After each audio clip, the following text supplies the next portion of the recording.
Alright guys, now this is the third part and last part of our video where we're gonna continue building and finally we're gonna deploy our app into production. And I'm gonna continue where we left off in the previous video when we just finished working on the logout endpoints. I'm gonna get into my text editor and I'm gonna get into within the admin page view. You can see we just ended up working on these endpoints. Yeah, we finalized it in the second part. Now here, I'm gonna get into the command prompt and show you something. You can see that we got a test which is failed. We need to provide the Navbar component, the user data prop. We pass it in the previous video. Right here, you can see we just added here user data. And in order to pass, we need to provide it the user data property. I'm going to define a constant use data, and then we're gonna pass the use data, and then we're gonna pass the user and assign it to user data. Right now, the test can pass. But also, I need to cover our menu. I need to make sure that our navbar contains the dashboard, income and expenses, customers, pricings, but also the logout. And to do so, I'm going to get into within the admin page view. I'm going to copy this array, and then I'm going to get into the component folder, and I'm not creating a file menu.ts. It is going to be an array, and then I'm going to assign it this array. And then we're going to get into the admin page view, and then we're going to import the menu. And right here, we're going to pass the menu. And then here, I'm going to get in the menu.ts. And right here, I'm going to pass the menu like this and import it within the admin page view. But also, guys, you can see right here, we have the CSS. I'm going to create a file where I'm going to pull the CSS so that we can make our admin page view clean. And I'm going to cut from the top all the way to the bottom. And then here, I'm going to get into within the asset folder right here. I'm going to create a file dashboard.css. And then I'm going to put in the CSS code. Now we're going to import the dashboard.css within the admin page view. And I'm going to get into the menu.ts. You can see it is an array that contains our menu. Now we need to make sure that our navbar component contains all this item. I'm going to get into within the navbar.spec.ts. And here we're going to get rid of the prop data.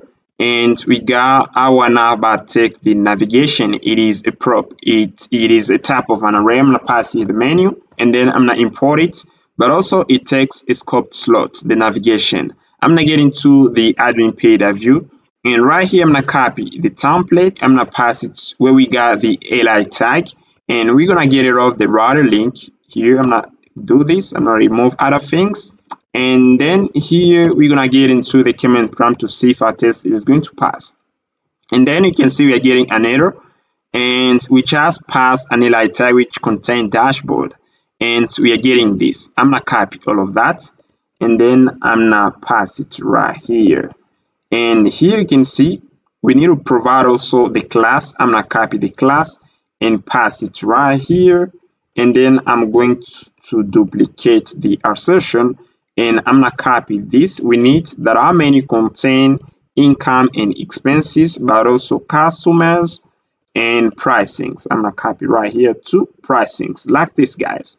And then I'm gonna remove all of that. And again, yeah, you can see that our test passed. But what if we get into the menu.ts, we make a mistake? We just do this. And you can see that our test failed because we just remove expenses within the menu. And if you put it back, our test it is going to pass. And then you can see that our test pass. And that is the benefit, guys, of writing tests. Yeah, it is working pretty well. Now we need to refactor our some components within our app. And right here, I'm gonna get into within our app right here, and I'm going to refresh first of all. And then here, I'm gonna get into within the incomes and expenses. We're gonna get rid of this header tag. And here, I'm gonna pass the car header. I'm gonna wrap it within the bold tag. And then I'm gonna get into the create income or expense page. And we're gonna get rid of this h3 tag. I'm gonna remove it. And then you're gonna see that things become clean right here. And I'm gonna move to income and expenses. We're gonna get rid of also this header tag. I'm gonna remove that. And then here we're gonna remove that. I'm gonna get into within the income and expenses. Right here, we're gonna remove that. And then we're gonna wrap our table within a car. I'm gonna select all of that. And then I'm gonna pass here the class of car. And then I'm gonna pass here the title. I'm gonna pass here car header. and we're gonna pass here incomes and expenses, and we're gonna pull the table within the car body like this, and then we're gonna put in the table. And yeah, you can see that our table is within a car body. It is beautiful. But also we got some code to refactor, and here you can see, guys, I'm gonna go back to our Vue app, and here I'm gonna get into the get incomes or expenses TS, and in order to avoid errors, I'm going to pass here where we got incomes, we're gonna pass here data type that income, and I'm gonna copy that, and I'm gonna pass here data type that expense. And then here I'm gonna get into the income and expense table. Right here within this component, you can see right here we got a select tag. It has two options, and you can see here the value is income. And here I'm gonna bound the data type to it. I'm gonna pass here data type that income like this, and but also we're gonna pass here data type that expense in order to avoid errors. Now guys, I'm gonna go ahead and get into the browser. Now we are going to work on the pricing page. I'm going to create another folder within the admin folder, and the name is pricing, and we're gonna put in the pricing page that view, and then I'm gonna get into my Sublime text, and I'm gonna copy the design. I'm gonna copy that and put it within the pricing page. Now I'm gonna get into the router in order to register this page. I'm gonna copy that, and the link of the menu is pricings like this, and then I'm gonna copy that, the name, the path, and pass the name property. But also we're going to get into the admin folder / pricing, and then we're gonna hit the pricing page that view. Now we're gonna get into the browser, and you can see we just displayed the pricing page, but also we got the basic, pro, and lifetime price. Now we are going to interact with the pricings endpoints, and this is the data that we're getting back from these endpoints. Now I'm going to get into within the pricing folder, and I'm not creating another folder, actions folder, and the name of our action, you're gonna say get pricing.ts like this, and then we're gonna put in some code. And right here, you can see that I've already defined the interface, the type of the data that we're getting back from the pricings endpoints. And right here, we're gonna import the ref function, and then you can see the name of our function is get pricings, and we need to import also the make HPREC function. But also you can see I've already passed the endpoints, which is the pricings, and the HP verb is the goods. Now here I'm going to get into within the pricing. Right here you can see we got pricing page view, and we are going to create a component that we're going to loop in order to display our price. I'm going to copy that and create another folder right here, component, and we're going to put in the name of our component. We're going to say pricing car, and we're going to pass in the data. And right here we need to define a prop for this component. I'm gonna pass here first of all the script tag, and the length is tiers, and set up attributes. Now we're gonna define the prop. We're gonna use the define prop macro and define prop pricing data, and the data type we're gonna pass it an array, and the type iPricing interface. And then we're going to import iPricing's interface from the actions get pricing. We're gonna pass it to the array, and then we're going to iterate through it. We're going to pass here v4 pricing in pricing data, and we're going to pass here the key and pricing.id, but also we are going to display the pricing name, and we are going to copy that, and we're going to display also the pricing, the pricing price, and I'm going to pass here the price, but also we are going to iterate through the pricing features.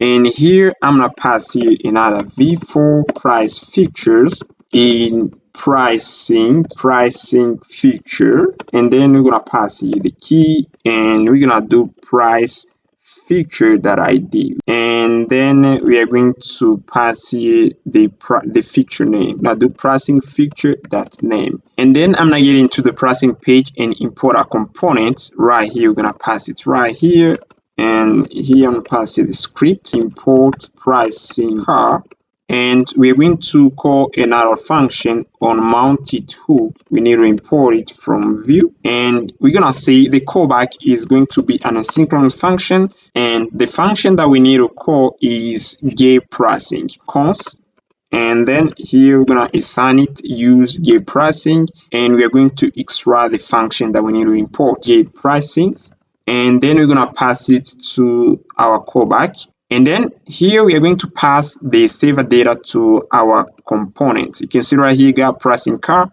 We're gonna pass here pricing data, and then we're gonna assign it the saver data. I'm gonna copy the saver data, and then we are going to pass it right here, saver data, like this, and then here we're gonna pass here that data. Yeah, you can see the type of data is an object of iPricing, and I'm going to remove these two div tag, and I'm gonna remove that, and then I'm going to get into the browser to see if we are going to display pricing. I'm gonna get rid of that. You can see that we just display our pricing. We got basic, pro, and lifetime. Now here guys, you can see we've forgotten to add a field payment term. Here you can see the user is gonna pay $15 per month. This is the payment term. Now I'm gonna get into the Stripe dashboard. You can see we got free pricing. We got the first price, which the payment term is lifetime, but also we got a second one. The payment term is per year. And for the third price, the payment term is per month. Now we are going to define the payment term fields within the pricing header. And I'm going to get into within the pricing header.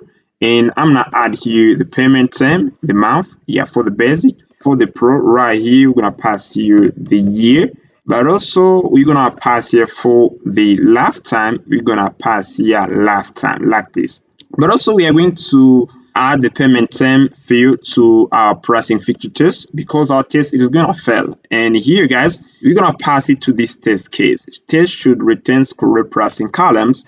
We're gonna pass it before the price. I'm gonna pass it right here, the payment term, and we're going to get into the pricing migration and add the column. And I'm going to pass here this column. Now we are going to get into the command line and type php artisan migrate refresh.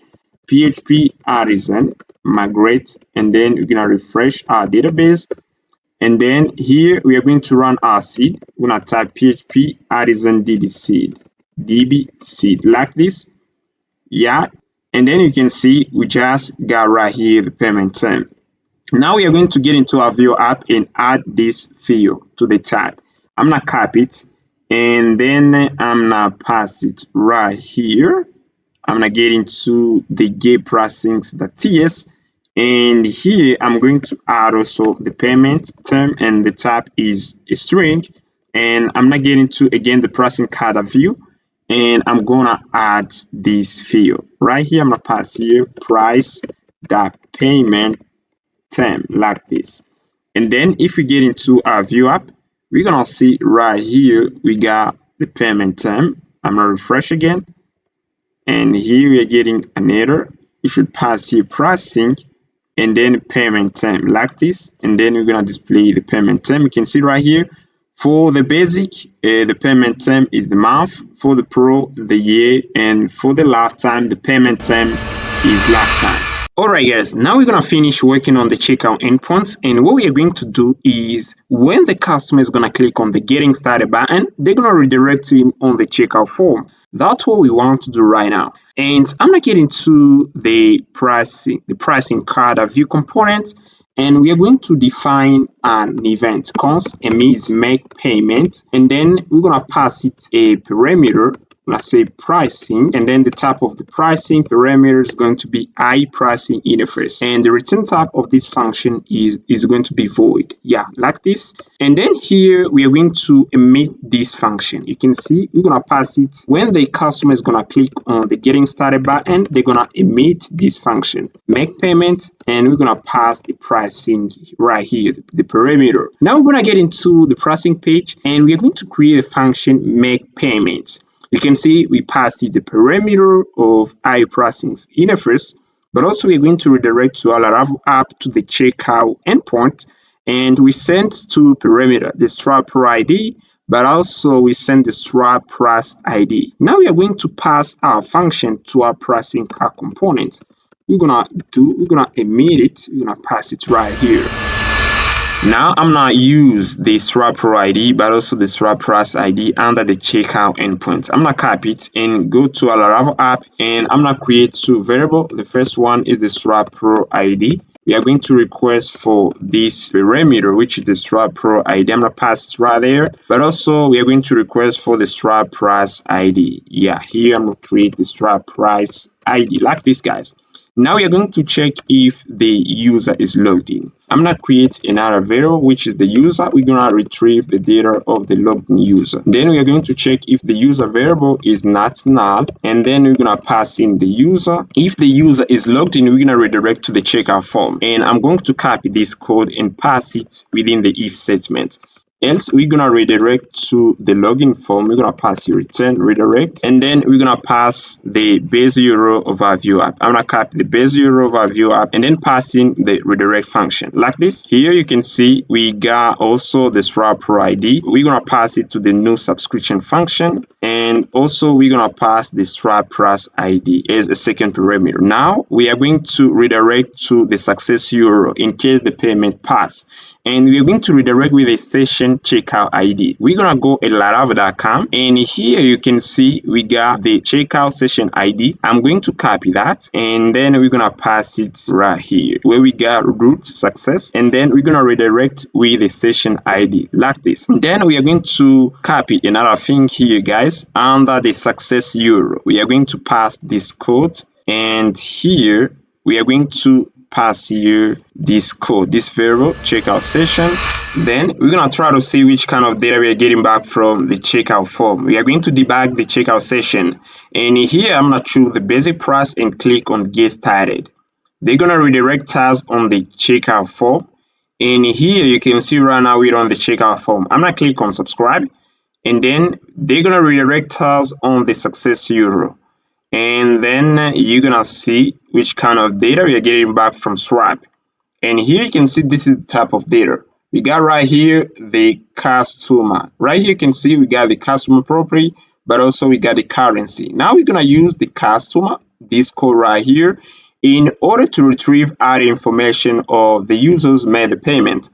You can see within the user model right here, user model, we got a column swap ID, and we're gonna use this ID in order to retrieve the name, ID, and email and other information of the user.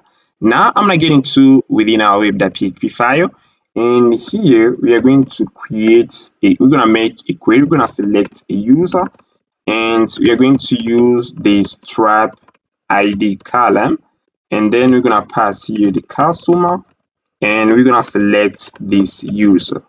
And we are going to store the user information within the payment model. And we haven't yet created the payment model. And here we are going to store within the payment model. These are columns that I've already defined. We got the user ID, the swap price ID, the currency, the starting date, ending date, but also the payment term. Now I'm going to create this model. I'm going to get into within the command prompt and type php artisan make model. And then here, I'm gonna pass here the name of our model payment-m. We're gonna generate the model. And here, I'm gonna get into the database folder. Right here, we got the database folder. And here, I'm gonna pass here our columns. Now we're gonna run our migration by typing php artisan migrate in order to create our models like this, guys. Then here, we are going to get into within the web.php. And here, guys, here we are going to store this data within the payments. And then I'm gonna get into within my todo.amt file and copy these columns and paste it within the web.php.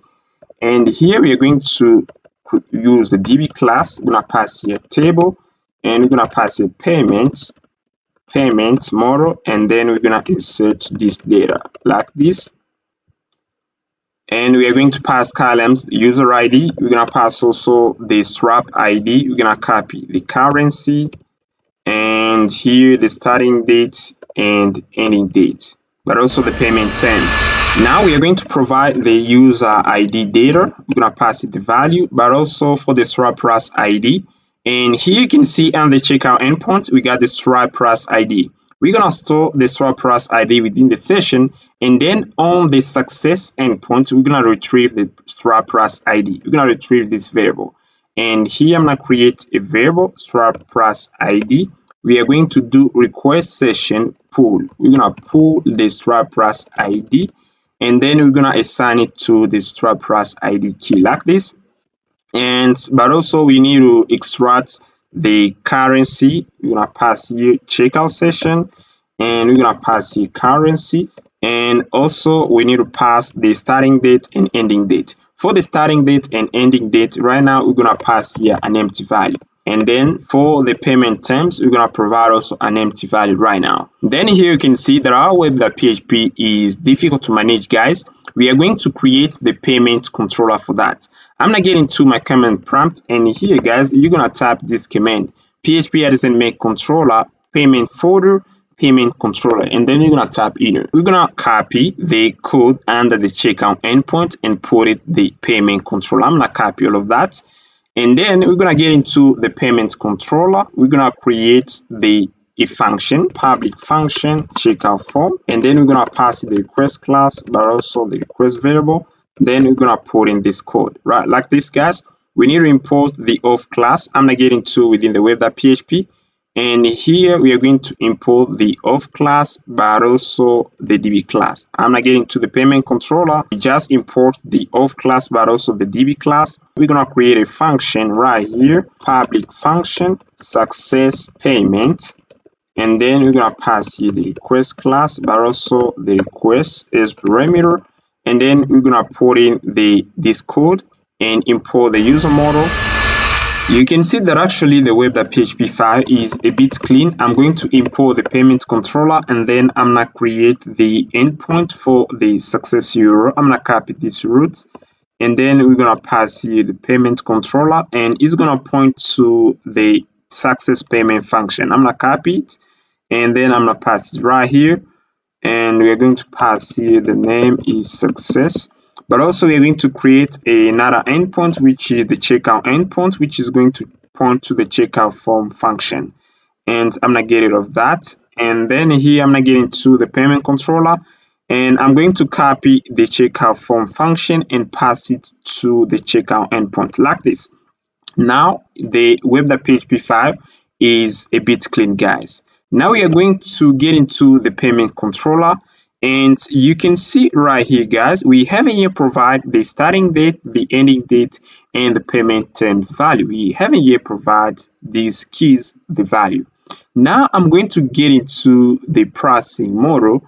And here within the pricing model, we are going to create a function, get pricing terms. This is the name of the function. We're going to pass it the swap price ID. And then here, we're going to pass here pricing term model, and then where the swap price ID is equal to the swap price ID variable. Now we need to check if the payment term is equal to month or a year. If it's equal to month, we are going to do something. If it's equal to year, we're gonna do something.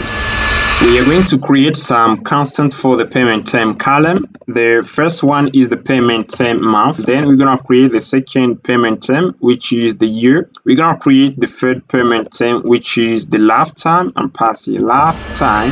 Now we are going to check if the payment term is equal to month. We are going to retain the starting date and ending date, but also we're going to retain the payment term itself. And here we are going to make a check pricing, and we're going to pass it the payment term and is equal to pricing, and here is equal to pricing, and we're going to pass here the payment term month. We're going to do something. Else if, we're going to pass here else if. We are going to copy this condition right here, and then we are going to replace it with the payment term year. Else if the payment term is equal to payment term lifetime, we are going to do something as well. For the first condition, we're going to define the start date is equal to today date. And in order to get the end date, we are going to add 31 days. We are adding to today date, we are adding 31 days. I'm going to create a variable days and equal to 31 days. And here we're going to retain the end date, but also the starting date. And here I'm going to pass you the payment terms like this, and then we are going to copy that, and we're gonna pass it to the second condition. For the days, we're gonna pass 3065 days. We're gonna return here for the payment term, we're gonna pass a payment term year. But also for the last condition, we are going to return the starting date and ending date. We're gonna assign the starting date the value empty, but also the ending date. And here the payment term is gonna be lifetime. I'm gonna copy the payment term lifetime and assign it right here. I'm gonna pass it right here.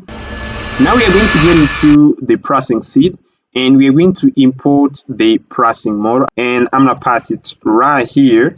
Then we are going to import this variable. I'm gonna get into again the pricing model, and here I'm gonna copy these two constants, and we are going to pass this constant to the payment term column in order to avoid errors. And here I'm gonna start with the payment term month.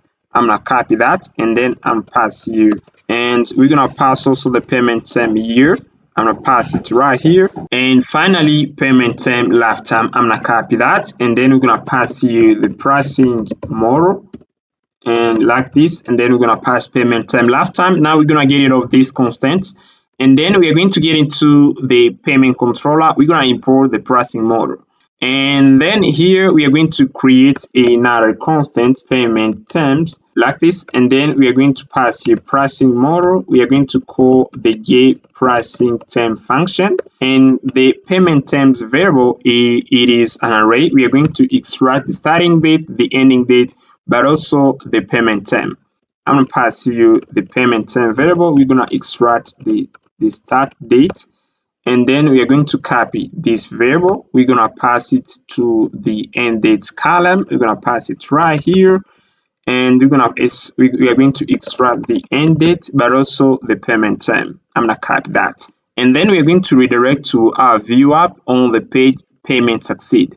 I'm going to pass you return statement, redirect, and then we are going to redirect to our Vue app. I'm going to copy the base URL of our Vue app, and then I'm going to get into within the env file, and I'm going to define an environment variable for the base URL of our Vue app. And then here I'm going to pass Vue app base here, base URL like this, and then I'm going to assign it this URL. And then I'm going to get into within the payment controller, and here we're going to pass here this, we're going to pass here the env function, and then we're going to pass in the Vue app base URL, but also I'm going to copy that, and then here we are going to pass here the base URL of our Vue app, and then we're going to move to the payment succeed page. We're going to pass here payment, and then we're going to pass here succeed like this. Now we are going to move to our Vue app, and then we are going to create the payment succeed page.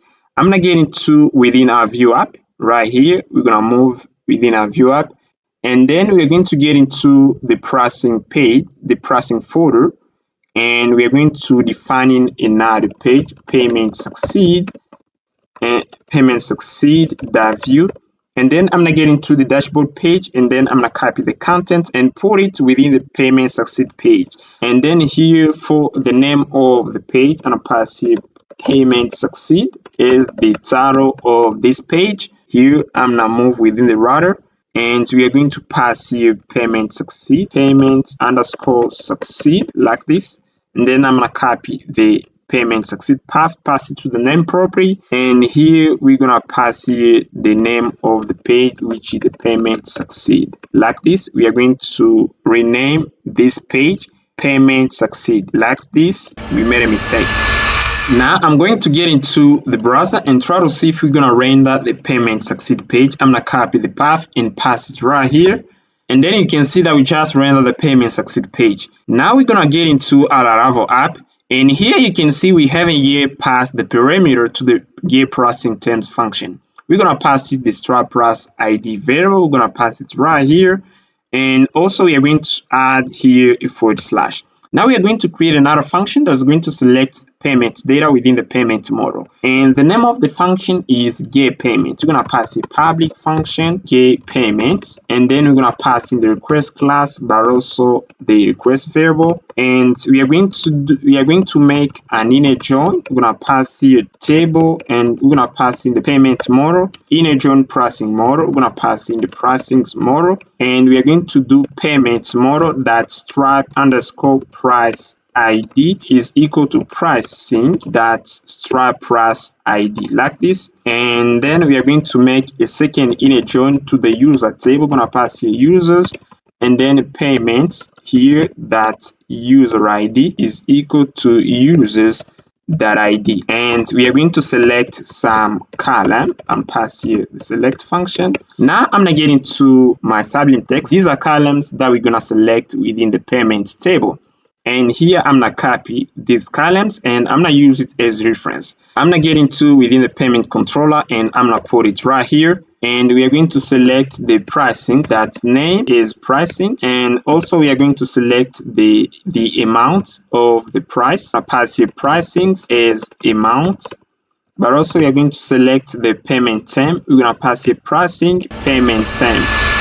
Now we're going to use the where clause in order to select payments of a given user. Here I'm going to pass here payments, and then that's user ID, request user ID, like this. And then we're going to call the get function. We are going to return a JSON array. We're going to do response, and then we're going to pass the data. Now we are going to get into the API.php and create the get payment endpoints.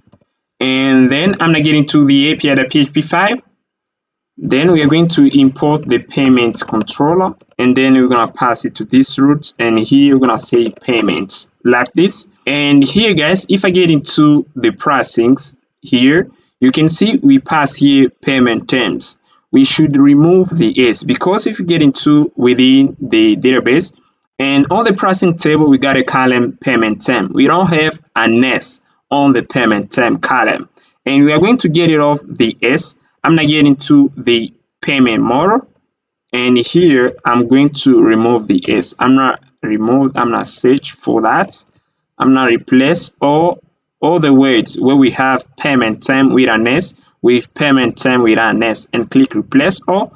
And then I'm gonna get into within the payment controller, and here I'm gonna get rid of the S right here. I'm gonna do the same thing here. I'm going to pass here an S, and then we're gonna get rid of the payment term with an S. But also I'm going to get into here within the payment migrations, and here we need to pass here end date, and then we're gonna get rid of the S right here too. Then I'm gonna get into the command prompt, and we're gonna type php artisan migrate refresh, like this, migrate refresh, and then we're gonna type inner. And then we're gonna type php artisan db seed, like this. And then we are going to move to our Vue App to test if the payment is going to pass. And then here, guys, I'm gonna get into within our Vue App, and then I'm gonna click on the button get started. And then here you can see here the redirect us on the login form. We're gonna click on sign up or login with Google button, and then here you can see right now we're on the authorization page. We're gonna click authorize, and then right now they're gonna redirect us on the dashboard page. Now we're gonna get into the pricings. We're gonna pick basic plan, and then click on get started button, and then they're gonna redirect us on Stripe. Right now we are getting an error, root success not defined. I'm gonna get into the web.php file, and here I'm gonna pass here a named route. Here you can see we got success, and here I'm going to pass here name success, like this. And also I'm gonna close this route, but also I need to check something within the API.php. And then here you can see we pass here pause instead of get. I'm pass here get, and then I'm gonna go back within the browser and refresh again to see if the payment is going to pass. And again, you're gonna see here right now they're gonna redirect us on the checkout form. Yeah, you can see right now we're on the checkout form. We're gonna click on subscribe, and then they're gonna process the payments. and the payment finish. And again, they're going to redirect us on the payment succeed page. Yeah, you can see right now we're on the page payment succeed. Now we're gonna check if we got data within the payment model. I'm gonna pass here the base URL API / we're gonna pass here the payment, but also we need to provide the user ID. You can see we got the pricing, the amount, but also the payment term. And here, what I'm going to do, I'm gonna add also here, I'm gonna pass here the payments, and then I'm gonna pass here the starting date, but also the ending date. Here, I'm gonna pass here the start date, and also I'm going to pass payments and date like this. Then I'm gonna try to check. Here, I'm gonna refresh again, and here you can see we got the starting date, but also the ending date. Now we are going to move within our Vue app and define a function that is going to point to these endpoints, to the payment endpoints. And then I'm going to get into within our Vue app. And right here, you can see right here, we got the admin folder. We're gonna create another folder, which is the payments here. And then I'm not creating a file payment page. I'm passing here payment page like this, .vue. And then I'm gonna copy the content within the dashboard and I'm gonna put it within the payment page. And here I'm gonna rename the title. I'm gonna pass here my payments, and then I'm gonna register this page within the router view. I'm gonna get into the router view, and then here I'm gonna select that, and I'm gonna pass here this. I'm gonna pass here payment with an S, and then here the name of the root is payments, and then we're gonna get into the payment folder, and then we are going to load the payment page like this. And then guys, we are going to get into the menu. We're gonna get into the menu.ts. We're gonna pass here payments, and then with an S, and then the path is payments like this, and everything is okay. And we are going to change the icon later. Now I'm gonna make sure that within the menu, within our navigation, we got payments. I'm gonna get into within Navbar, that's peg.ts, and then here I'm gonna add right here payments. If we remove payments, we're gonna get errors like this, payments. Yeah. And also we are going to get into, again, we're gonna get into the payment folder, and we're gonna create in another folder, which is the components. We're gonna put in all components related to the payments. And here we're gonna pass in, we're gonna say payment table.vue. And then I'm gonna get into my sublim text, and I'm going to copy this bootstrap table, and then I'm gonna pass it right here. I'm gonna pass here the template and then the table. And right here, we are going to pass here the script tag. And for the length, we're gonna pass here ts and set up attributes. Now we are going to define an action. I'm gonna create an action folder, actions. The name of the action is get payments. .ts. I'm gonna get into here, right here you can see we got an action getting comes or expense.ts. I'm gonna get in and copy all the content and paste it within the get payment.ts. And right here I'm gonna pass it right here. Then here we're gonna get rid of the data type, and here we are going to define an interface of the payment endpoint. We're gonna pass here iPayment. And then here we're gonna have right here the ID. I'm gonna get into the browser. Here I'm gonna copy this, and then I'm gonna paste it in within the get payment.ts. We're gonna pass here payments, the pricing, the type is string, the amount type is string, payment term, but also we're gonna pass the starting date and ending date. Right here we're gonna define the response type. We are getting an object which contains a data property, and the data property is a type of iPayment. We're gonna pass here is an array of type of iPayment. Now we're gonna define the name of our composable is use get payment, and here I'm gonna pass here payments. We are going to let the loading variable, but also the save a data, and we're gonna replace the getting comes to expense with get, and then we're gonna remove the data type parameter, and we are going to pass here the endpoint is payments, And here we need to pass the get payment to the return statement. Now we are going to get into the payment page that Vue and import the composable use get payment. And I'm gonna copy that, and here we're gonna pass here the script, and then we are going to import the unmounted hook, and here we're gonna pass it the callback, and here we are going to extract the saver data. We're gonna pass here saver data, and then we're gonna assign it the use get payment composable. Now we're gonna import this composable. I'm gonna do this, and here we are going to pass here. We are going to call another function get payment, and we are going to pass here a wait, and we're gonna pass here get payment function. We're gonna get into the payment table, and now we are going to define a prop for this component. We're gonna pass here define prop, and we are going to pass here the variable is payment. And then we're gonna say is an array of type of I payment, and then we are going to iterate through this array.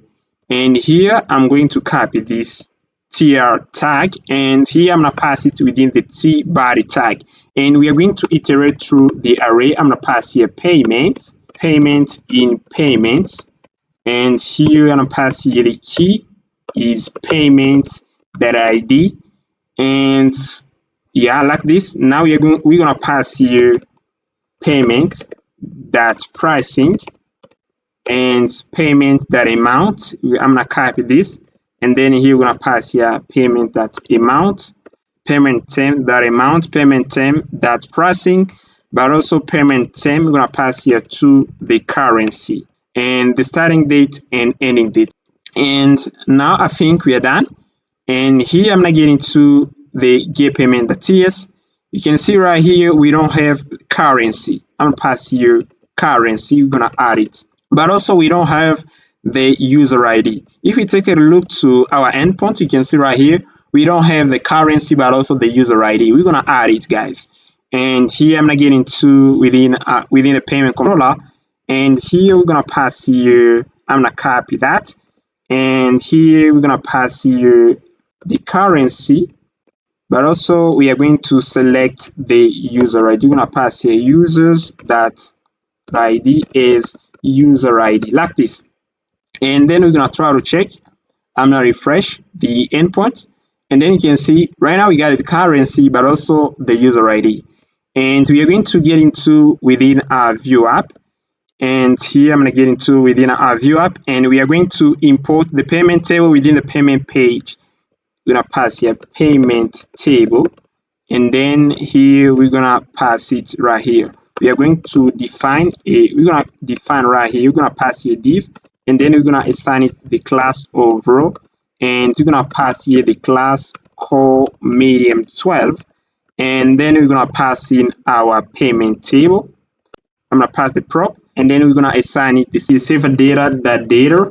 And here I'm going to get into the browser and refresh, and here we don't get data, and we're gonna take a look right here. You can see we send also the user ID, and here I'm going to get into within the get payment TS file, and here we need to provide the user ID.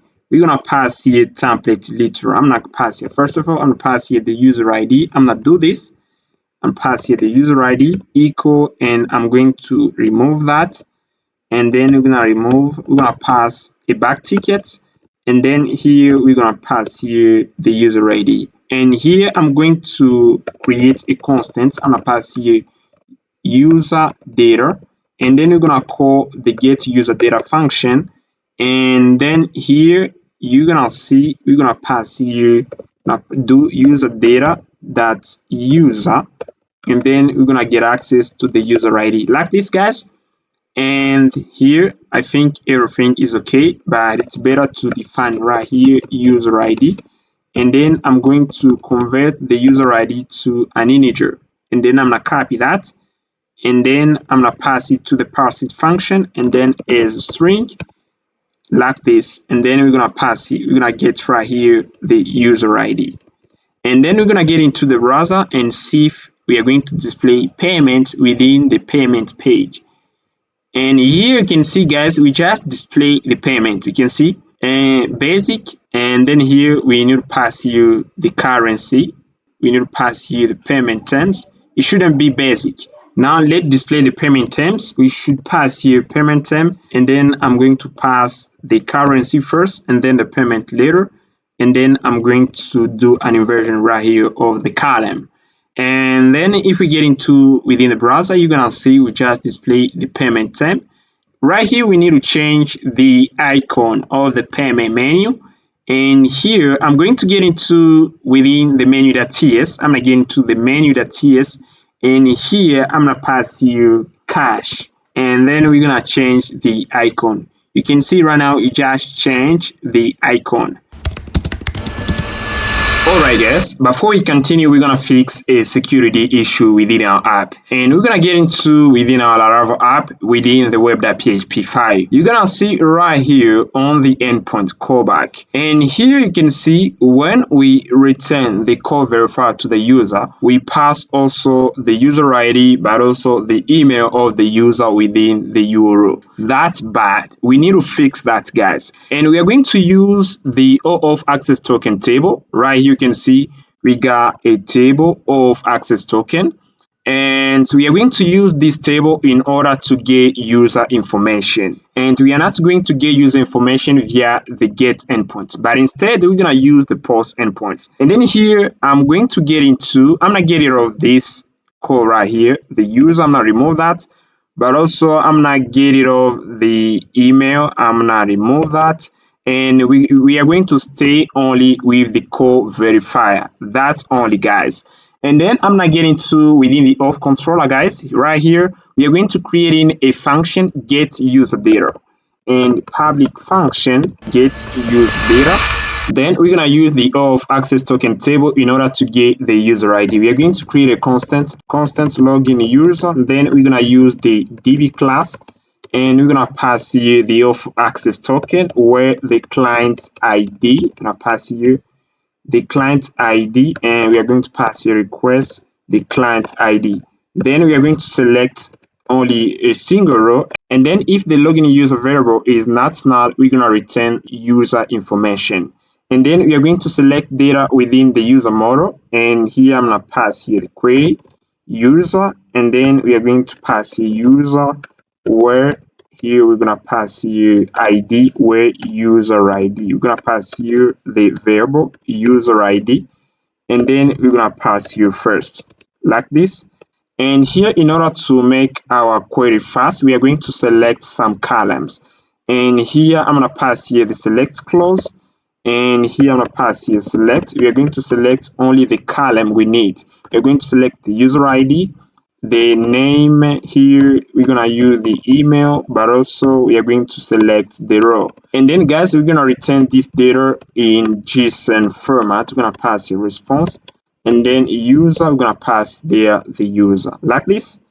And then we're gonna try to see if everything is okay. And after that, we're gonna get into the API.php. We're gonna define an endpoint that is going to allow us to eat the get user data. And then here we are going to pass you the name of the function that we need to eat, and then we're gonna duplicate that, and we're gonna pass here get user data. And here we're gonna pass here for the XP verb is going to stay post, and the endpoint we're gonna say user, gonna pass here user data like this. We're gonna eat this endpoint, and this endpoint is going to be within this middleware.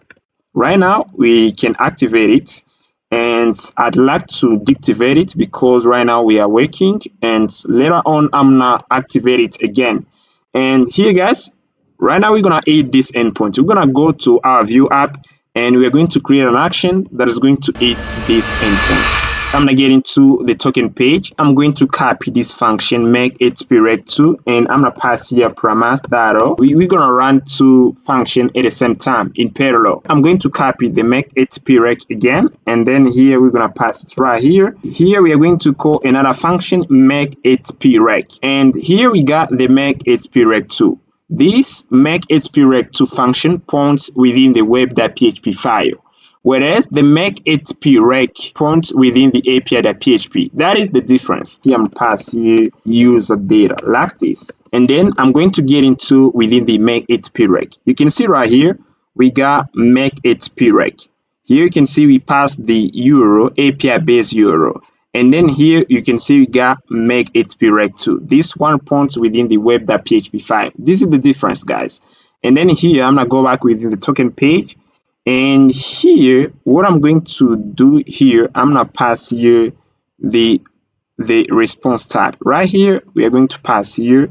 You can see if we over the make_it_p_rec, we need to pass here the input, but also we are going to pass we're gonna pass the response type.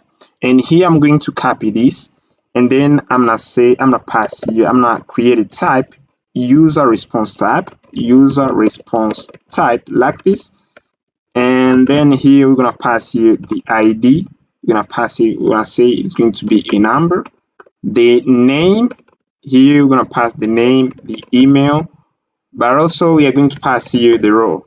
And here the type of the row, we are going to create an enum type. I'm gonna pass here enum, and then I'm gonna say user, I'm passing user row,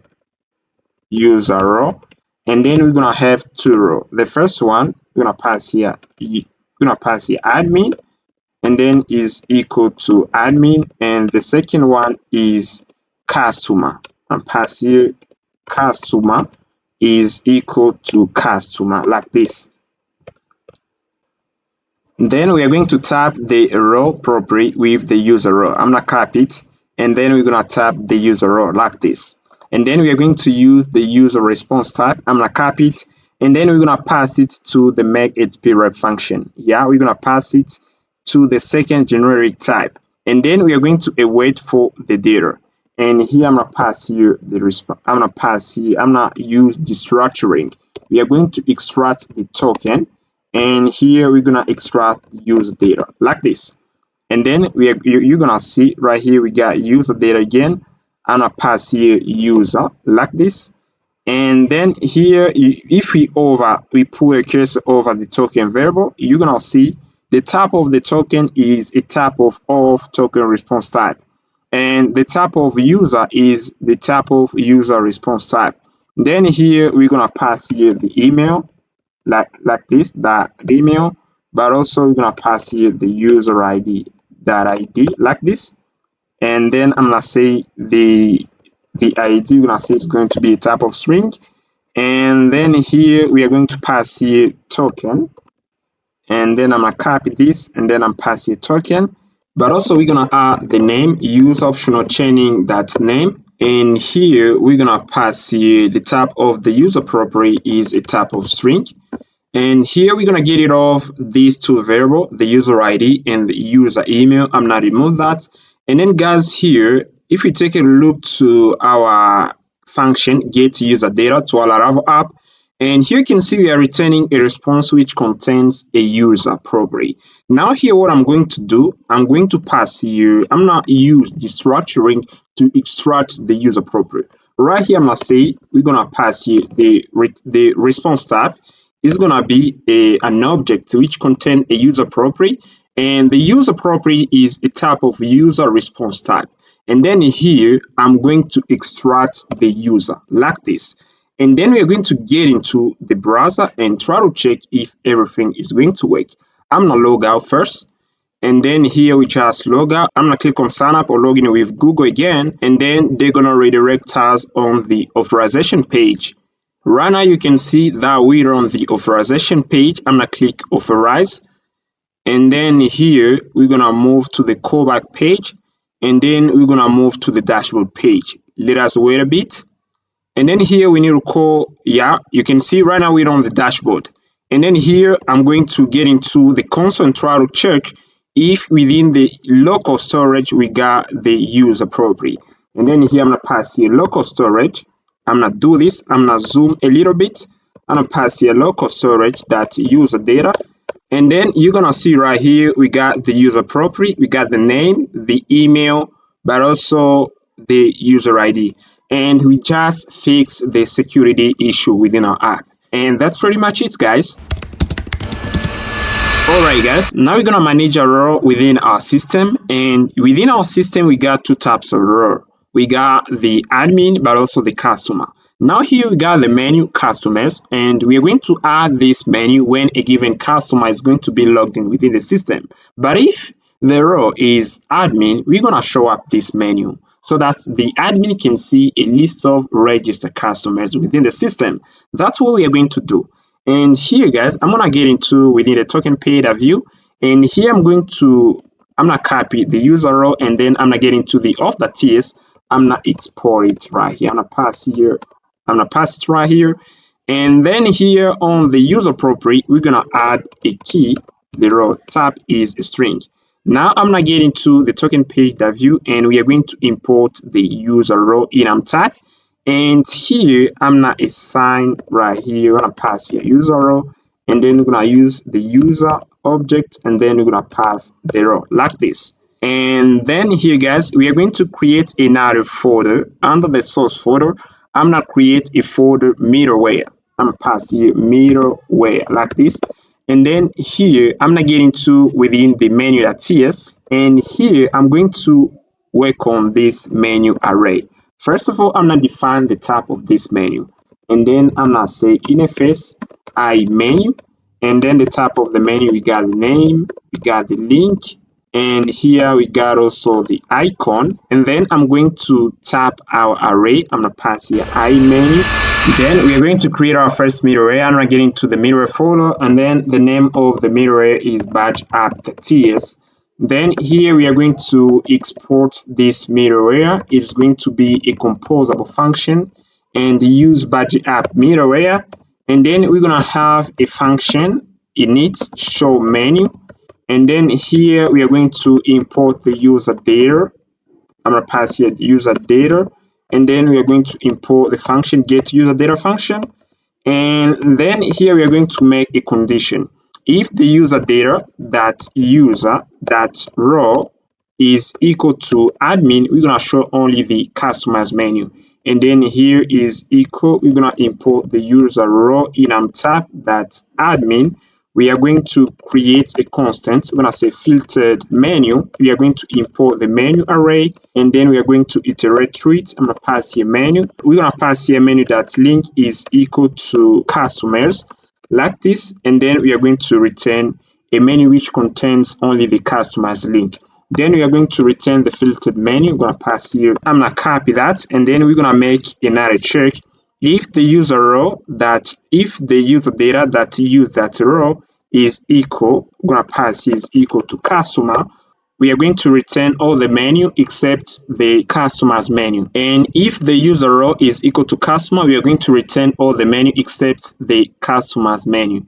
And then here I'm gonna pass here different from customers menu. Now we are going to return the show menu function. We're gonna pass it within the return statement.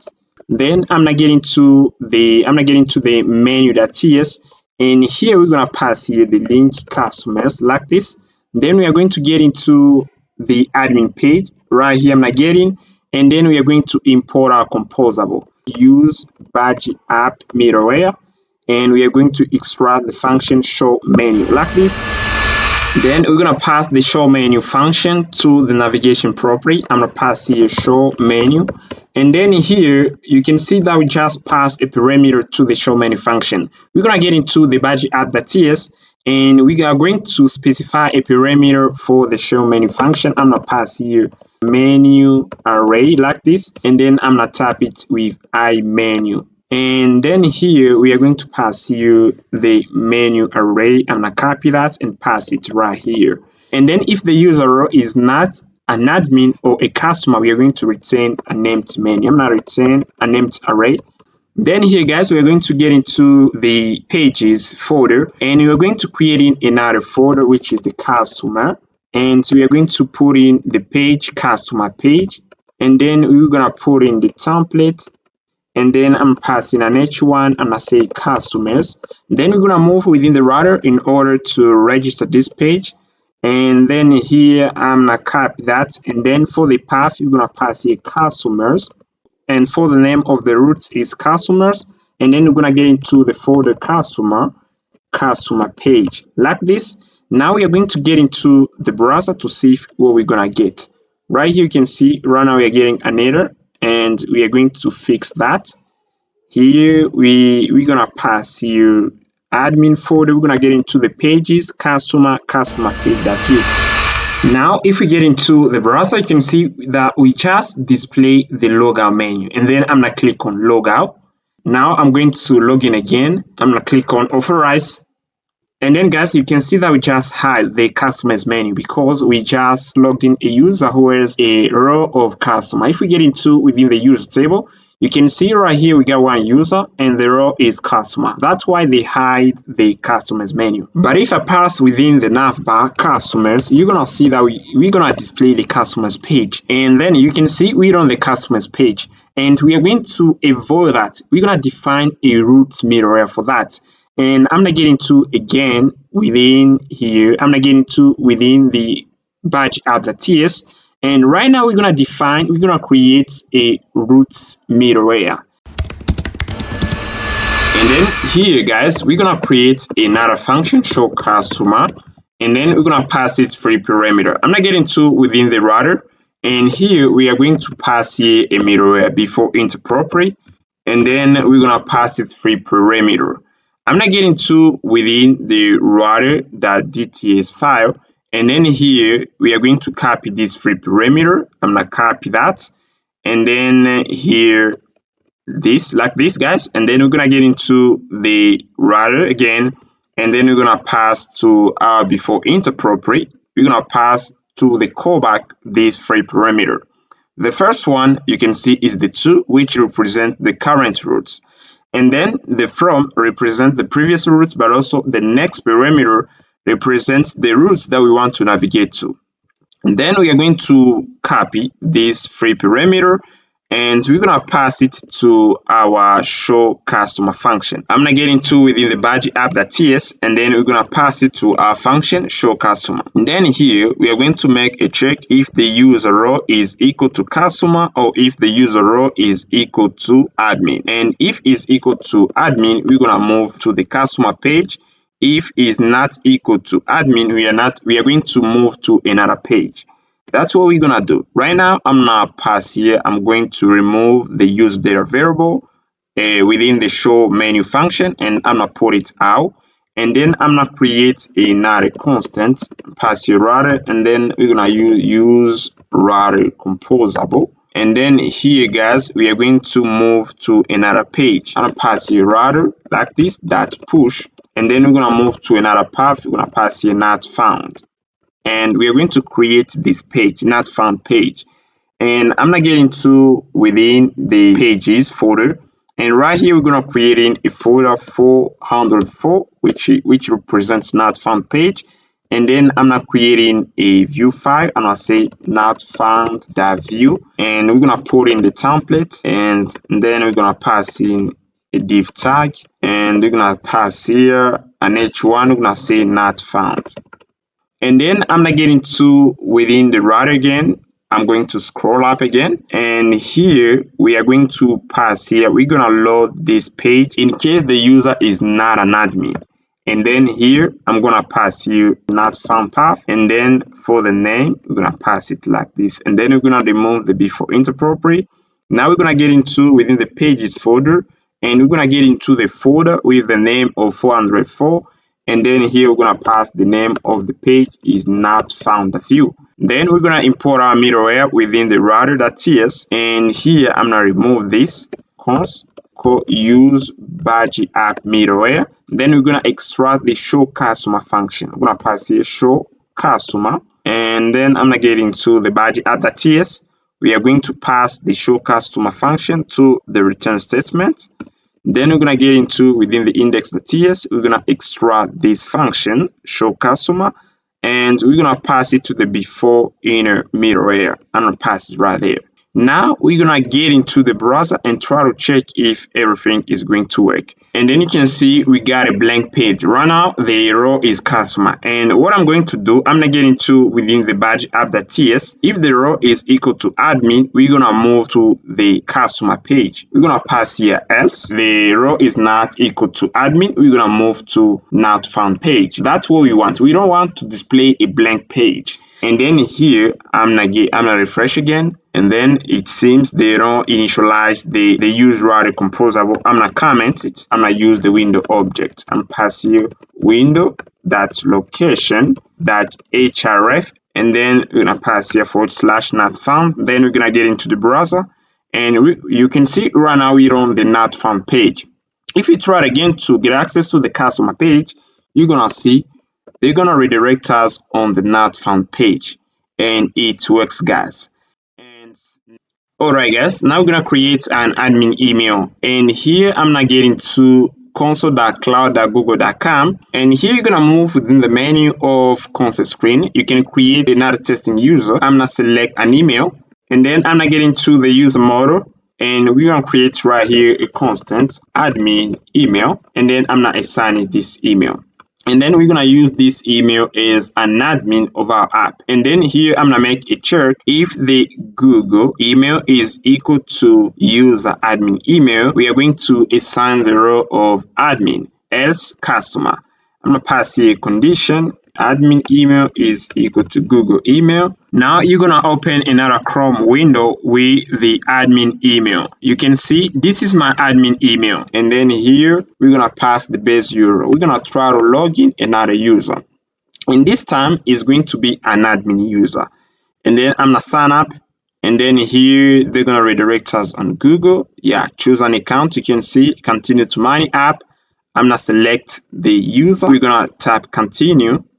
Yeah, I'm gonna click authorize. Actually, you can see that we're on the dashboard page, and we have only one menu, which is show up. And then here we are going to display the user row under the email. I'm gonna get into within the Navbar Vue components, and I'm gonna copy this code. Under the end tag, we are going to pass there the user row. And then here I'm gonna pass user data, optional chaining user, and then I'm passing here the row. Like this, and then if you get into the browser, you're gonna see right here we got the row of the users logged in within the system is a customer. If we get into within the second window, you're gonna see the row of the user is admin. And then guys, I'm gonna get into within the token page. I'm gonna change something. Right, you can see we pass the callback within the h1 tag. I'm gonna pass here processing pass here please wait, like this. Alright guys, now we're gonna display a list of created customer, and I'm gonna get into within the customer folder. Right here you can see customer folder. We're gonna create a component folder, and we're gonna put in customer table.view, and then this is the table. And here I'm gonna get into the customer page. I'm going to pass within the template tag a div tag, the class of container, and then I'm gonna put in a class of row, and then within the row I'm gonna put in another class of medium 12, like this. Then we're gonna import our points. I'm gonna pass it right there, and then the tag we're gonna pass here customers, like this. And then we can get into the browser again. You can see, yeah, we just display the customer. Now we're gonna create the check user account model. We're gonna use this model in order to track left days. I'm gonna get into within my command prompt, and you're gonna type this command, guys. PHP artisan make model check user account, and then tap enter. They're gonna generate the model, but also the migration. And then here, guys, I'm gonna copy these columns. We're gonna get into the database folder, and I'm gonna move within the migration. We are going to look for check user accounts. We're gonna pass there our columns, and here we need to pass here end date, like this. And then we're gonna get into the command prompt, and we're gonna type PHP artisan migrate. And then we're gonna get into within the payment controller. I'm going to pass a transaction. I'm gonna copy this, and I'm gonna duplicate that. And here we're gonna pass here the name of the created model. And I'm gonna copy the name. We're gonna pass here. We are going to copy also columns that we need to insert in. I'm gonna copy all of this and put it within the payment controller. I'm gonna get rid of the currency. I'm gonna add account status. Right now, I'm gonna pass here active, and then we're gonna change it later on. I'm going to wrap all this code within a transaction because right here you can see we just processed 2 query, and then here I'm gonna pass you return. And then we're gonna use the DB class, and then we're gonna pass you transaction. We're gonna pass in all our code within the transaction. That's all, guys. Then we have to make sure the user ID exists only once within the check user account. We have to make sure that the user ID is unique. And then here I'm gonna create a variable check user account. Then we are going to assign it the DB instance, and then we are going to make a condition if is not null. We're gonna pass here the check user variable, and then we're gonna call the first function. We're gonna pass here first. If is not null, we're gonna make an update. If is null, we're gonna make an insertion. And here I'm gonna copy this. I'm gonna pass here else. We're gonna make an insert. And if it's not null, we are going to make right here an update. I'm gonna copy this and I'm gonna pass it right here. We're gonna use a where clause where the user ID, and then we're gonna pass here the user ID variable. And then here I'm gonna pass here update. We're gonna get rid of the user ID column, else they're gonna make an insertion. I'm gonna pass here this variable. Now we're gonna process another payment, and then we are going to use the check user account table in order to track left days.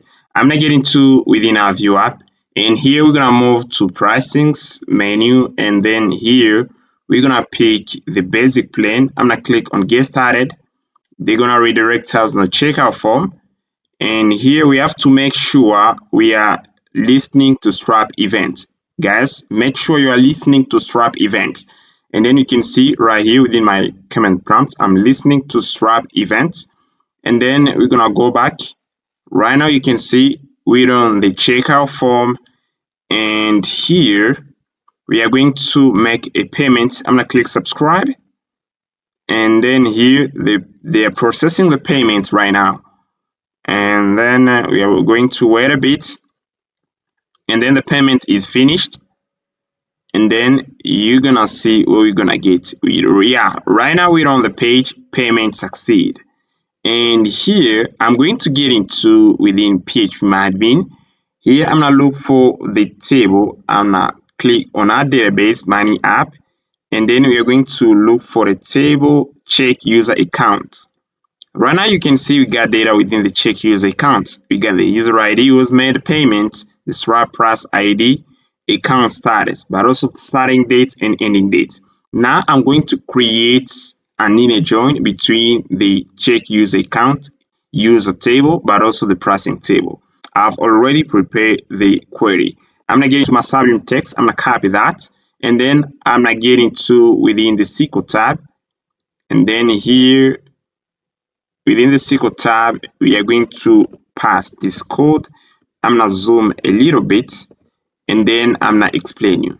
You can see right here we just select the user ID, the name, email, and also within the pricing table we select the pricing. We select the price, and then we set as amount, the payment term, and we select within the check user account the starting date, the ending date.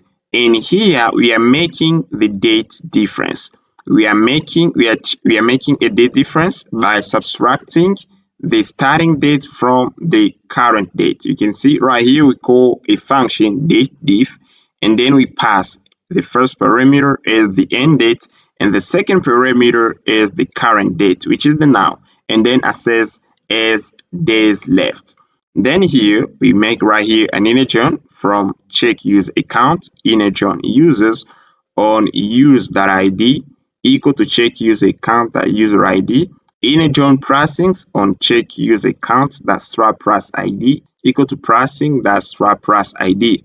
And then I'm gonna tap inner, and then you're gonna see the results. Yeah, you can see right now we just select the user ID, the name, email. Pricing is basically the amount of $15, payment term, month, starting date, ending date. But also you can see we just select left days is 31 days. Now guys, we're gonna try to make another payment. Right here you can see the value of days left is 31. And if the user decide to pay another month, we're gonna have the value of 62. The user can come within our app and then select again basic plan. They're gonna add another 31 days. Now we are going to get into within our app, and here we got a mistake, guys. Here, when we try to check if the user ID is unique within the check user account, we forget to add right here the word clause. I'm gonna add it. I'm pass here where user ID, and then here I'm gonna pass here the user ID, and we're gonna call the first function like this first, and then like this. Then we're gonna get rid of the first function within the is now function like this, guys. And here you can see we got another function, get processing terms. I'm gonna get into within the processing model, and we are going to add another parameter to this function. Yeah, we're gonna pass it another parameter, which is the starting date like this. Yeah, and then I'm going to comment this variable right here and here too. And we are going to get into the payment controller. We are going to copy this code right here. I'm gonna copy this code, and then I'm gonna copy the payment term variable, but also the query that allows to insert within the payment table. I'm gonna copy this code, and I'm gonna put it within the if statement. And here we are I'm gonna copy this DB instance of the check user account, and we are going to make an update within the check user account. And I'm going to create another variable end date. We are going to use the check user account instance in order to select the end date within the check user account. And then we are going to pass the end date to get processing terms function. I'm gonna pass it there, and I'm gonna try to get into the processing term. Yeah, everything is okay here. And here too, we are going to, I'm gonna copy the same code, the get processing term, but also the payment table. I'm gonna copy the function that allows to insert within the payment table. I'm going to copy that, and I'm gonna put it within the else statement. Right now, we're gonna do duplication, and then we're gonna refactor our payment controller later on. And here, I'm gonna pass here the current date. I'm gonna get into the processing model, and I'm gonna copy the date function, and we're gonna pass it to the get processing terms as second parameter. And then we are going to get into the browser to check if everything is okay. I'm gonna check a little bit, and here we need to remove this. Yeah, everything is okay, guys. Now we're gonna get into within our Vue app, and then we're gonna try to make another payment. I'm gonna click on get started. Right now you can see we're on the checkout form. I'm going to click subscribe. They're processing the payment, guys, and then we are waiting a bit. We're gonna wait a bit. The payment is finished. They're gonna redirect us on payment succeed page, and then yeah, you can see right now we're on payment succeed page. If we get into again within PHP we try to run our query, we're gonna get 62 days. I'm gonna tap enter again, and then you can see right here, guys, we got 62 days. And if the user try to make the payment again, they're going to update the left days. I'm gonna pass here left days instead of days left, but also I'm gonna select another column, and here I'm gonna pass here the check user account, and then I'm gonna pass here account status, and then I'm gonna tap enter. And then here you can see we got right now, we got left days, but also the account status. And here I'm going to create a view. Create view as check user account as select, and then I'm tap enter. I'm going to get into within our Laravel app. We are going to refactor the payment controller. I'm gonna copy that, and I'm gonna get into the payment model. And here I'm going to create a function, public static function, create payment, and then I'm gonna put in the code. And here we are going to import the DB class use DB. And then here we're gonna pass you three parameter: the user ID, the stripe price ID, checkout session, and also we're gonna pass the payment terms. And here I'm gonna pass you the user ID. We are going to import the payment model within the payment controller. I'm gonna copy the payment model, and then I'm gonna get into the payment controller. We're gonna pass it right here, and then I'm gonna pass the path of our payment model. And then we are going to call the function create payment, and here I'm gonna remove that, and then we're gonna pass here payment model create payment, and then we are going to pass it for parameter. I'm gonna get into the payment model, and then I'm gonna copy this for parameter, and I'm gonna pass it to our function create payment. I'm gonna pass here the user ID like this, and then I'm gonna copy that, and I'm gonna pass it within the else statement. Here you can see we got DB table payment. I'm gonna get rid of that, and then I'm gonna pass this one. And then you can see that our code is a bit clean. I'm gonna pass here the user ID, and here to the user ID. And that's all, guys. Now we're gonna take a look to our view.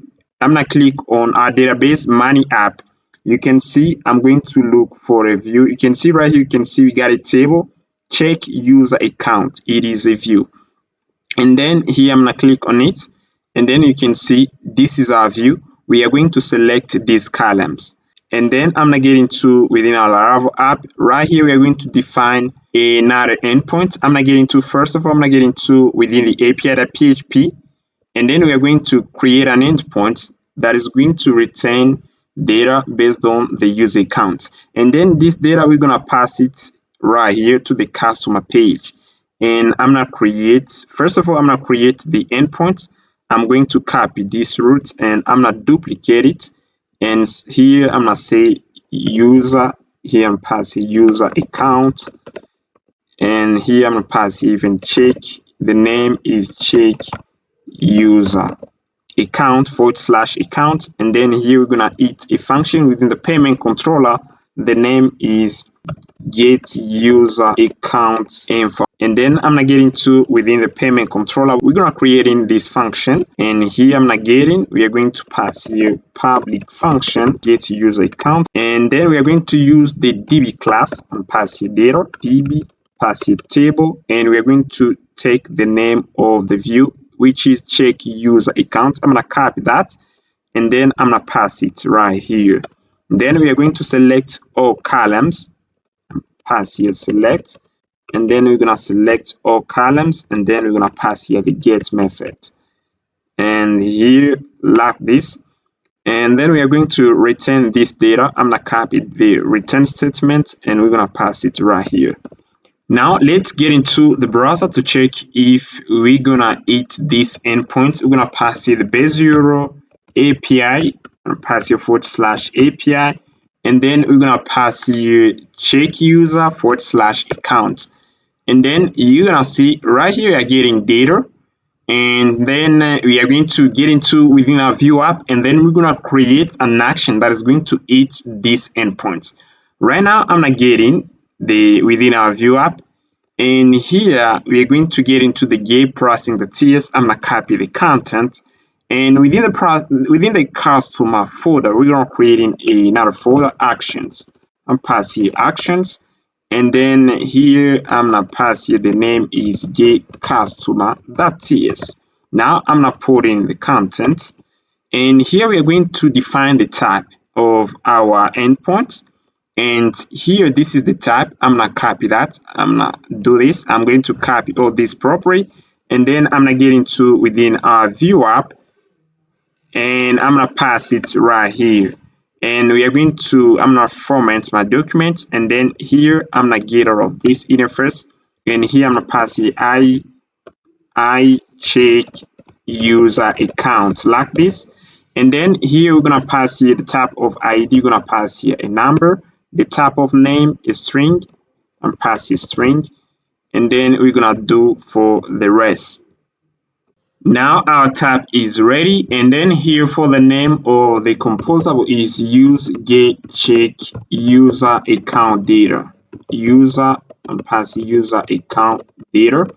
And then we are going to copy this. We're gonna say right here the name of the function. We're gonna pass get check user account data, and I'm gonna pass here get and pass here get check user account data, and we're going to copy the endpoints. I'm gonna copy that, and then we're gonna pass it to the make expirate function. We're gonna pass it right here.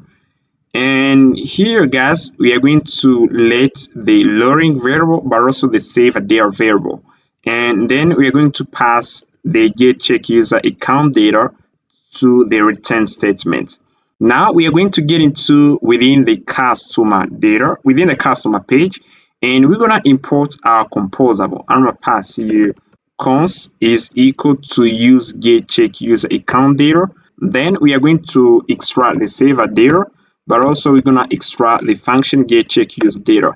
We are going to call this function when they're gonna mount this component to the DOM. And here we are going to say the callback is going to be an asynchronous function, and then we're going to pass this function get check user data.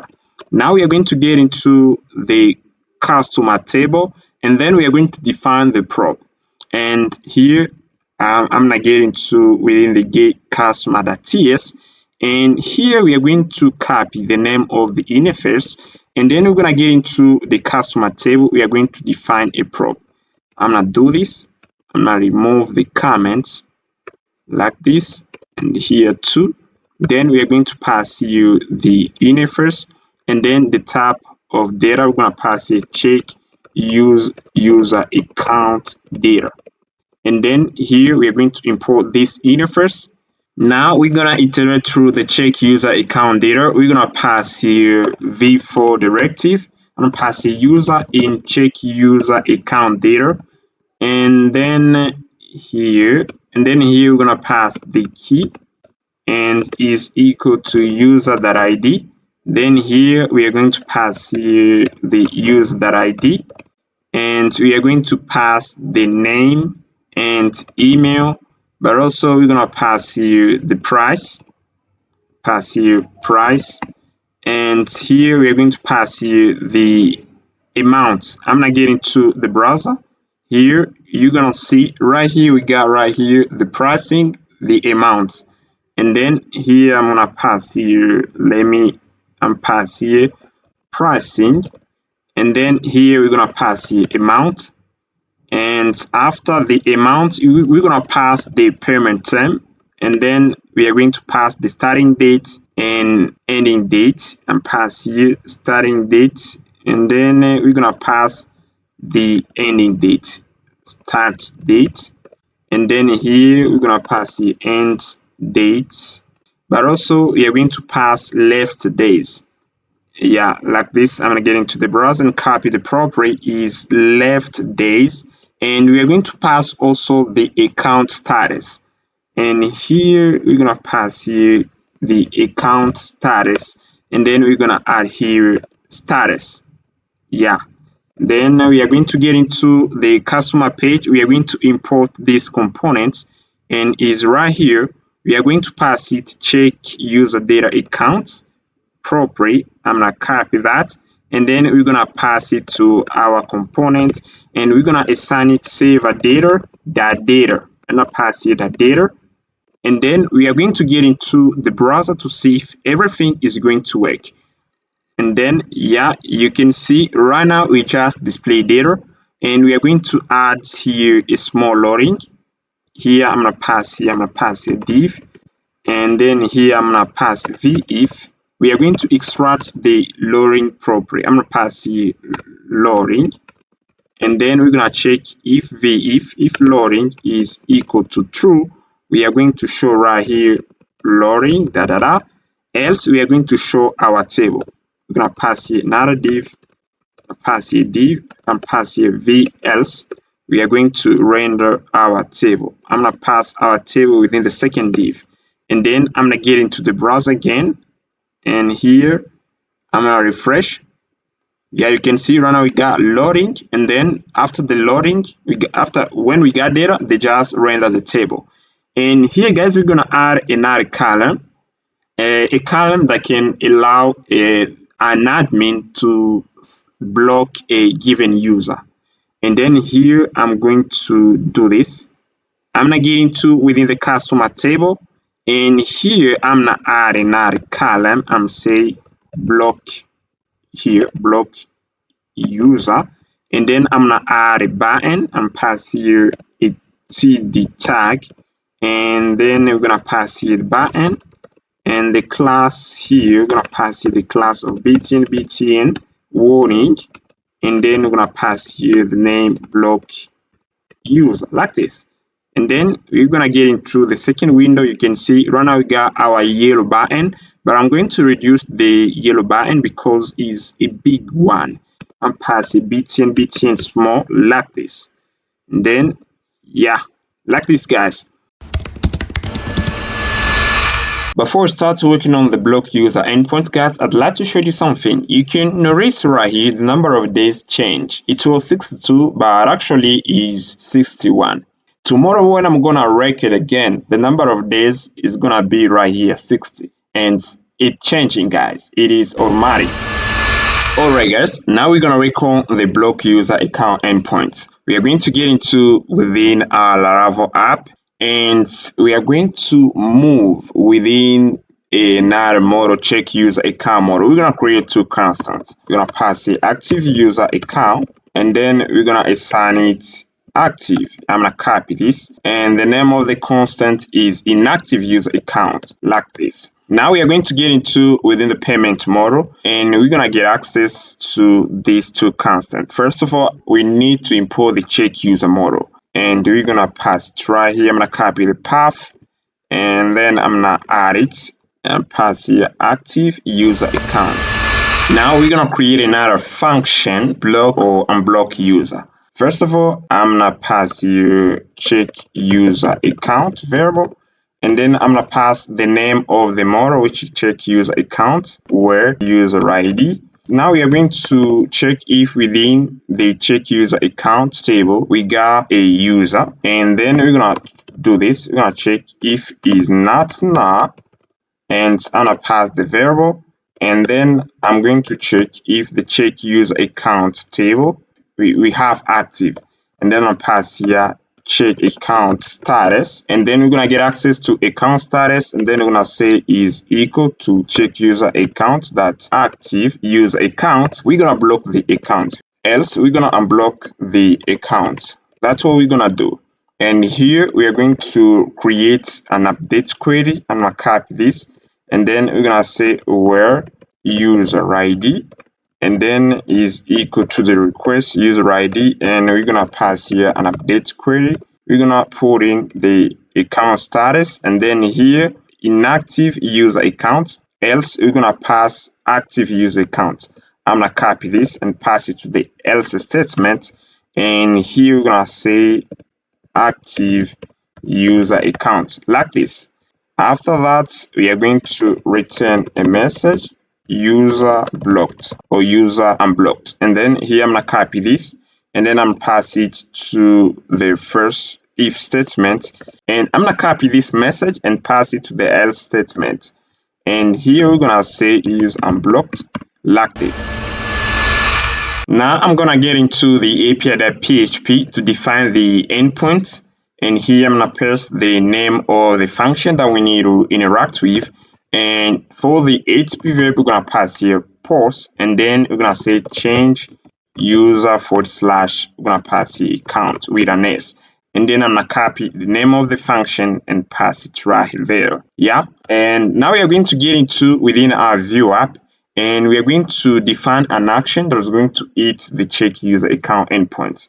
I'm gonna get into within the component folder, and we are going to define an event, find a meet macro, and then here we're gonna pass the name of the function block or unblock user like this guys, and then we're gonna pass it the user ID. I'm gonna copy this. The data type is gonna be a type of I check user account. I'm gonna pass it right there, and it's gonna return a promise of void type, and then here we're gonna add two parentheses. Now we are going to emit this function. And we're gonna add a click event to our backend, click, and we're gonna call emit. We are going to pass the user.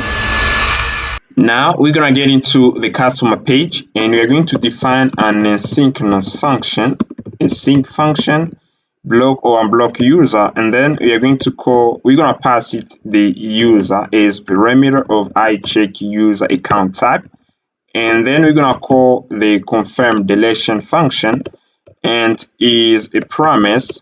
This is a promise I'm pass here then. And then here we're gonna pass within the confirm deletion a message. I'm gonna pass it, do you want to block or unblock user? Like this. This is the message. And then you can see the confirm deletion function, actually it doesn't take any parameter. I'm gonna move within the suite letter tiers, and we're gonna pass here the message, and then we're gonna say it's going to be optional. And then here I'm going to make a check. I'm gonna say if type of message is equal to undefined, we are going to pass this message, else we're gonna return the message parameter like this. Now I'm gonna move within the customer page, and we are going to define an action that's going to hit our endpoint. I'm gonna get into within the get customer.ts. I'm gonna copy all of that and create another file, and then we're gonna say block or unblock user.ts. I'm gonna put in this code, and then we are going to modify things. I'm gonna get rid of this interface. I'm gonna remove that. For the response type, you're gonna pass here the message, and the type is a string. I'm gonna do this, and then for the name of our composable, I'm gonna pass use block or unblock user. Then we're gonna call a function block or unblock user.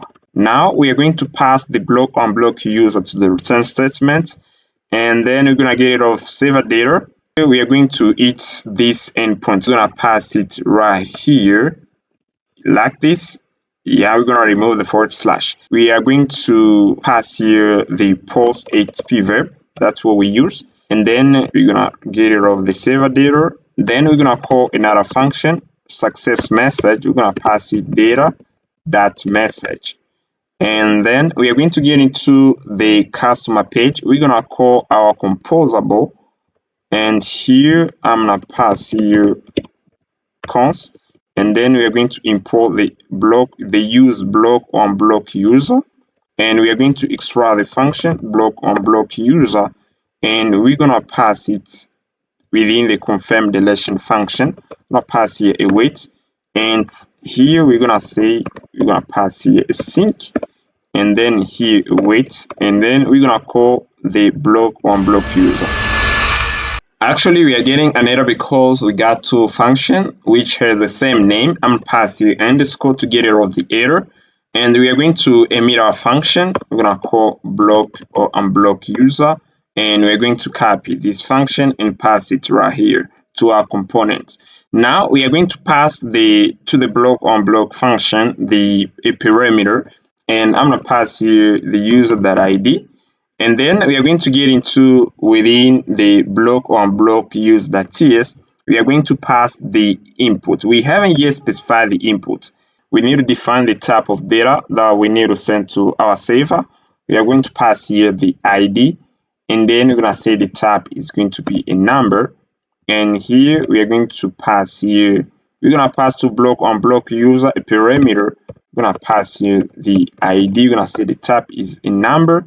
And then here I'm going to pass here ID like this. Now we are going to move to our Laravel app. We pass the user ID, and we're going to modify it. Right here I'm going to pass here the ID, and then here ID, and right here ID2 and ID, and then we're going to pass here ID and then ID. We pass here ID because our get user account info doesn't return the user ID. It doesn't matter to send the ID or the user ID. Now we are going to move to our Vue App to check if everything is okay. And we're gonna check a little bit, and then we're gonna get into the browser in order to check if everything is working. And then here, yeah, right here, we need to catch the error. We're gonna pass a catch error, and then we are going to cancel the log error. We are going to call also the getCheck user account data in order to refresh the table like this. Now I'm gonna get into the browser, and then we're gonna refresh the page. We are getting an error, and right here we're gonna remove one semicolon, and then we are going to refresh again the page. And I refresh, and then here you can see when I'm gonna click on block user. If I click yes, we're gonna block the user. Yeah, user blocked. The status right now, the status is inactive. I'm gonna click again. You're gonna see, yeah, right now we are getting active. Now let's change the label of our button. If the status is inactive, we're gonna pass here unblock. If the status is active, we're gonna pass it block. And we're gonna get into within the get customer.ts. You can see we got account status property. We're gonna pass here a union type, and I'm gonna pass here active or inactive. Then we're gonna move within the customer table and pass here account that use account status. If the user account status is equal to active, I'll pass here block, else we're gonna pass unblock. Then we're gonna move within suite.list.ts, and right you can see yes, delete it. We're gonna pass here a simple message confirm. And then if we move within the browser, I'm not getting to the browser. You can see right now we got block. If I click again, yeah, right here, we just changed the status. We got inactive. Right now we need to unblock. Click again, confirm. Alright guys, now we're gonna check if the user haven't yet paid, cannot get access to our app. He can't create an income or an expense. And I'm going to copy this query. We are going to recreate our view. We're gonna add another column. And I'm gonna get into the PHP admin. You can see we got check user account. It is a view. I'm gonna drop it. And then I'm gonna get into within the SQL tab in order to recreate it. And then here I'm gonna zoom a little bit. We're gonna add another column. We're gonna pass here check user accounts, and then here that user ID. And then I'm gonna tap inner. Yeah, right now we got the column. I'm gonna show you, or I'm gonna click on check user account. Here I'm gonna select a table right here, check user account. It is a view. And then here you can see we just added another column, user ID. Now we're gonna get into within the check user account model. We are going to create a function that is going to return left days, but also the account status of a given user. And here I'm gonna get into within the check user model, and we are going to create a function, public static function, and then we'll say get user account info, pass here info, and then we're gonna pass it the user ID as parameter. We are going to create a variable check user, and then we are going to select data within the check user account view, and where the user ID, we're gonna pass where the user ID is equal to user ID variable, and then we're gonna select a single row like this. Then we're gonna check if the check user variable is not null. Pass here is not null, and then I'm gonna pass the check user variable, and here we are going to return an array which contains two key left days, and then we're gonna pass here check user account. You're going to return left days, but also we're gonna return the account status, and then here I'm gonna pass here check user account, and then I'm pass the account status like this. And else we are going to return the left days is going to be 0, but also the account status is going to be inactive. And then here I'm gonna copy this array, and then I'm gonna pass it within the else statement. We're gonna pass here for the left days, we are going to pass here 0, and then here for the account status, I'm gonna pass here inactive user account constant.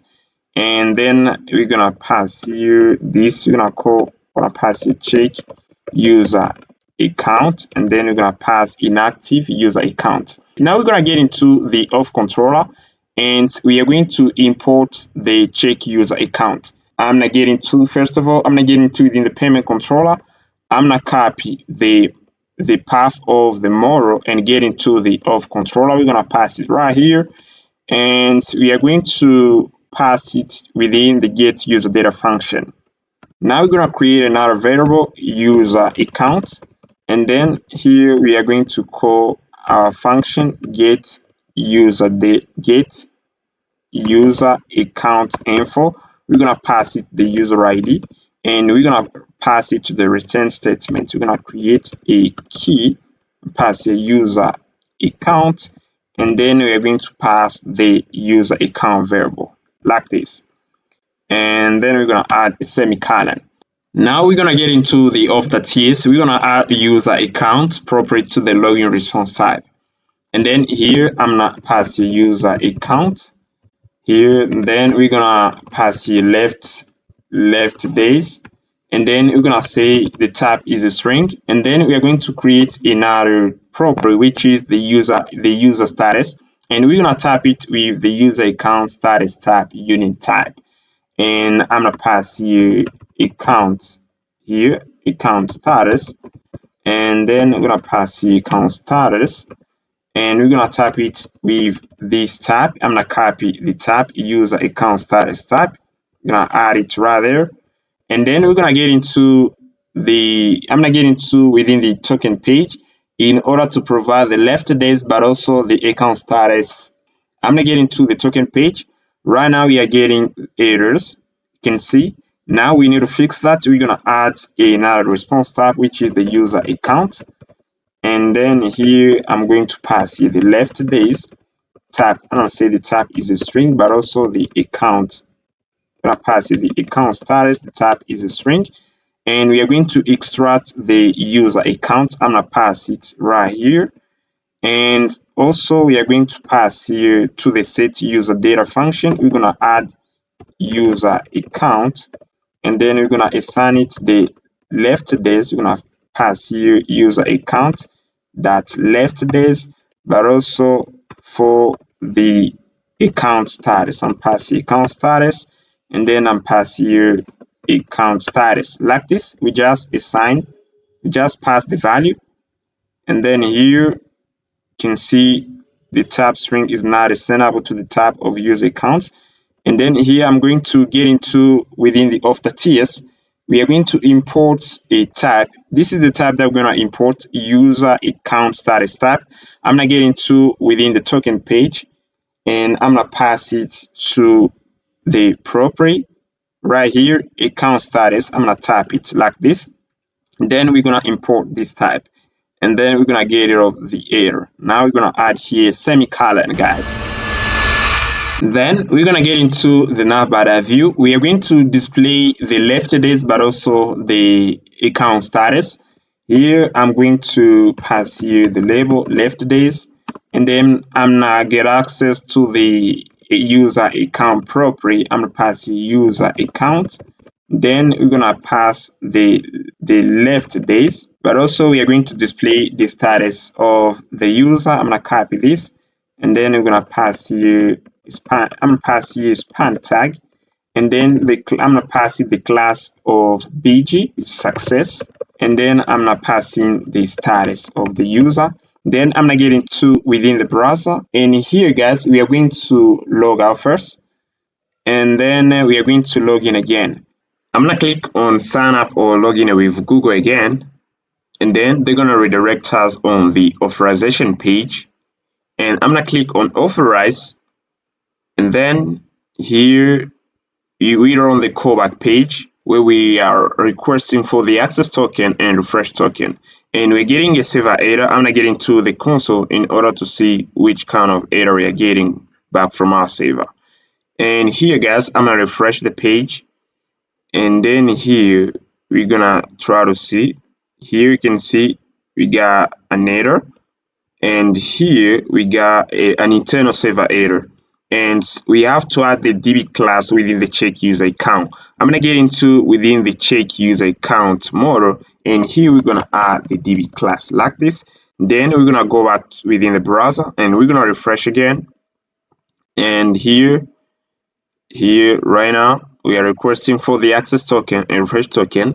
and I'm gonna redo all the process. I'm gonna go back to the login page, and I'm gonna click again on sign up or login with Google, and then you're gonna see, and then I'm gonna click authorize, and then here you can see right now we're on the dashboard, and I'm gonna get into within the Navbar view.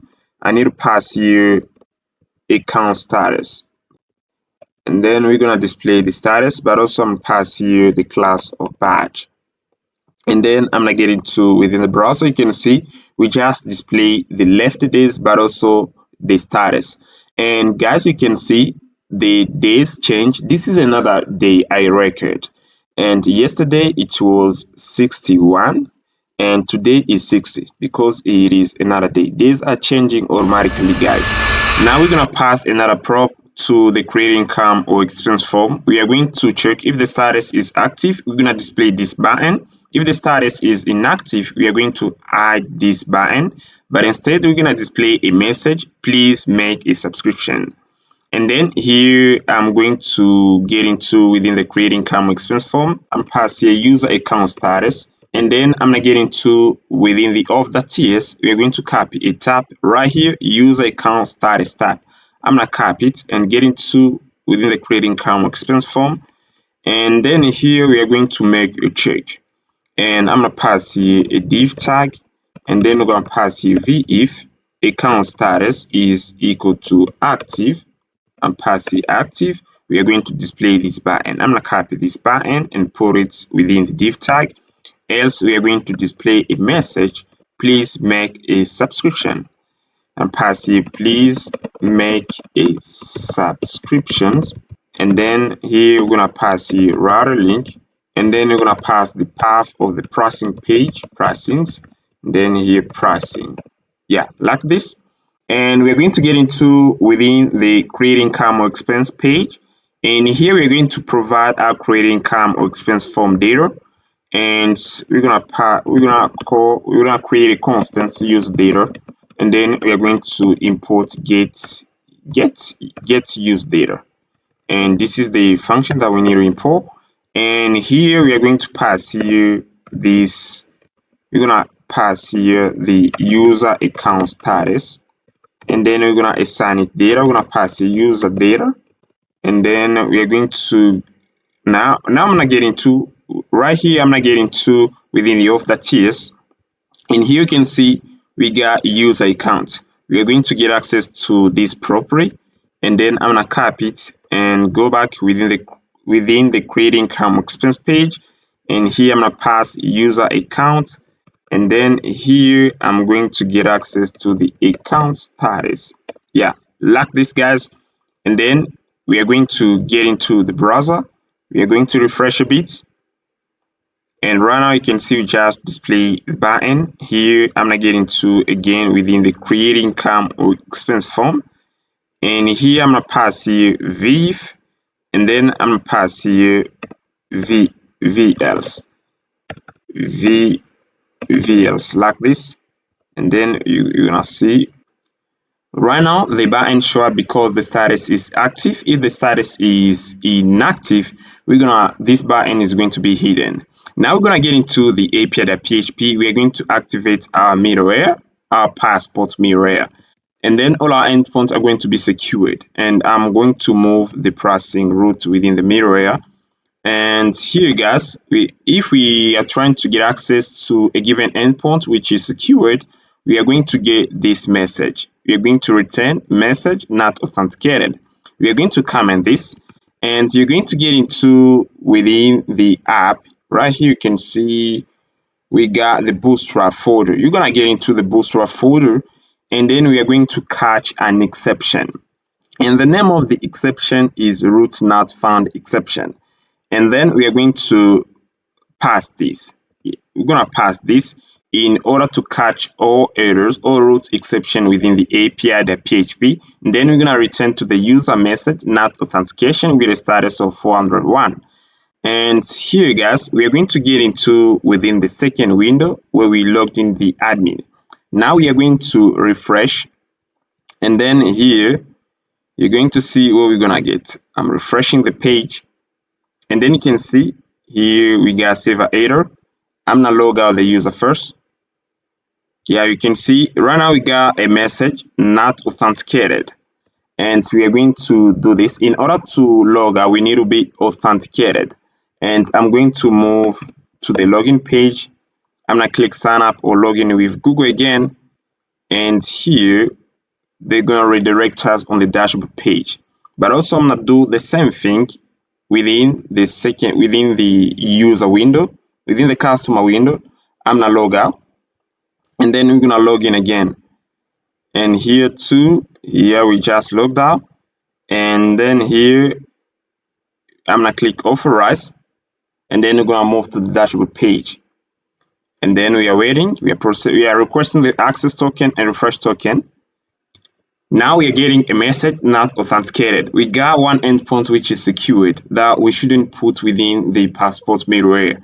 And we're going to get into the API.php. We are going to look for that endpoint, which is the user data. Right here, I'm gonna put it out the passport middleware. And then here we are going to request for the access token and refresh token again. And we're gonna move to the login page and tap enter and then click sign up or login with Google again. And here they're gonna redirect us on the login page. I'm gonna click authorize.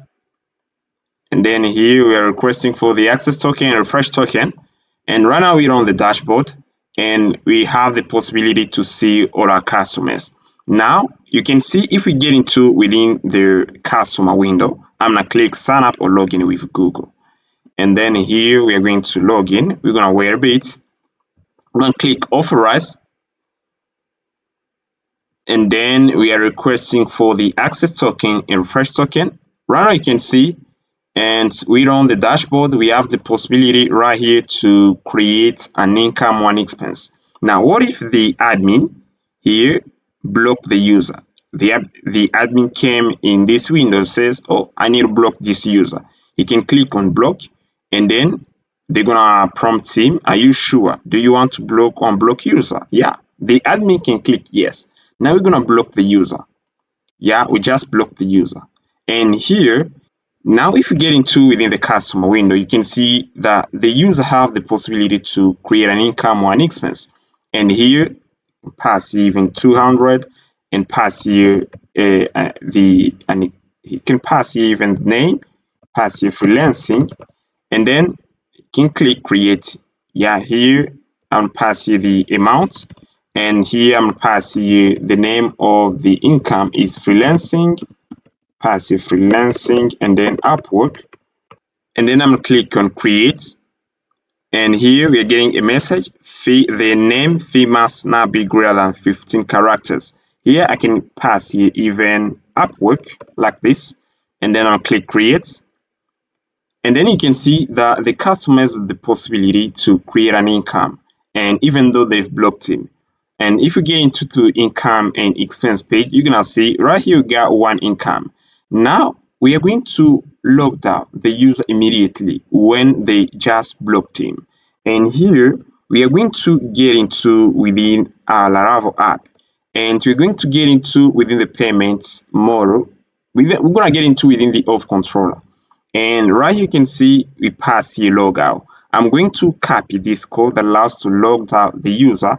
I'm gonna put it within the user model. And I'm gonna get into within the user model. We are going to import the DB class and pass use DB. And then we are going to create a static function right here. I'm gonna say this. I'm gonna come over here and say public static, pass a public static function logout user, pass here, and then we are going to put in this code, and we're going to pass the user ID as parameter, then like this, and then we are going to call this function within the auth controller. And here we are going to use the user model, and here we are going to remove that, and here we're going to pass the user logout. We're going to call the function logout user like this, and then we are going to pass the user ID. Now I'm gonna copy this code and we're gonna put it under the first if statement where we block the user. And then here we're gonna request for the user ID. I'm gonna create a variable user ID. E is equal to request user, gonna pass the user ID. Then we're gonna replace where we got the on the where clause, we're going to pass the user ID, pass user ID. And then here I'm gonna pass here the user ID variable. And I'm gonna copy that and pass it to other where clause. I'm gonna pass it right here and here too. Now we're gonna get into within our Vue app, and we are going to change the request body. And here you can see on the function block one block user, we're gonna pass here the user ID, and then we are going to say we're gonna pass it right there. For the type is a number, and we're gonna get into the get customer.ts. We're gonna add another column user ID, and then the type is a number. And then here I'm going to get into within the customer page, and we're gonna pass here right now the user ID like this. Now we're gonna try to unblock the user, and then we're gonna block the user again and try to see if the user is gonna have the possibility to create an income or an expense. And here I'm going to get into within the admin window, and here I'm gonna unblock first of all the user. I'm gonna click confirm, and then we just unblocked the user. And if we get into within the user window right here, the user have the possibility to create an income. Now I'm gonna block him again, and then we're gonna try to see if he's going to have the possibility to create an income or an expense. And then I'm gonna get into within the admin window, we're gonna block again the user. I'm gonna click here, block, because we are going to block, we are going to change the status of the user, but also we are going to log out the user. And we are going to remove the ID within the auth access token table.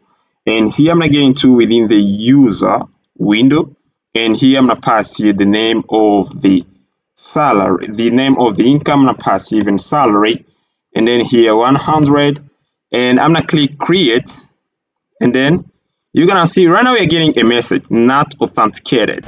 Yeah. Now, if a user is not authenticated, we are going to redirect him on the login page. We are going to get into here. I'm gonna get into the toast notification.ts file. We got a function show error. We are going to check if the message is equal to not authenticated. We are going to redirect the user on the login page. I'm gonna get into within the web.php. We are going to copy this message, and then I'm gonna pass it right here.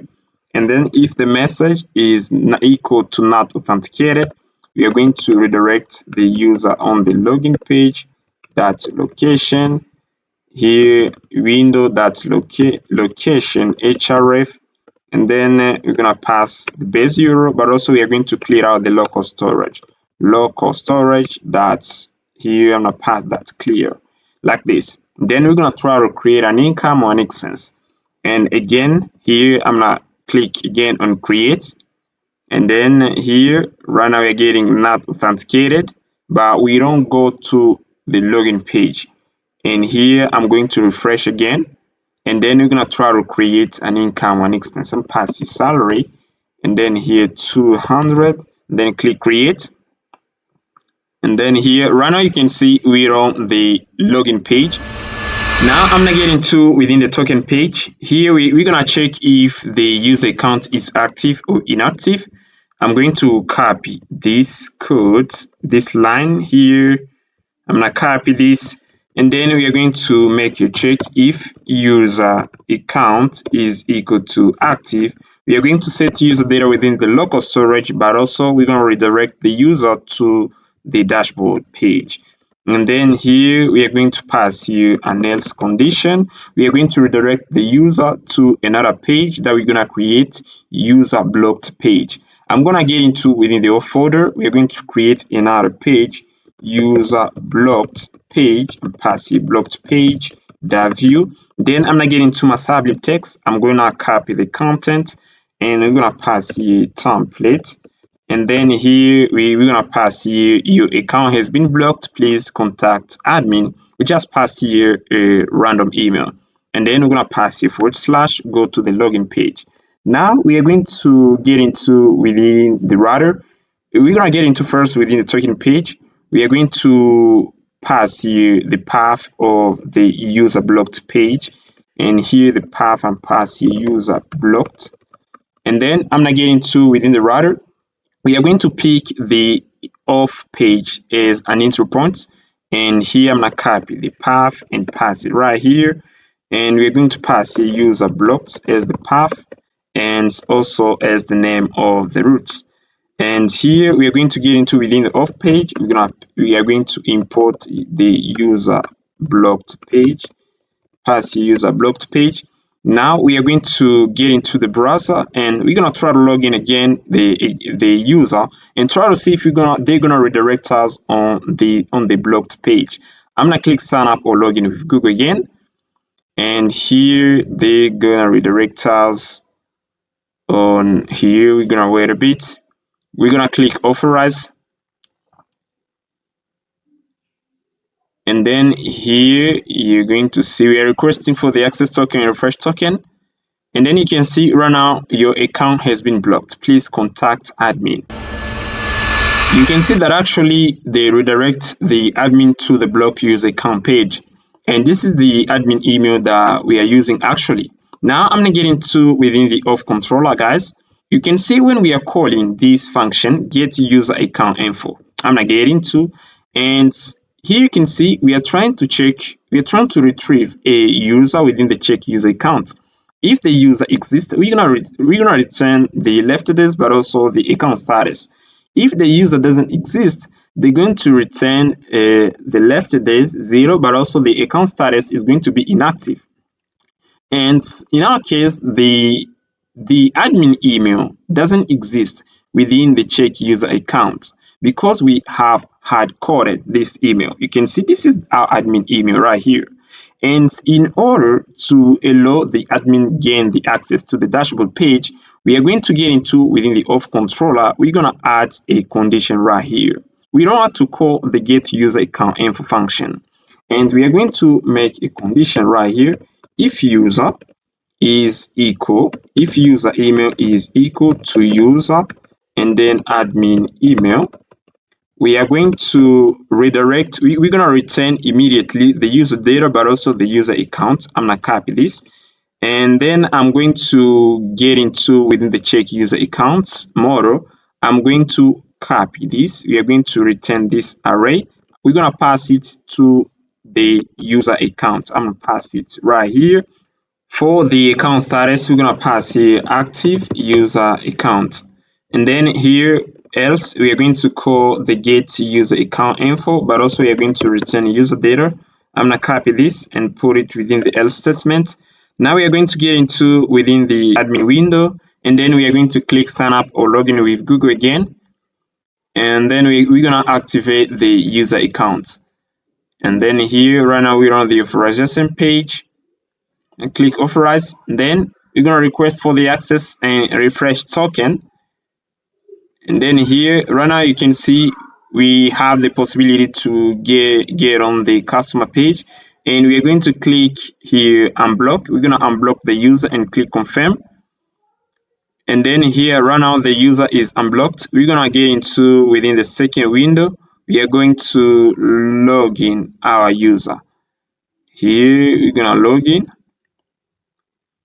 And here they're going to redirect us on the authorization page. We're going to click authorize. Now we are requesting for the access and refresh token. Yeah, you can see right now we're on the dashboard and we have the possibility to create an income or an expense. I can pass here even Upwork, here Upwork again, and then I pass here $10, and then I'm click create, and then we are going to create an income. Yeah. Alright guys, now we're gonna secure our admin area. If I click log out the user, and then here we try again to get access to the create income or expense form. You can see we have the possibility to get access on this page, and the user doesn't provide a token, and he has the possibility to view this page, and we are going to prevent that behavior. We are going to create a function within the admin page that is going to try to hit a given endpoint, and let's say logout endpoint, And if the user doesn't provide the token, they're going to redirect him immediately on the login page. That's what we're gonna do. I'm gonna get into within the admin page. I'm going to call unmounted hook function, and here we are going to pass in a function that returns a promise. And then here I'm gonna create this function, a sync function, try logout user, and then we're gonna put in try catch block, and then I'm going to copy this code right here, but also I'm gonna copy the show error function. And if we got a message not authenticated, they're going to redirect the user immediately on the login page. And here I'm gonna pass here event undefined, and then I'm gonna copy this and say and pass it right there, and here like this, guys. And then we're going to pass the try logout within the unmounted hook function and pass here wait. Now if we refresh again the admin area, here I'm not getting, and then I try to refresh this page, they're going to redirect the user immediately on the login page because it doesn't provide any access token or refresh token. And again, if you try again to get access to the admin area, if I pass the path of the create income or expense page, you can see they're going to redirect the user immediately on the login page. If I pass here pricing / pricings, and then you can see, yeah, they're going to redirect the user immediately on the login page. And that's pretty much it, guys. Alright guys, now we're gonna be talking about the payment term lifetime. Here we already done with the payment term basic, but also the payment term pro. If the user pick the payment term right here, he pick the basic plan, they're gonna add 31 days. If he pick the pro, they're gonna add 365 days. But if he pick lifetime, they're going to add a lifetime access to his account. Now here I'm gonna get into within the pricing model. And here you can see we got a function give pricing terms, and here if the user choose payment term month, and so we're gonna be adding 31 days. If you pick payment term year, they're gonna add 365 days. Now what about the payment term lifetime? We are going to add right here, it was like this. We are going to add right here the starting date. I'm going to copy this. But also we are going to create a constant, guys. Here we're gonna create a constant lifetime date, and then we're gonna be assigning this date, this constant, to the ending date. You can see right here we got 2050. This is the year, and maybe we just add more than 26 years. The user can have the possibility to get access to our app as long as our app still exists. Now, and I'd like to show you guys to give you an idea how we handle subscriptions in Stripe. If you know a different way to do it, you can go with. Now I'm gonna copy this, and then I'm gonna get into within the pricing model, and here I'm gonna pass it right here, guys. And then we're going to use the pricing model in order to get access to the constant here. I'm gonna pass here pricing, and then I'm going to pass lifetime date like this, and then we just finish, guys. Now we're gonna move to the dashboard right here. We haven't yet working on the dashboard. We are going to work on it. Now we are going to go at Apex doc, and you're gonna move within integrations, guys. You're going to type this command in order to install Apex chart within your app. You're going to pick here for Vue free project. You're gonna type this command and npm install -- save Apex. You're gonna copy this and this one too in order to install Apex. And then in order to add it within our main.ts, I'm gonna copy this, and then I'm gonna get into within main.ts. Where is main.ts? I'm going to get into within our Vue app, and then we're gonna get into the main.ts. We are going to add Vue Apex. You can see I've already added it. I'm gonna add it right here, install it, and then add it, Vue Apex. Once done, guys, we are ready. Now guys, we're gonna go back again at apexcharts.com, and here guys you can see that we got different types of charts, and you're gonna select view, and here we are going to scroll down a little bit. You're going to pick the pie chart, And then you're gonna get into this category, and then you're gonna see different types of pie charts. We're gonna pick this one here, and then I'm gonna get into, and then here guys, you're gonna copy the code, and then you're gonna adapt it to Composition API. I've already done that, guys, don't worry. Here I'm gonna get into my subject text. You can see this is the code, and I've already adapted to Composition API. I'm gonna copy it, and then I'm gonna get into within our Vue app. Here we are going to move to the dashboard folder. We're going to create another folder, which is the components, and then we are going to create in a component. We're going to name it apex donuts.vue, and like this. Now we are going to paste it in the content. You can see we are using define component function in order to define the prop for our charts. And if you're using define component function, you need to pass the prop object in order to define property. And you can see that we are using option API right here, guys. You pass here the data, and then we just return some properties. And here we are going to get into the dashboard page, and then we are going to import this component. I'm going to pass here the script, and here we're going to pass here the length is ts, and we're going to pass here the setup attributes. Now we are going to import this component and pass here import apex donut, and then we're going to pass here from component folder. We're going to get into the component folder, and then we're going to pass here apex donut.vue like this. Then we're going to copy the apex donut chart, and then we're going to pass it within the div tag. I'm going to pass here the class of row first, and then I'll define another div with a class of core medium 4. I'm going to pass in our charts here, and here I'm going to pass here the apex donut, and the apex donut takes a prop. If we get into the apex donut view, you can see right here we just define a prop is a data property. It takes an array, and then I'm gonna get into within the dashboard page. We are going to pass here the data property here and pass here data, and then we are going to pass it an array. Here we need to pass here.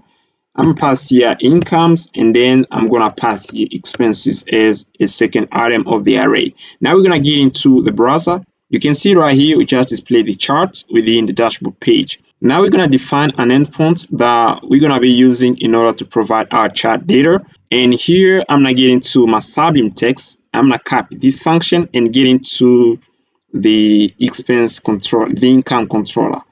And here I'm going to do this. Here I'm going to get into within the income controller. And then here, guys, we are going to pass this function right here, get chart data, and we are retrieving the total amount about income, but also for the expenses, and then we return an array. Now we are going to move within the API.php, and then here I'm gonna define an endpoint get charts and pass here chart data like this, and then I'm passing the get endpoint, the get HPver, and also I'm gonna get into the income controller. I'm gonna copy the name of the function and put it within the API.php. Now I'm going to copy this endpoint and put it out of the middleware. I'm trying to see if we are going to get there. If we hit this endpoint, I'm going to get into within the browser. And here I'm going to pass here API, the base URL API /chart data. And then we're going to tap enter. And then you can see our endpoint returns an array. Now guys, we are going to convert the total incomes but also the total expense amounts into percent because our charts accept only percent values. I'm going to get into within the payment controller, and here we are going to create another variable which is pass it total, and then here we are going to calculate the total amount of total incomes but also total expenses. And here I'm going to pass here plus total expenses. And then here we are going to calculate the income percent and pass the dollar income percent. But also we are going to pass here the float var, because if we got a decimal value, we are going to round it. And then we are going to use the number format function. And then we are going to pass here, we are going to pass the total income within the number format function. And then we are going to say, we're going to pass here times 100 divided by total amount. I'm going to pass here divided by total variable. here like this, and then we are going to do the same thing for the expense. Here I'm going to pass here expense percent, and then here I'm gonna copy the total expense and then I'm pass it within the number function. Now we are going to pass the income percent but also the expense percent to the array. We are going to return them, and then we are going to get into the browser again and we are going to refresh to see what we're gonna get. And here we forgot to add something, guys. We need to pass here, we are going to select only one item, one number after the comma.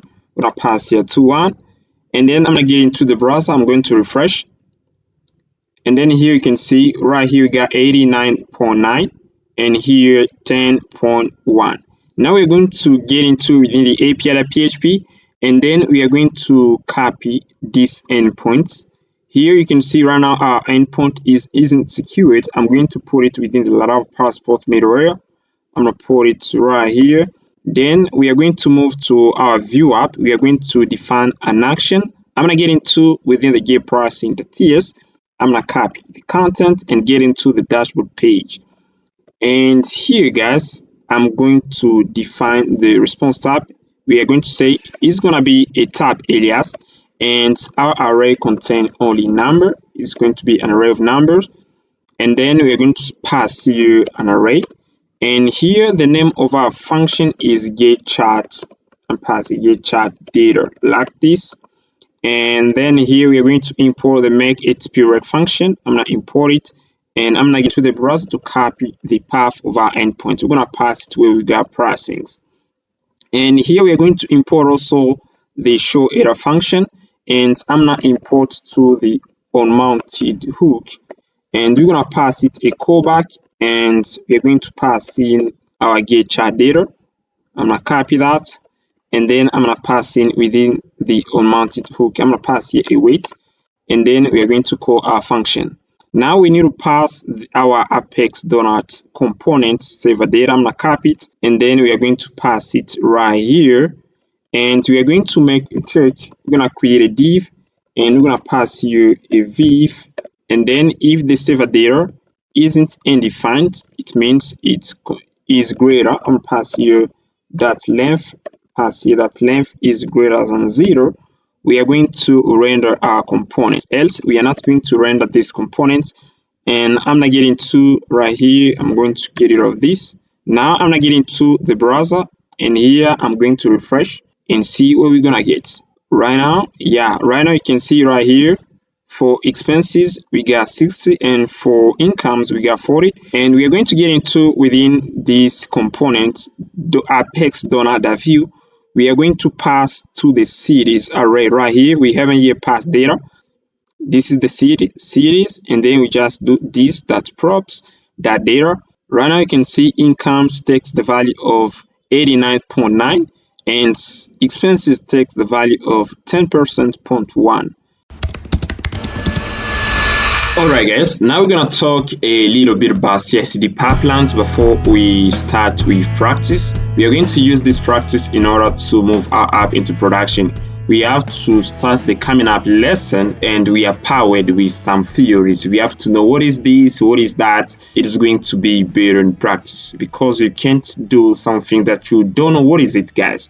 We have to know some definition are going to be pretty important. Let's get started, guys. Now, what is CI/CD? CI/CD is an acronym, and the CI stands for continuous integration and CD stands for continuous delivery. CI is a process that automates the code building, testing, and merging, ensuring error-free collaboration between programmers across components. We can early detect bugs before they reach in production. But also we have CD, which is another process that allows to streamline the deployment process. We don't have downtime because everything is automated. The risk of getting bugs is reduced. Alright guys, now we're going to take a look to this diagram. We have a programmer made a push within our repository located within GitHub. The programmer can decide to make a pull request or create an issue. And then we have another platform within GitHub, Github Actions, which is a CI/CD platform that is going to listen to these events occurred within our repository. If a programmer made a push to our repository, the GitHub Action CI/CD platform is gonna start a CI pipeline, and then within the CI pipeline is where we build and test, and we can run unit tests and integration tests. After the GitHub Actions finished with the CI continuous integration process, we're gonna start with another process, which is the continuous delivery process, where we are going to build our app into a Docker image because the unit test and integration test is already being passed. And then they're going to push this Docker image to a container registry like Docker Hub. And after that, we are going to log them within our DigitalOcean server, and we are going to pull this image from the container registry. And that's pretty much it, guys. Now we're gonna be talking about some CI/CD tools. I'm not going to get into the details, but I'm going to mention some popular CI/CD platform. We got GitHub Actions, which is a CI/CD tool that we're gonna be using in order to put our app into production. We got Jenkins, also is a popular CI/CD tool.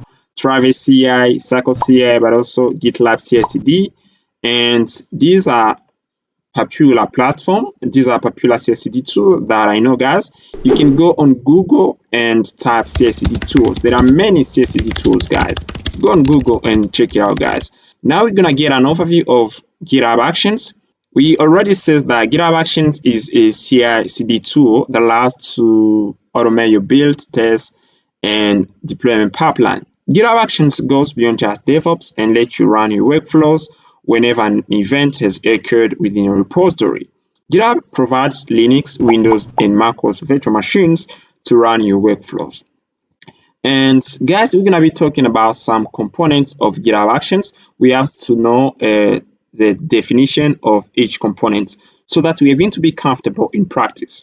A workflow is a configurable automated process that will run one or more jobs. Workflows are defined by a YAML file checked in your repository. We got also a runner. A runner is simply a server that runs your workflows whenever an event has occurred within your repository. Now we are going to talk about a job. A job is simply a set of steps in a workflow that is executed on the same runner. That is the definition of a job. Now, what is an action? An action is a custom application for GitHub Actions platform that performs a complex but frequently repeated task. You can take an action like an npm package. And that's pretty much it, guys. Now let's get started with the practice. Alright, guys, now we're gonna get started with the practice, guys. Because we already done with the theory, we talked a little bit about GitHub Actions. We already know what is GitHub Actions, but also we take a look to some components of GitHub Actions like a runner, an action. We learn only the definition of these components, guys. Now we are going to learn about them in practice. We're gonna learn how to use these components in practice. And here we're going to start by creating our first workflow. And in order to create a workflow, first of all, within your project folder, you're going to create a folder .github. And then within the .github folder, you're going to put in another folder, which is the workflows, is where we're going to locate in all our workflows. And in order to see all our running workflow, we are going to go at github.com. And here, guys, this is our project, app backend. You're going to get into the menu actions is where we're going to see all our running workflow and failing workflows. And here, guys, you can see these are some workflows that have been running. And you can see here, change YAML file. This is a commit, guys. And then I can get in. And here I'm not getting. You can see this workflow has been failed. But also I can get into a workflow which has been passed. I'm not getting. And then here you can see we got 3 types of workflow that we're going to write. We got static code analysis. And here we got a CI test. This is not a workflow where we're going to put in instructions to run our test. But also we're going to create a third workflow. The job is to build and deploy our app to DigitalOcean. And here, guys, you can see the first one, we got static code analysis. We run the test and then we build and deploy our image to DigitalOcean. Now we're going to start with our first workflow, which is the static code analysis. And we are going to create a YAML file within the workflows. Here, I'm not creating a file. I'm saying CI, continuous integration, and then I'm pass here test.yaml like this, and then we're gonna put in some instructions to run tests. And guys, we're gonna use a package called Laravel Paints. Here, go at laravel.com, type Laravel Paints, and Laravel Paints is a code style fixer. We're gonna use this for static code analysis. And then you're gonna copy this command in order to install Laravel Paint. And then in order to run Laravel Paint, we are going to copy this command right here. Once you're done, guys, now I'm not showing you how to use Laravel Paint. It is a code style fixer. I'm gonna get into within app, HTTP folder, and then I'm gonna get into within the all folder. And right here, I'm gonna show you something. Let me do this. And here, I can even put this semicolon right here. And then I'm going to pass these curly braces like this. And then I'm going to get into the database folder, migrations. I'm not getting to within one migration right here, incomes, and then I'm going to do this. I'm not do this, guys. And then we're gonna run Laravel Paint to fix all these coding standard errors. And then I'm gonna do this. Now, in order to run Laravel Paint, I'm gonna go at laravel.com and then I'm going to type this command. And I'm gonna get into my command line here, guys, and we are going to type this command php, and then you're gonna paste this command. And here I'm gonna type inner, and then you're gonna see what we're gonna get. Right now they're doing static code analysis. They are fixing coding standards errors. And here if you get into within our app, I'm gonna get in. You can see all these errors are fixed automatically. I'm gonna get into within the off controller, and here you can see right now they put the semicolon after the first function. If we put again the semicolon right here and we run Laravel Paint, they're going to move the comma right here. This is PHP coding standard. Now we're gonna get into the command prompt, guys, and we're gonna type git status. You can see that actually Laravel Paint modify all our files where we have coding standard errors. We have coding standard errors within check.c.php, and Laravel Paint detects all these coding errors in these files and then fix these errors. And in order to run Laravel Paint, guys, you have to make sure you got PHP enabled within your command prompt. Otherwise, you're gonna get errors when you're gonna try to run Laravel Paint. And here we are going to go back at laravel.com. We are going to move to the section, guys, continuous integration. Here you can see Github Actions. And here we are going to automate this process of linting. And here we're gonna copy this code, and then we're gonna get into within workflows folder. We're gonna create another workflow. We're gonna name it CI lint and pass here the YAML. And guys, we already know what is a YAML file. We says that a YAML file is a file that contains a set of instructions that are going to be executed by a runner. And a runner is simply a virtual machine, Linux, Windows, or macOS. We talked about that, guys. Right now, guys, I'm going to explain you this YAML file. And here you can see we just specify the name of our workflow, which is fixed code style. And here we got the event, which is the push. When we're gonna make a push request to our repository, Github Actions is gonna detect these events and then it's gonna run our workflow. And here we pass the jobs. We says that the name of the job that we're gonna be running is lint, and we can specify a different name and pass here fixed code style like this. We can even pass this name. And I'm gonna pass here just lint. Then we specify the runner, which is the virtual machine is Ubuntu Lattice, and we just specify right here the PHP version. It's past the strategy, but also the metrics, which says that on our runner we're gonna be running PHP 8.3. But here, right here, I'm gonna pass here 8.2 because right now we are using PHP 8.2. Type PHP-V. And then you can see this is the version that we are using in Laravel 11 projects. And then here, guys, a job has step. And this is the first step right here, guys. We are going to check our code. We're going to check out our code. And we're using an action a checkout at v4 version 4. And so it says in theory that an action is simply an npm package. It is a package, guys. I'm gonna copy this and go at Google. I'm gonna show you right here. I'm gonna open another tab and pass here the name of this action. And then we're gonna move to the repository of this action. And then right here you can see here we got the about section, action for checking our repo. We are going to use the checkout v4 package in order to clone our repository within the runner, and then we can make actions like push requests or merge. Yeah, this is the importance of this action. And then we're gonna move to another step, which is setup PHP. We are using another action. I'm gonna copy this, and then I'm gonna go to Google again. I'm gonna tap this action right here. All of this is to show you that an action is simply a package. And you can see right here, Github Action to set up PHP with extensions, php.ini, configurations, coverage drivers, and so on, guys. And this is the action. And then right here, you can see we're using this shift and / setup PHP in order to install PHP within our runner. And we just install some extensions. Now we're gonna move to another step where we're gonna install Laravel pint. Right here, the name of the step is install pint. We are going to run this command within the runner, composer global require Laravel / pint.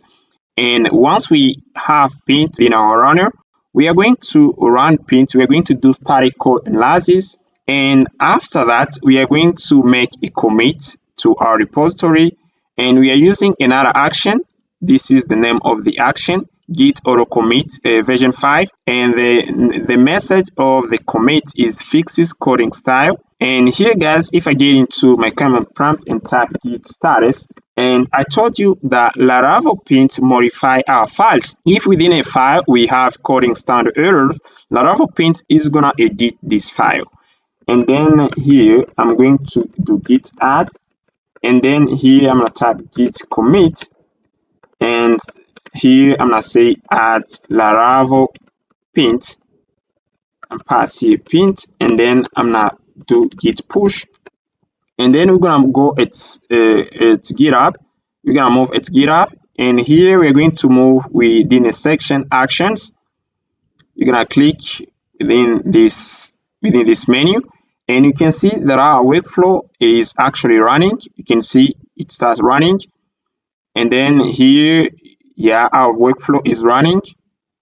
Right now, they are performing a static code analysis within our repository. And then you can see that the action is done.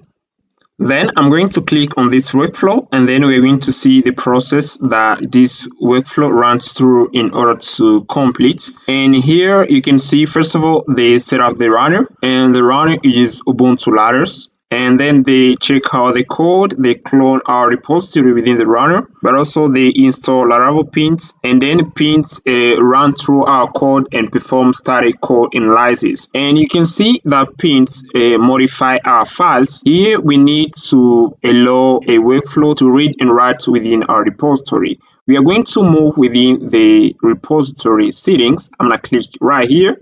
And then you're going to scroll down a little bit at the left. You're going to see actions right here, guys. And then you're going to click on general. You're going to get into, you got actions permissions. And you're going to select allow all actions and reusable workflow. Select that, guys, and click save, because we're going to be using reusable workflows later on. You're going to scroll down a little bit again, and then you can see workflow permissions. You're going to select read and write, and then you're going to click save so that Laravel pint can be able to read and write within our repository. After that, you're going to make a push to your repository, and then the workflow is going to be start running. And that's all, guys. All right, guys, now we are going to create another workflow, which is the CI test. And I'm going to get into within our project. We are going to move within workflows folder. And here you can see we already create a file, CI test.yaml. and I'm gonna put in these YAML instructions. And here we define right here, the name is the name of the workflow, which is run test. And then when we're gonna make a push to our repository, they're gonna run this workflow. This is the job, and the name of the job is test. And then we specify the runner, which is Ubuntu Ladders. Then we use an action v3 and pass here v4, and then we are going to set up PHP, and after that we are going to install some extensions within our runner based on PHP version 8.2. Then we are going to install some dependencies within our projects, and after that they're going to prepare our Laravel application. They're going to run multiple commands by passing right here a pap sign, which means they're going to run multiple commands. First of all, they're going to copy the environment variable within the env.example file, and then they're going to paste it in within another file, which is the env file, and then they're going to generate the key by typing php artisan key generate. And after this process, they're going to run the test by typing php artisan test. First of all, I'm going to check if the test ran within our local computer by typing php artisan test. And if the test pass within our local computer, which means that the test is going to pass to within Github Actions. You can see that our test is passing right now. And here I'm not getting to within the API.php. You can see that we got one endpoint which isn't secured. And I'm going to copy it, and I'm gonna pass it within the middleware and pass it right here. And then we are going to run PHP artisan test again, and to see if the test is going to pass. And then here the test is running, and you can see that we got one test case which is failed, and here should return correct parsing columns. This test case try to get access to a secure endpoint, and we are going to provide the access token.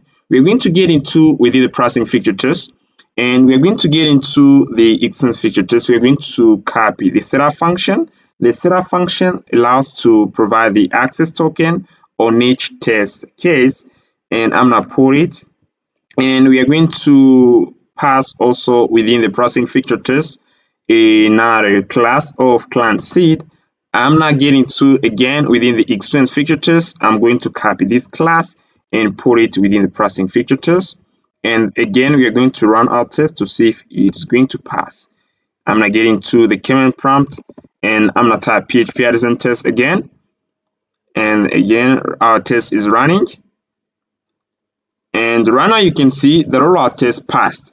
Now I'm going to make a commit. I'm going to pass here git add. And then here we're going to say git, we're going to pass here git commit -m, and then pass here secure parsings endpoints. This is the message. And then we're going to make a git push. And right now here we are making a git push, and you can see guys, we're getting a message from Github. Here the message says this update were rejected because the remote contains work that you do not have locally, and this occurs usually when Laravel pins perform static code analysis within your repository and within the runner, and then modify the files and then create a commit to your repository. And this makes that within your remote repository, you got changes that you do not have within your local computer. And we are going to make, first of all, a git pull, and then we're going to make git push. You can see right here, this says to make a git pull. We're going to make a git pull, and then we're going to make git push again. Right now, I'm doing a pull request, and then I'm going to do git pull. Push, yeah, we're gonna do git push, and right now we are going to do this. I'm gonna do this and pass here git pull, and pass here, first of all we need to pass git pull, pass here git pull, and right here you can see pulling is not possible because you have a merge files. And here we are going to do git add and pass here git commit, get changes from git, and then we're going to make a push, git push, and then you're gonna see what we're gonna get. Right now we are making a push. Now we are going to move within Github Actions. I'm gonna click Actions menu, and then you're gonna see what we're gonna get. You can see right here we pass a commit message, get changes from git, get changes from Git. We got two commits right here. I'm gonna click to the first one, and within the first one, they run the test. I'm gonna click right here. Click right here. You can see right now they do linting on this commit right here, run pint, and you can see that this workflow fails because of an error within the processing feature test. Parse error. Yeah, this workflow fails. And then I'm gonna go back again, and here you can see we got another workflow which is running. I'm gonna go back, and here I'm going to show you. You can see get changes from Git. I'm gonna click on that too, and run test. Here I'm gonna click on it, and you can see this one fails too. We got a syntax error which caused our workflow to fail. We have a conflict, guys, when we make git pull from GitHub, and here I'm going to pass here accept incoming changes, and then I'm going to remove that. And again, here right now everything is okay. We are going to type again git add, and then we're going to create a commit, git commit, and then I'm pass here fix conflict, and then here we're going to make git push. And right now we're gonna go again at GitHub. We are going to get into within the actions menu, and then we are going to see right here. You can see we got the commit message fix conflicts, and then I'm gonna click on it. And here, guys, right now they're running the test. I'm gonna click on it. Here the test is running. They install Composer, and then right now they prepare our application, and they are running the test. The test pass, and everything is okay. You can see that our test workflow passed successfully. It is okay. Everything is okay within the CI test. Now we are going to go back, and here we are going to see, we're going to take a look to another commit, which is the fix conflict. I'm going to click on it, and then you can see this one performs static code analysis. I'm going to click on it, and then you can see everything is correct, guys. Everything is correct. Now, guys, I'm going to show you something in order your CI test workflow pass. And if you do not do that, maybe your workflow within your CI test workflow, you're gonna get errors, guys. And here you're going to get into within your project. You can see within the storage folder, you got of private key, but also of public key. And here you're gonna get into within your git ignore file, and you shouldn't ignore all content within the storage folder. You're gonna ignore only the logs, the framework folder, or content within the storage / framework folder. You're gonna ignore all things, or even all contents within the app folder. And don't ignore the all of private key, but also the all of public key. Otherwise, guys, you're gonna get errors if you ignore the of private key, but also the of public key. You're gonna get errors within your CI. Your CI won't run at all. And in order to make it pass, guys, you're gonna get into within the env file, and then you're going to cap the passport personal access client ID, and then the passport personal access client secret. We use these two environments variable in order to generate the access token that we use within our feature test. And then here I'm going to copy these two environment variable, and then I'm gonna get into within the env.example file, and then I'm gonna paste it right here. And after that, guys, you can see within our CI tester YAML right here, we on this step right here on prepare Laravel application, we copy all environment variable within the env.example, and then we put it within the env file. That's why I advise you to copy these two environment variable within the env.example file. And that's pretty much it, guys. Let's move on. Alright, guys, now we're going to be talking about reusable workflow. We are going to create a workflow that is going to run other workflows. They're going to perform first static code analysis, which is the linting, and then they're going to run the test. Yeah, we need to run our workflow in another. We are going to create another YAML, which is the main.yaml. And I'm going to get into within the CI test, I'm going to copy something. and then I'm gonna put it right here. I'm gonna get into within right here. I'm gonna get in, and I'm gonna copy this, and then I'm put it right here. And here, guys, I'm gonna remove that, and we are going to pass here the name of our workflow. We're gonna say right here the name is main workflow. Pass here main workflow, and then here on push event they're going to run these workflows located within the main YAML. And here we are going to say here the first thing they're gonna run linting, and then here I'm pass here the name is static code analysis, and then here we are going to pass here a uses key. I'm say uses, and then we're gonna pass this path. They're going to get into within the current directory. They're gonna get into within the GitHub folder, workflows, CI lint. I'm passing CI lint, and then here, guys, we are going to copy this job, and then we are going to pass here another job, which is the test, and pass here test, and then here I'm gonna say run test like this, and then here I'm gonna say run static code analysis. Now we're going to use the needs kits in order to tell GitHub Actions that we need the linting workflow to finish in order to start the test workflow. And here I'm gonna pass here the name of the job, which is lint, and then I'm gonna do this and pass here lint and add I'm gonna add a space, and then here we are going to pass here the test, the YAML. Then we are going to get into within our command prompt. We are going to create a commit right here.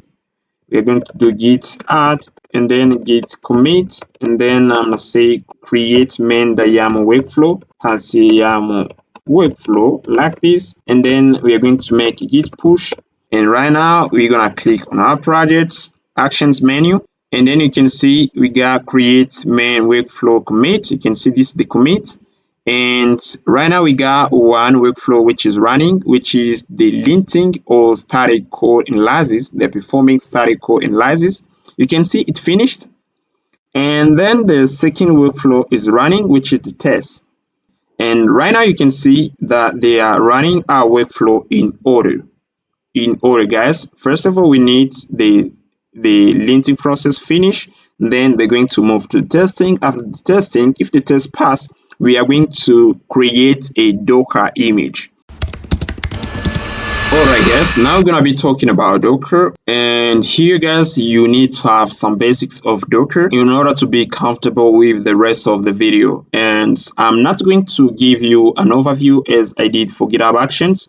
You need to have these basic guys are required. And let me show you. You have to know what is a container, an image, know what is Docker Compose. You have to know what is volumes in Docker, and have the knowledge of port mapping in Docker. And after that, you're gonna go at docker.com in order to download Docker Desktop if you're on Windows, and here at docker.com, if you're on Mac, you're gonna download the Mac version. If you're on Linux, you're gonna download for Linux. After you have Docker within your computer, you're gonna go at DigitalOcean, and you're going to create an account. Once you're in your dashboard, you're going to click create a droplet. You're gonna choose the region, and then here you're gonna scroll down a little bit. You're going to choose a Linux distro. I'm gonna pick Ubuntu and version 24. And we're gonna choose the droplet type. I'm gonna pick right here basic, shared CPU. For the CPU options, you can pick even premium. And for the plan, here I'm using $7 a month. And then you're gonna scroll down a little bit, guys. You're going to provide the password. You're gonna select one of these options, and then you're gonna click create droplets. I've already created mine, and here I'm gonna show you. You can see I tap SSH roots and then the IP address of my droplet, and then I'm going to copy the password and pass the password, and then I'm tap inner, and then you're gonna see I'm gonna log in within my droplet, and then you can see I'm going to teach you how to do it step by step. Don't worry, step by step, guys. So I'm gonna click right here, first project, and then I'm gonna show you how to grab the AP address. I'm gonna click Badge App Laravel, and here you can see this is the AP address of this droplet. Yeah, you're gonna copy it and you're gonna tap SSH and then root AP address, and then you're gonna provide the password. Like this, guys. Tap this command and then you're gonna log in within a Droplet. I'm going to show you how to do all of this step by step. Don't worry. And after that, you have to know what is Docker Hub. Docker Hub is a container registry. It's where we are going to push our image. It's like GitHub where we store our code. And then you're gonna go, it's Docker Hub. You're going to create an account. I have an account within Docker Hub. Right here is where we are going to store our image. Alright guys, now we are going to create an image for our Laravel app. You can see within the root of our working directory, we got a Docker file. And we pass here the base image is PHP 8.2-FPM. FPM stands for Fast GCI Process Manager. And right here, we are installing some package within our image like coutils, libzip, and git and cur and so on. Guys, we install the package right here. These are packages that we're installing within our image. But also right here we're using apt. Apt is a package manager used in Debian Linux distribution. We're gonna go a ChatGPT, guys. I'm gonna show you something. You can see right here examples of popular Linux package managers. We got apt, advanced package tool used by Debian-based distribution like Ubuntu, Linux Mint. You can see apt get or apt. We got also Yellow Dog updater modified used by Red Hat based distribution like Fedora, Santos, and we type this command yum or DNF. DNF is the newer server. It is a newer version. And we got also Pacman used by Arch Linux and Arch-based distribution like Majoro. And if we go within our dashboard at DigitalOcean, you can see we got right here 1, 2, 3, 4, 5, 6. You can see we got 6 types of Linux distribution they suggest us. If you pick Fedora or Debian or CentOS, you're going to use a package manager related to your Linux distribution. We're gonna continue. We are going to install Composer. You can see by tapping this command. Right here we specify the working directory of where they're going to put our Laravel app within the container. We pass here var/www, but also we copy the contents, all our files within this directory, and then we specify some permission for storage and the cache directories, so that they're going to read and write within these directories. And we expose our container to the port 80, and then here we copy some entry point scripts within our image, and that are going to be executed when our container is going to be start running. And then if I get into within Docker Compose folder, you're going to see some scripts for MySQL. They are going to create our database, Money app. We got Nginx configuration. If you don't know what is Nginx, Nginx is a popular open source web server that is used as reverse proxy, load balancing, but also for caching. And we are listening on the port 80. And here, guys, we are going to forward all connection that we're going to get at the port 80 are going to be forwarded on the port 9000. On our Laravel app. Right here you can see we pass the name of the service, Laravel app, the port 9000. All connection that we're going to get at the port 80 are going to be forwarded on the port 9000. And here, guys, we got another file entry.h. We're defining some commands that we are going to run when our Laravel container is going to be started. And we pass in PHP address and migrate. We're going to create tables, and we're gonna seed our tables, and then we're gonna start the main process of PHP. We got also Docker Compose within the roots of our working directory. Docker Compose. Docker Compose is a tool that allows to run multiple containers at a time, and we just pass here the name of the service is Laravel app, and we pass the context, which is the Docker file that we got right here. And right, you can see I pass here my name. This is my name. If we go a Docker Hub, you're gonna see right here, this is the name that I use within my Docker Hub account. You're gonna pass there your name / the name of your projects, and then we pass the version v100, and the container name is batch app container, and we pass at the configurations. The working directory is var/ww, and the volumes we pass here the path where our Laravel app is going to be located, and then we add a network. We are creating right here a network, which is the badge app network, and the default driver is the bridge. This is a default network that is provided by Docker. And then here, guys, we pass here the network, which is the badge app, and we pass here depends on to says that our Laravel app depends on the DB container, which is the MySQL, and we pass here some environment variable. For our second service is the DB service, and we specify the name of the image is MySQL version 8. The name of the container is badge app DB container, and the restart policy unless stopped. If MySQL container stopped, they're going to restart it again. And we pass the ports and some environment variable. You can see DB connection is DB. We pass here DB connection. We are retrieving the value of DB connection environment variable within the env file. You can see DB connection is MySQL. DB host is localhost. Right now we're gonna comment this, and we use localhost when we run our app on our local computer. And as we're going to use Docker, we are going to use another value. We're gonna pass the name of the container, which is badge app DB container. I'm gonna copy this name and get into within the env file. I'm gonna pass it right here.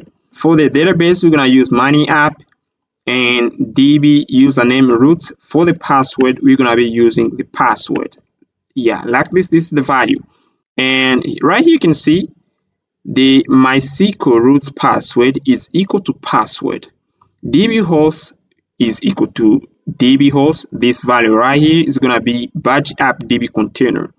And then here I'm gonna do this, and right here we pass here the DB username is equal to root, DB password is equal to DB password. And here we specify the path where they're going to mount MySQL data, and we pass here an entry point script that they're gonna be running when our MySQL container is gonna be started. Right here we got Nginx, which is our web server. You can see we pass here the network, but also we define the volumes, which is the DB data.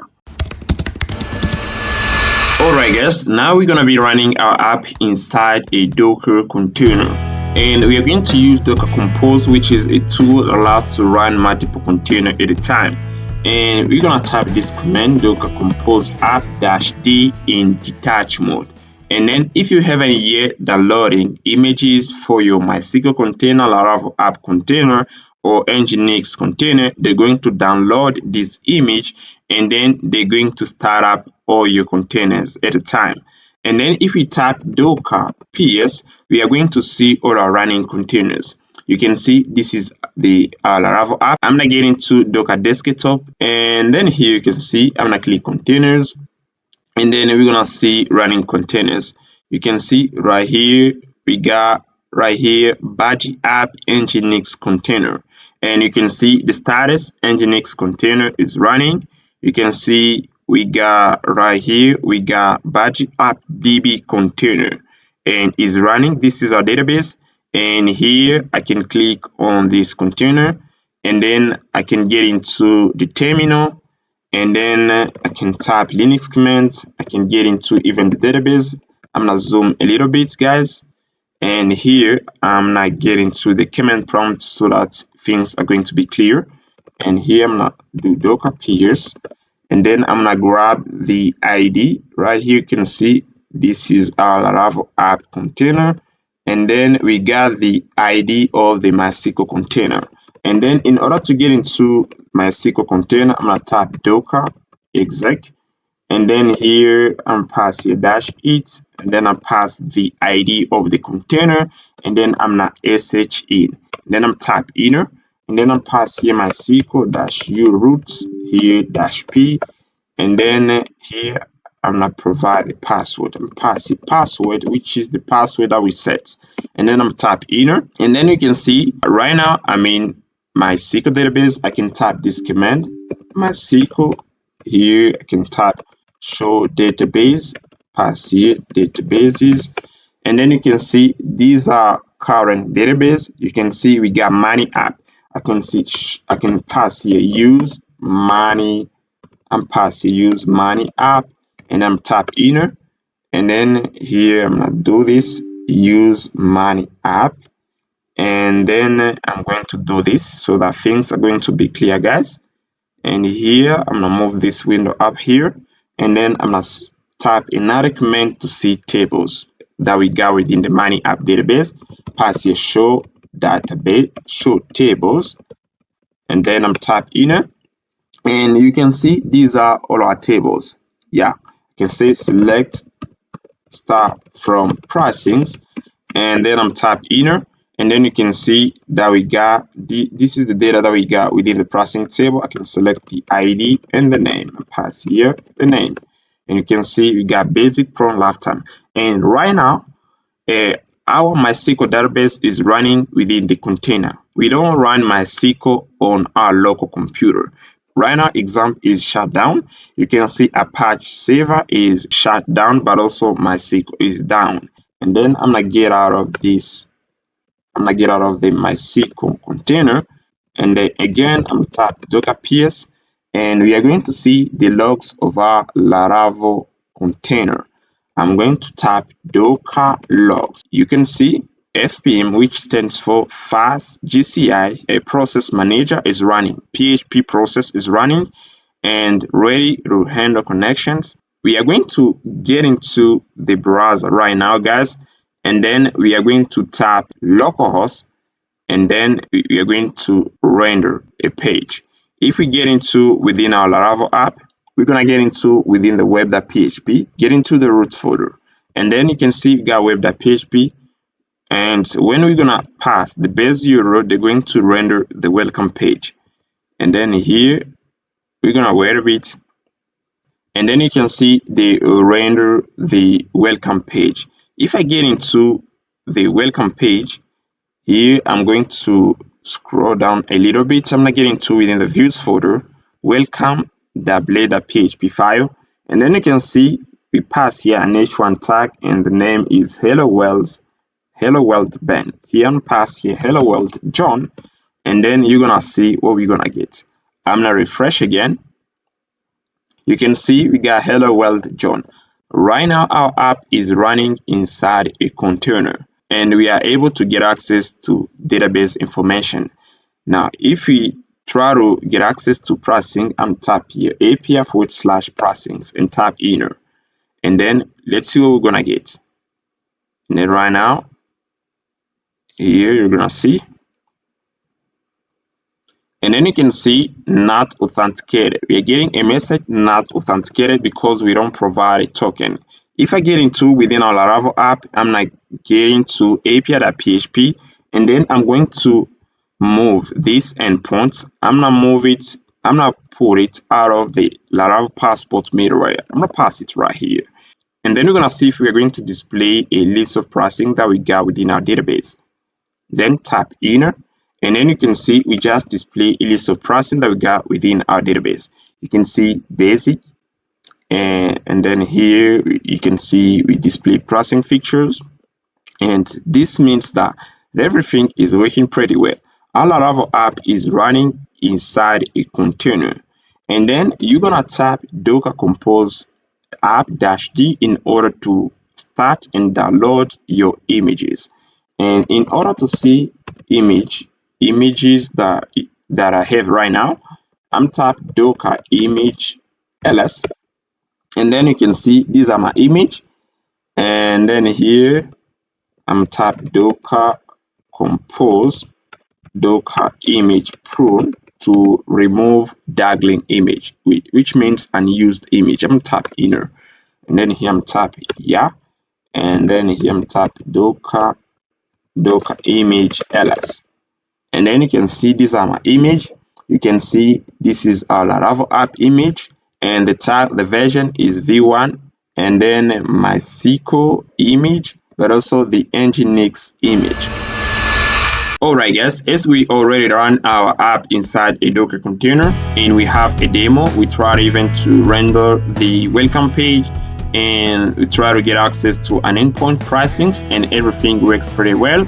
Now we are going to push our image, our Laravel app image, to Docker Hub, which is a container registry. This is the name of our image, which is bienfait/badge app image. We are going to push this image to Docker Hub, and to do so, we're going to be using Github Actions, and we don't want to push an image which contains back to our droplets. We are going to run first the linting, then we're going to run the test workflow, and we are going to run another workflow which concerns build and deploy the image. We are going to dive right into the main.yaml file, and here we are going to add another tab, which is the build and deploy.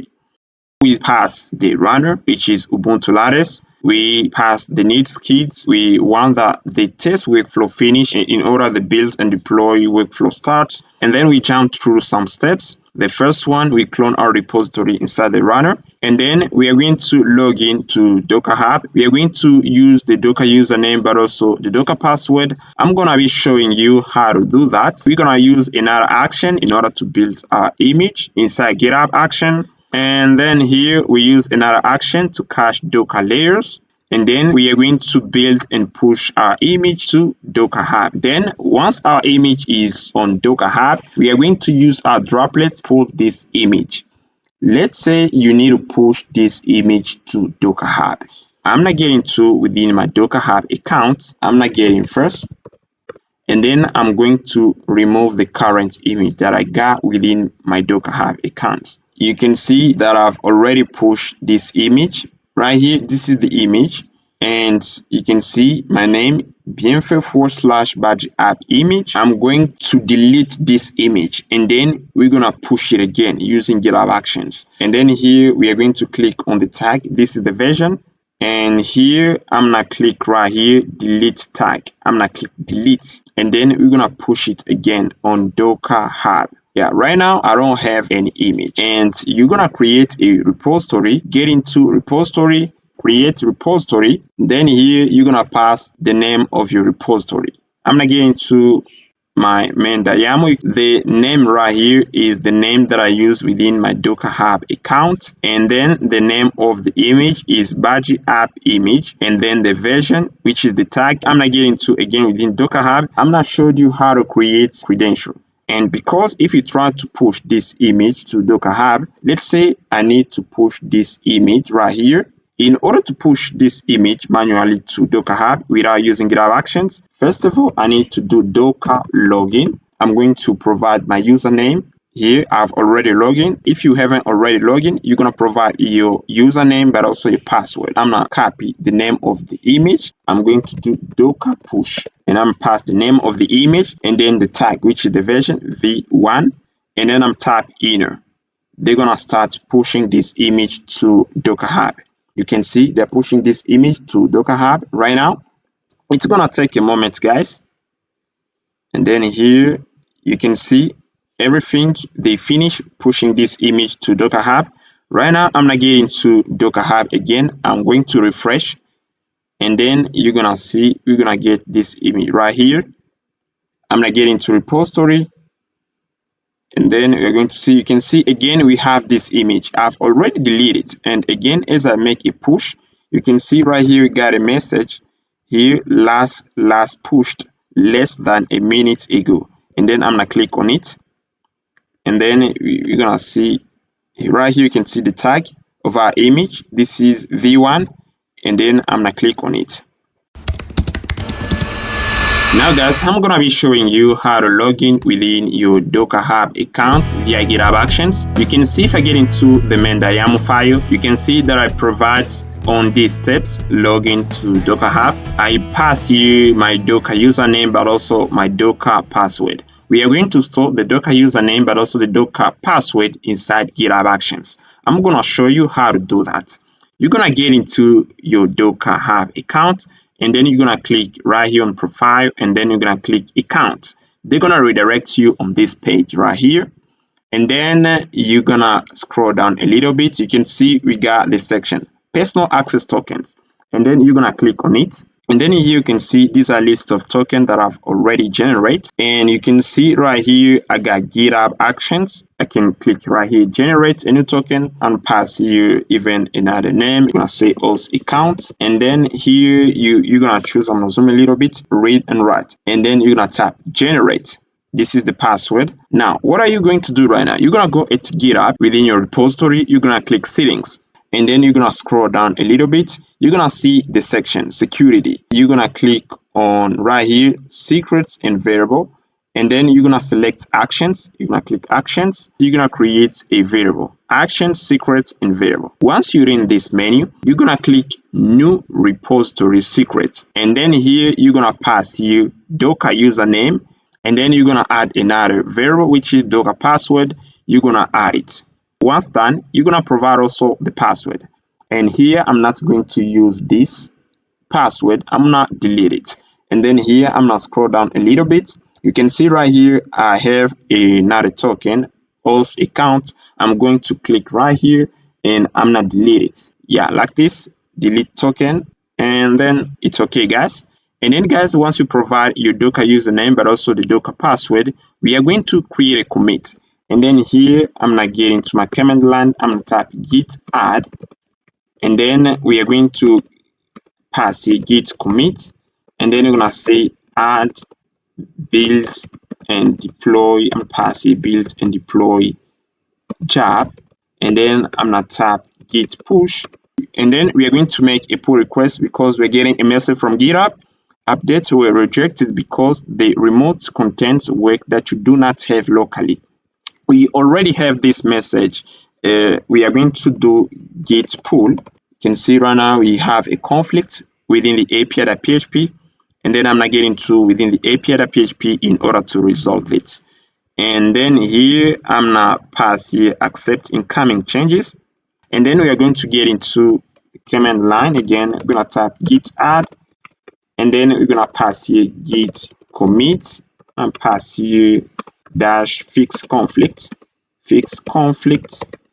and then here I'm gonna pass git push, tap git push, and then we're gonna go at GitHub Actions, and then we're gonna see what we're gonna get. We got a commit right here, fix conflict. I'm gonna click on it, workflow which is running, and then you can see right now they're performing static code analysis. Yeah, it is running, it finished. Then they start doing the test, they run the test out. And then right here you can see, I'm gonna zoom a little bit, they're running the test, and then they're gonna start building our Docker image, and then they're gonna push it to the container registry. And then you can see the test finished. Right now they're building the image. Here the build and deploy workflow is starting. Yeah, I'm gonna click on it. And then here guys, you can see they set up the job, they check our repository. Right now we run another step, set up Docker builds, and after that they build and push our image to container registry. You can see build and push Docker image. And then here we already log in within our Docker Hub account via GitHub Actions. And then guys, don't forget to add the secrets within your GitHub Actions in order to log in within Docker Hub account. And so you're gonna use this action, and then you're gonna use the login action, and then you're gonna provide the Docker username but also the password. You're gonna use the secrets contest. Yeah, like this. And then right here they are building and pushing the Docker image to Docker Hub, guys. Everything is gonna be automated from development to production. Everything is gonna be automated, guys. And then guys, you can see that this workflow completes. It takes 4 minutes in order to finish, guys. I'm gonna zoom a little bit. You're gonna see right here, you can see the build and deploy workflow takes 4 minutes 14 seconds in order to finish. And if we go to Docker Hub, you're gonna have our image there. Now we're going to pull our image into our droplets. That's what we're gonna do in a minute. Alright guys, now we're gonna install Docker on our droplets. You're gonna copy, once you finish creating a droplet, you're gonna copy the AP address, and then you're gonna get into Windows PowerShell, and then you're gonna type SSH root, and then you're gonna provide your AP address. And then here they're gonna prompt you to provide your password, and then you're gonna log in within your droplet. We are going to install Docker. You can see this is the current version of Docker installed on my droplet. And then I'm installing version 2017. We're gonna go at docker.com. They provide steps to follow in order to install Docker on Ubuntu. And here we are going to follow these steps, but there is a shortcut. We are not going to go through all of this. We're gonna go at getdocker.com website. And then here they provide steps in order to install Docker real quickly inside our droplet. We're gonna first download the script. We're gonna cut this command, and then you're gonna get into your droplet, guys, and then you're gonna tap enter. Once you tap, you're gonna get this. If I do ls, and then you're gonna see this file install docker.sh. I can see the contents. I'm gonna type cat, and then here I'm gonna see the content. You can see it contains a bunch of scripts. And then in order to run the script, you're gonna copy this command. I'm gonna zoom a little bit. sh install docker.sh --dry run, and then you're gonna install it. Once done, you're gonna tap this command in order to check if Docker is well installed on your droplet. You're gonna tap docker --version. And in order to install Docker Compose, you're gonna go to Google, and then you're gonna tap install Docker Compose on Linux. You're gonna tap enter. You're gonna click on overview of installing Docker Compose. You're gonna click on it, and then you're gonna scroll down a little bit. You're gonna move to the section Scenario Free, install the Compose standalone. You can install the Compose standalone on Linux or Windows Server. You're gonna click on this link. I'm gonna zoom. You're gonna click on it, and here step number 1, here we're gonna copy this and paste it within your droplet, and then you're gonna see if this command is available, and then you can see Docker Compose is available within our droplet. As we already installed Docker and Docker Compose inside our droplet, we are going to clone our repository into our droplet as well. If your repository is private, you're gonna generate SSH keys. If your repository is public, you're gonna tap git clone. I'm gonna move to GitHub, and then right here, my repository right now is private. I'm gonna copy this URL SSH tab, and then I'm copy the URL, and I'm gonna get into my droplet and pass here git clone. And then they are cloning the repository. And here, if I tap ls, you can see we already cloned our repository, and I can cd within our app. And here you can see these are directories of our Laravel app. Now I'm gonna show you how to generate SSH keys within your droplets. If your project is private, you're gonna be able to clone it. And then here, guys, I got a command. You're gonna copy this command right here as it is, and then you're gonna pass the email of your GitHub account. I'm gonna copy this, and then here I'm gonna get into my droplet, and then I'm gonna type ls. We're gonna move within the roots. We're gonna move to the roots directory, and then I'm tap ls again. We are going to cd within the home directory. I'm gonna get into the home directory, and then you're gonna paste the command, and then tap enter.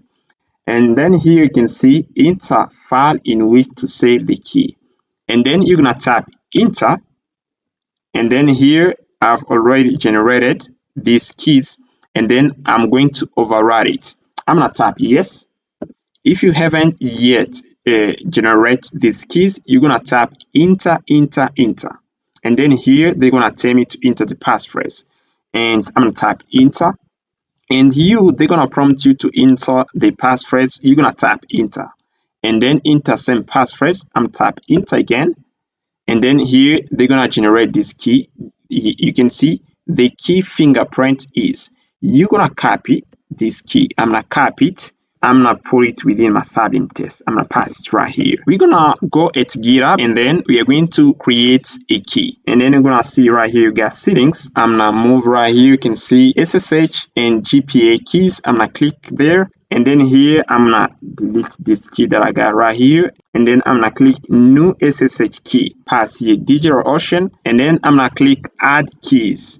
And then here we already add the key, and we are able to clone our private repository inside our droplet. Now, if we get into our droplets, we can see these keys. I'm gonna tap clear to clear out the screen, and then I'm tap ls-a, and then you can see we got a .ssh folder. And if we get into within this folder, you're gonna see we got our keys right there. This is the private key, but also the public key. And here, guys, we are going to clone our Docker image inside our droplets. I'm gonna get out this directory, and then I'm going to cd within my app, Vue App backend. I'm tap ls, and then you can see folders of our application. Now, if we go to Docker Hub, you can see this is our image that we push to Docker Hub via Github Actions. And here, I'm gonna copy this image. I'm gonna show you how to clone this image within your DigitalOcean droplets in a manual way, and then we are going to automate the whole process. I'm gonna copy the name of the image, and then I'm gonna get into within my droplet. If your image is private, you're gonna need to log in within your Docker Hub account. And then as my image is public, I'm gonna tap Docker pull, and then I'm gonna pass the name of the image, and then I'm tap inner, and then they're going to pull the image. You can see they're pulling the image from Docker Hub. Once we have the image within our droplet, we are going to tap Docker Compose app in order to start up the image. We are going to run our application within our droplet. Tap Docker Compose app -d, and then they're gonna spin up all our image. And then you can see they just create the network, they create the Vue App Nginx container, the Vue App DB container, but also the Vue App container. And here I'm gonna clear out the window again, and then I'm tap Docker ps, and then we can see running container. We don't have any running container. Docker compose app -d, and then here it seems we have an error, and then here the container name Vue App container is already in use by another container. And then here I'm going to shut down first everything, Docker ps, to see all running container, and then here I'm going to remove that. I'm gonna tap Docker remove and pass the ID of the container -f, and then I'm gonna shut down the second container. I'm gonna tap and pass the ID. This is how you delete a running container. You're gonna tap Docker remove, and then you pass the ID of the running container -f, which means false, and then you're gonna tap inner. And then I'm gonna try to check again, Docker ps -a, and then I'm going to remove that too. I'm tap right here, Docker remove, and then the ID of the running container -f. Yeah, like this. Now I'm gonna tap Docker Compose app again in order to start up all our containers. I'm gonna tap Docker Compose app -d, and then you can see they spin up all our containers. And if I tap Docker ps, you're gonna see that we got running container right now. And then here I'm gonna zoom in a little bit. You can see here we got Bienfait Vue App image and is up. You can see the Nginx image is up, but also we got a MySQL image is up too. And here we are going to get into the Vue App image container, and we are going to install dependencies within this container. And then here I'm gonna do docker exec -it, and then I'm gonna pass the ID of the running container, and then I'm gonna pass sh. I'm gonna get in, and then I'm tap ls. This is the directories of a project, and we are going to tap composer install inside our container in order to install dependencies for our projects. I'm gonna pass composer install, and then I'm tap inner, and then they're going to install dependencies. And then we are going to wait a bit, and then here they're installing dependencies. I'm gonna tap exit to get out of the container, and then here I'm gonna clear out the window, and then I'm gonna tap Docker compose down here like this. I'm gonna shut out everything, and then I'm tap Docker compose app, Docker compose app to start up everything, and then I'm tap -d, and then right now we're gonna do Docker ps, and we are going to see the logs of our Vue App image container. And I'm gonna tap this command docker ps.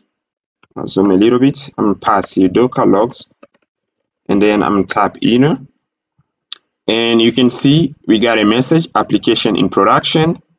And here you can see we got right here message. Notice FPM Fast GCI Process Manager is running. And then you can see ready to handle connections. Our PHP Process Manager is running. And then we're gonna check if our Laravel container is running too. And we're gonna check if we got the Money App database inside our Baji App DB container. We're gonna check if within our MySQL database we got our database Money App. I'm gonna cd again within the MySQL database. I'm gonna clear out the window. I'm gonna type docker peers. And then here I'm gonna grab the ID of the MySQL container. And then here I'm going to copy it. This is the ID. You can see right here, this is the ID. I'm gonna copy it, and then I'm gonna tap docker exec, and then dash it, pass here it, and then I'm gonna pass the ID of the MySQL container sh, pass here sh, and then I'm tap inner, and pass here MySQL dash u roots dash p, and the password we set password, and then I'm tap inner. And then here, I'm gonna do this in order to show you what I got right here. I'm gonna tap show database. And then I'm tap inner. You can see we got Money App, which is our database. I'm gonna tap here use Money App, and then I'm tap inner. And then I can tap show database, show tables command, show tables. And then you can see we got all our tables right here, and we can see data within the processing table where we have data. And then I'm gonna select the ID and the name. I'm passing ID and the name from pricings. And then you can see we got our pricing, we got basic, pro, and lifetime. I'm not exit out the MySQL container. As all our containers are running, we are going to copy the API address within the browser, and we're gonna render the welcome page. I'm gonna pass you the API address, and then tap inner, and we are getting a server error. We're gonna try to see the logs. I'm gonna copy the logs, and then I'm passing docker logs, and then here you can see we got a server error. Every time, guys, when you got an error, try to do docker logs in order to see what kind of error you're getting. You can see right here we got a server error. This is a server error. And here we got also a database error. You can see connection refused. And here what we are going to do, guys, we are going to, you can see we got a database error, and I'm going to create an env file here, because I'm gonna clear out the window first, and then I'm tap ls-a, and then you can see we haven't yet created the env file. And here you can see when we make git push, we ignore the env file. And I'm gonna copy the content, and then here I'm gonna paste it in this window, and I'm gonna copy the API address, and I'm gonna pass it right here and copy all of that. And here I'm gonna tap touch commands in order to create the env file, and I'm pass here vim and then env, and then I'm gonna tap e and then paste it in the content. And then I'm gonna tap WQ in order to save and exit. I'm tap inner. And if we pass here cat.env and pass here cat.env, we're gonna see the content of this file. And then here we are going to get into the browser again. I'm gonna refresh again the page. And then here you can see we are getting an error. And then here, yeah, he could not open. Yeah, we are getting an error, guys. This is a permission error of writing within the logs folder.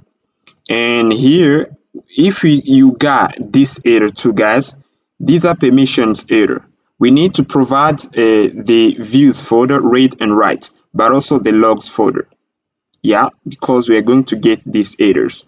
And you're gonna cd, you're gonna get into your container, and then I'm gonna copy this command right here. We are going to add read and write access to the views folder, and then I'm gonna copy this command, and here I'm gonna get into my droplet, here I'm gonna clear out the window first, Docker peers, and then we are going to cd, we're gonna get into the Laravel container.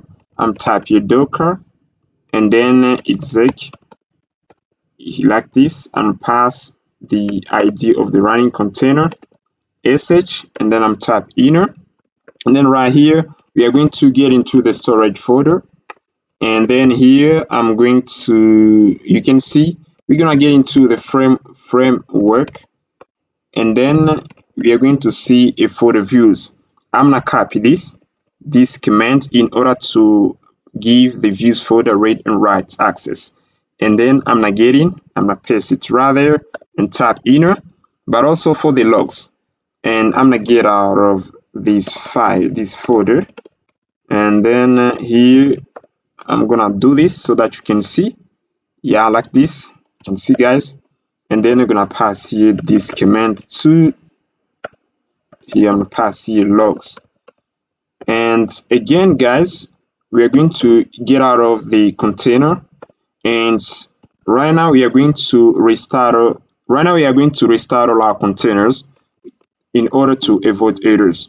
I'm going to clear out the window, and then I'm gonna tap Docker compose, I'm gonna tap ls. Yeah, right now within the roots folder of our project, and I'm tap Docker compose down to shut up everything, and then here we are going to tap this command in order to start all our container, Docker compose app-d, and then right now they are starting all our containers. And then if we tap Docker ps, we are going to see if the Laravel container, we are going to see if the Laravel container is running pretty well, and pass here Docker logs again. Tap inner. You can see right now we are getting a database error. I'm going to do this guys in order to get rid of this error. Docker ps, we are going to cd within the MySQL container, within our Laravel container right here. You can see I'm gonna use the ID Docker exec, and then here and pass here the ID, and we are going to do php artisan migrate right now. I artisan migrate to refresh, php artisan migrate refresh, pass here refresh, and pass here colon migrate refresh, and then I'm tap inner, and then they're going to seed all our tables, and then I'm gonna get into the browser again. I'm gonna refresh to see if we are going to, yeah, you can see right now we render the welcome page, and I'm gonna try to pass here API / processings.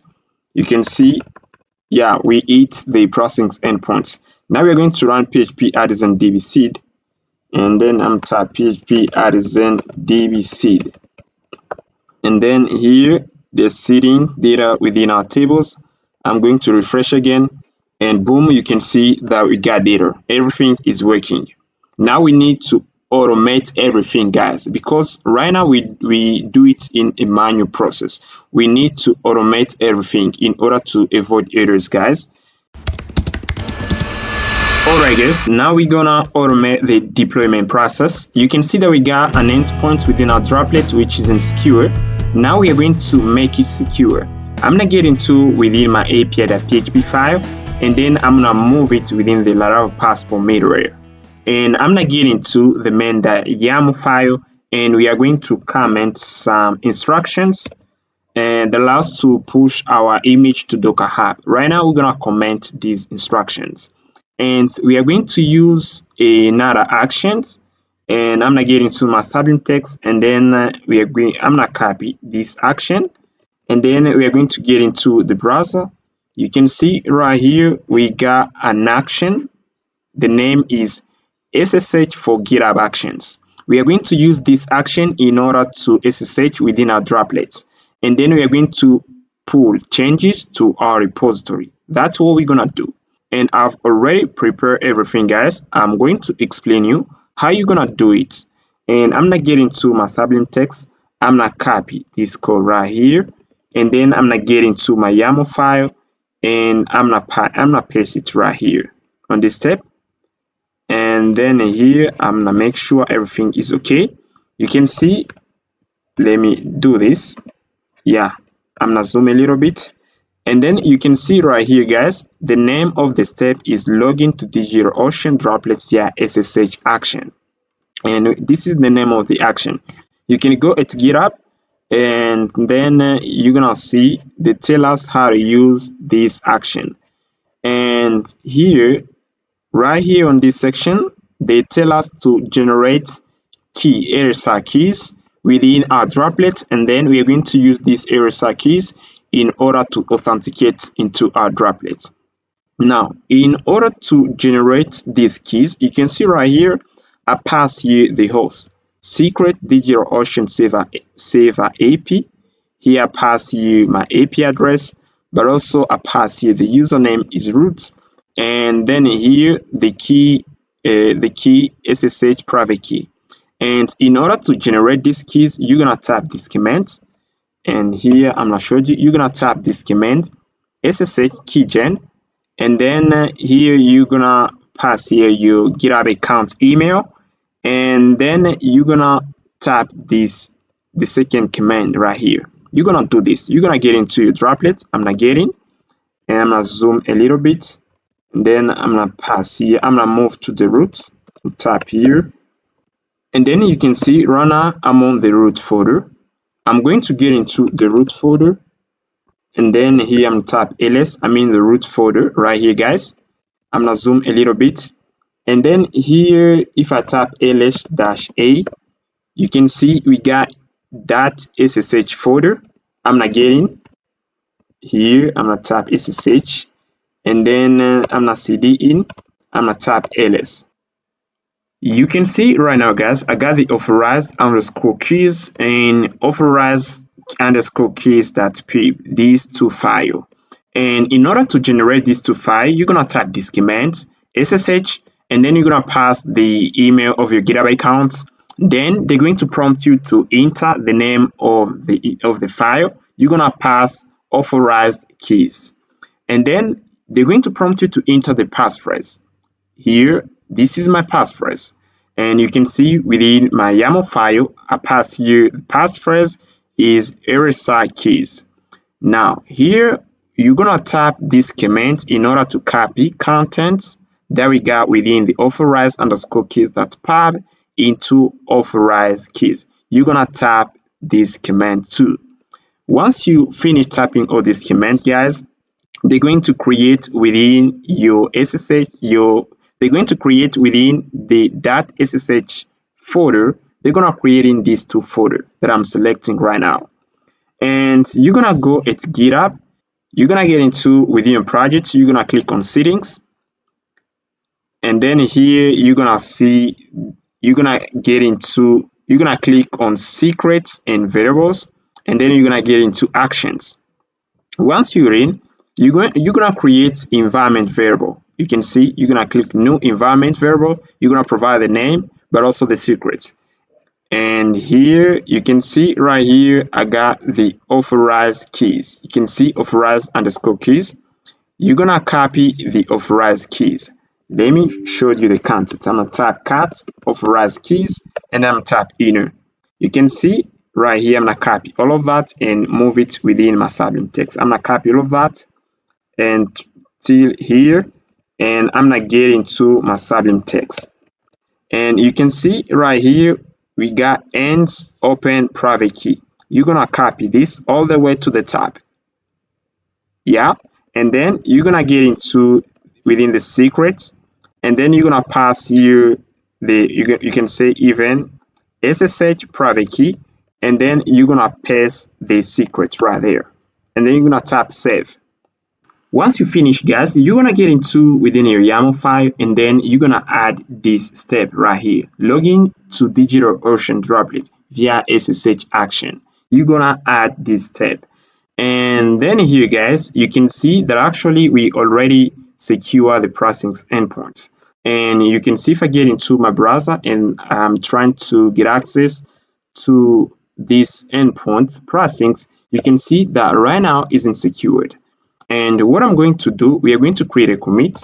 I'm going to do git add git commit, and then I'm pass here -m secure pricings endpoint, and pass here endpoint, and then I'm type git push, pass git push, and then we're gonna get into now we're gonna move to GitHub Actions, and then here I'm gonna click on Actions, and then you can see secure processing endpoints. You can see the action secure processing endpoints, and right now they're doing the linting or static code analysis, and then the first workflow is running, and then we're gonna wait a bit. Yeah, the first workflow finished. We move to the second one, which is run test. Right here, the running test, and then if the test pass, yeah, we're gonna move update to DigitalOcean, guys. We're gonna wait.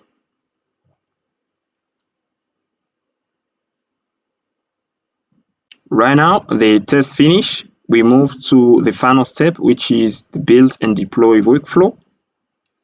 And then here, I'm gonna click on this workflow. We're gonna see right here, they set up the job, and then they check out the code. And then you can see the login to DigitalOcean Droplet via SSH. It passed, and everything is okay. All steps are completed successfully, guys. Now we are going to get into within another window right here, and you can see, guys, if I try to hit again this endpoint, we're gonna get a message right here. You can see not authenticated. Here, not authenticated. Everything is automated, guys. We are able to make changes within our code, and then if we make a push, they're going to run the workflow, and everything is automated. Alright, guys, now we're gonna be deploying our app to a container orchestration. In our case, we're gonna be using Docker Swarm, which is a container orchestration included in Docker by default. It is a built-in container orchestration. It is an alternative for Kubernetes, and Docker Swarm, it allows to manage a cluster of Docker daemons. And we are going to use it in order to scale our app horizontally. Right now, we are using Docker Compose, and it is not advised for deployment purpose. You can't use Docker Compose in deployment. It is a tool, guys. We are going to use a Docker Swarm for that. We are going to scale our app horizontally because if we have a huge traffic, we can have the possibility to spin up many services of our Laravel app, many instances. Now we are going to initialize Docker Swarm within our droplets. We are going to tap this command, guys. I'm gonna copy these commands. I'm gonna copy this, and then I'm gonna get into my droplet, and then I'm gonna tap it here. I'm gonna press it, and then I type Docker Swarm in it, and advertiser, and then the AP address of my droplets, and then we're gonna tap enter. You can see I got this message because I've already initialized Docker Swarm within my droplet. You're gonna tap this command too, guys, and then we're gonna go to our within our Laravel app. I'm gonna copy this code, and then we are going to get into within our Laravel app, and here within the Docker Compose file, I'm gonna add another key right here. I'm gonna add deploy. Right now, you can see the mode we pass here the deploy key, and the mode is replicated. We are going to deploy 2 instances of our Laravel app, and here, if I need, I can deploy even 10 instances. And here you can see pass here restart policy. If a given node fails within the production, they're going to restart it again. And here right now, I'm gonna deploy 4 instances of our Laravel app. And here we're gonna scroll down, and then we are going to change right here. You can see we got network. We are going to pass here overlay. Right now we are using a default network provided by Docker, which is the bridge. We're gonna be using another network, which is the overlay network within a Docker Swarm environment. And pass here overlay. This is the network that we're gonna be using, and we are going to tap git add, and then we're going to create a commit. I'm tap here git add, and then git and pass here git commit, and then here now say change I'm gonna pass it change docker compose file, and then we're gonna do git push like this, and then they're gonna deploy a new update. First of all, we're gonna do git pull, and then here we do git pull, and then we're going to do again git add, and then we're going to create a commit, change docker compose file, and then we're gonna tap git push, and then they're going to deploy. Here I'm gonna move to GitHub Actions, and then here I'm gonna click Actions, and then you can see right now they're performing static code analysis on our repository. Then they're gonna run the test, and then they're going to deploy new changes within the droplets. And then we're gonna wait a bit, guys.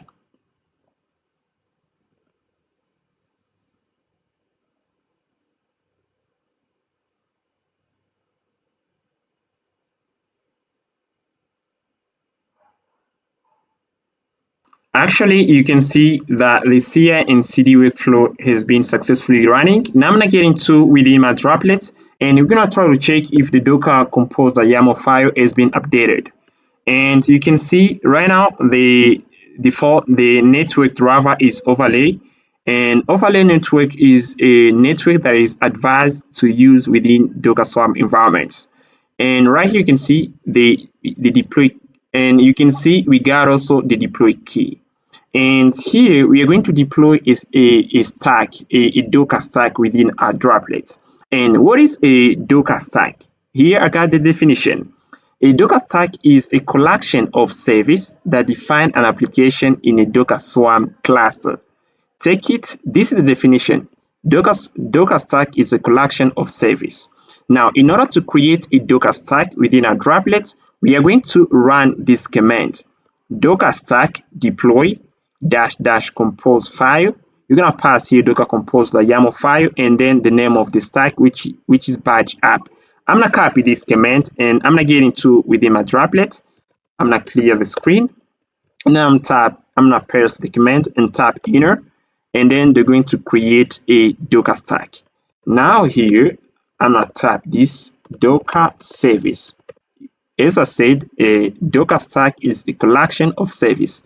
I'm passing Docker service ls, and then you can see right now we are running a free service.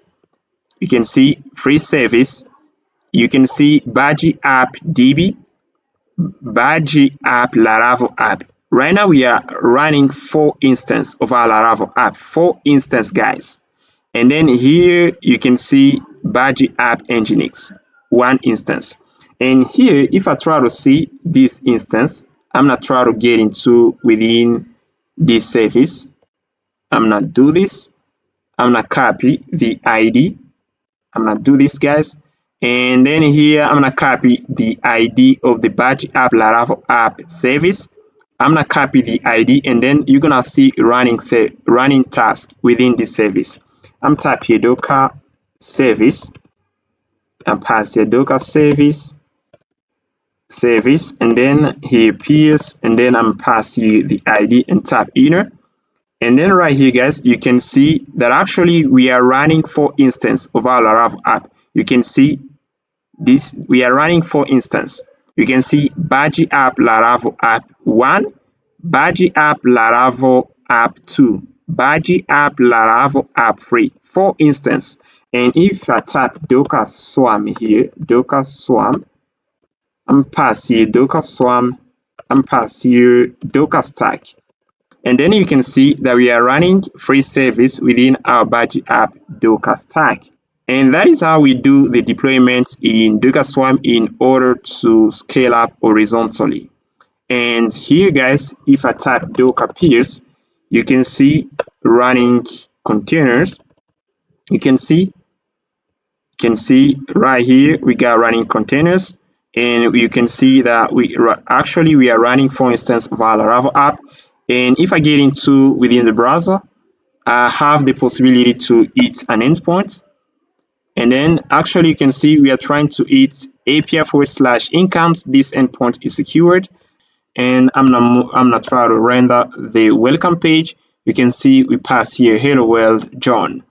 And guys, I'd like to tell you something. This is an advice. And to consider, guys, you have to consider. In order to know how to do all of this, you have to practice. If you don't practice, you're gonna get errors.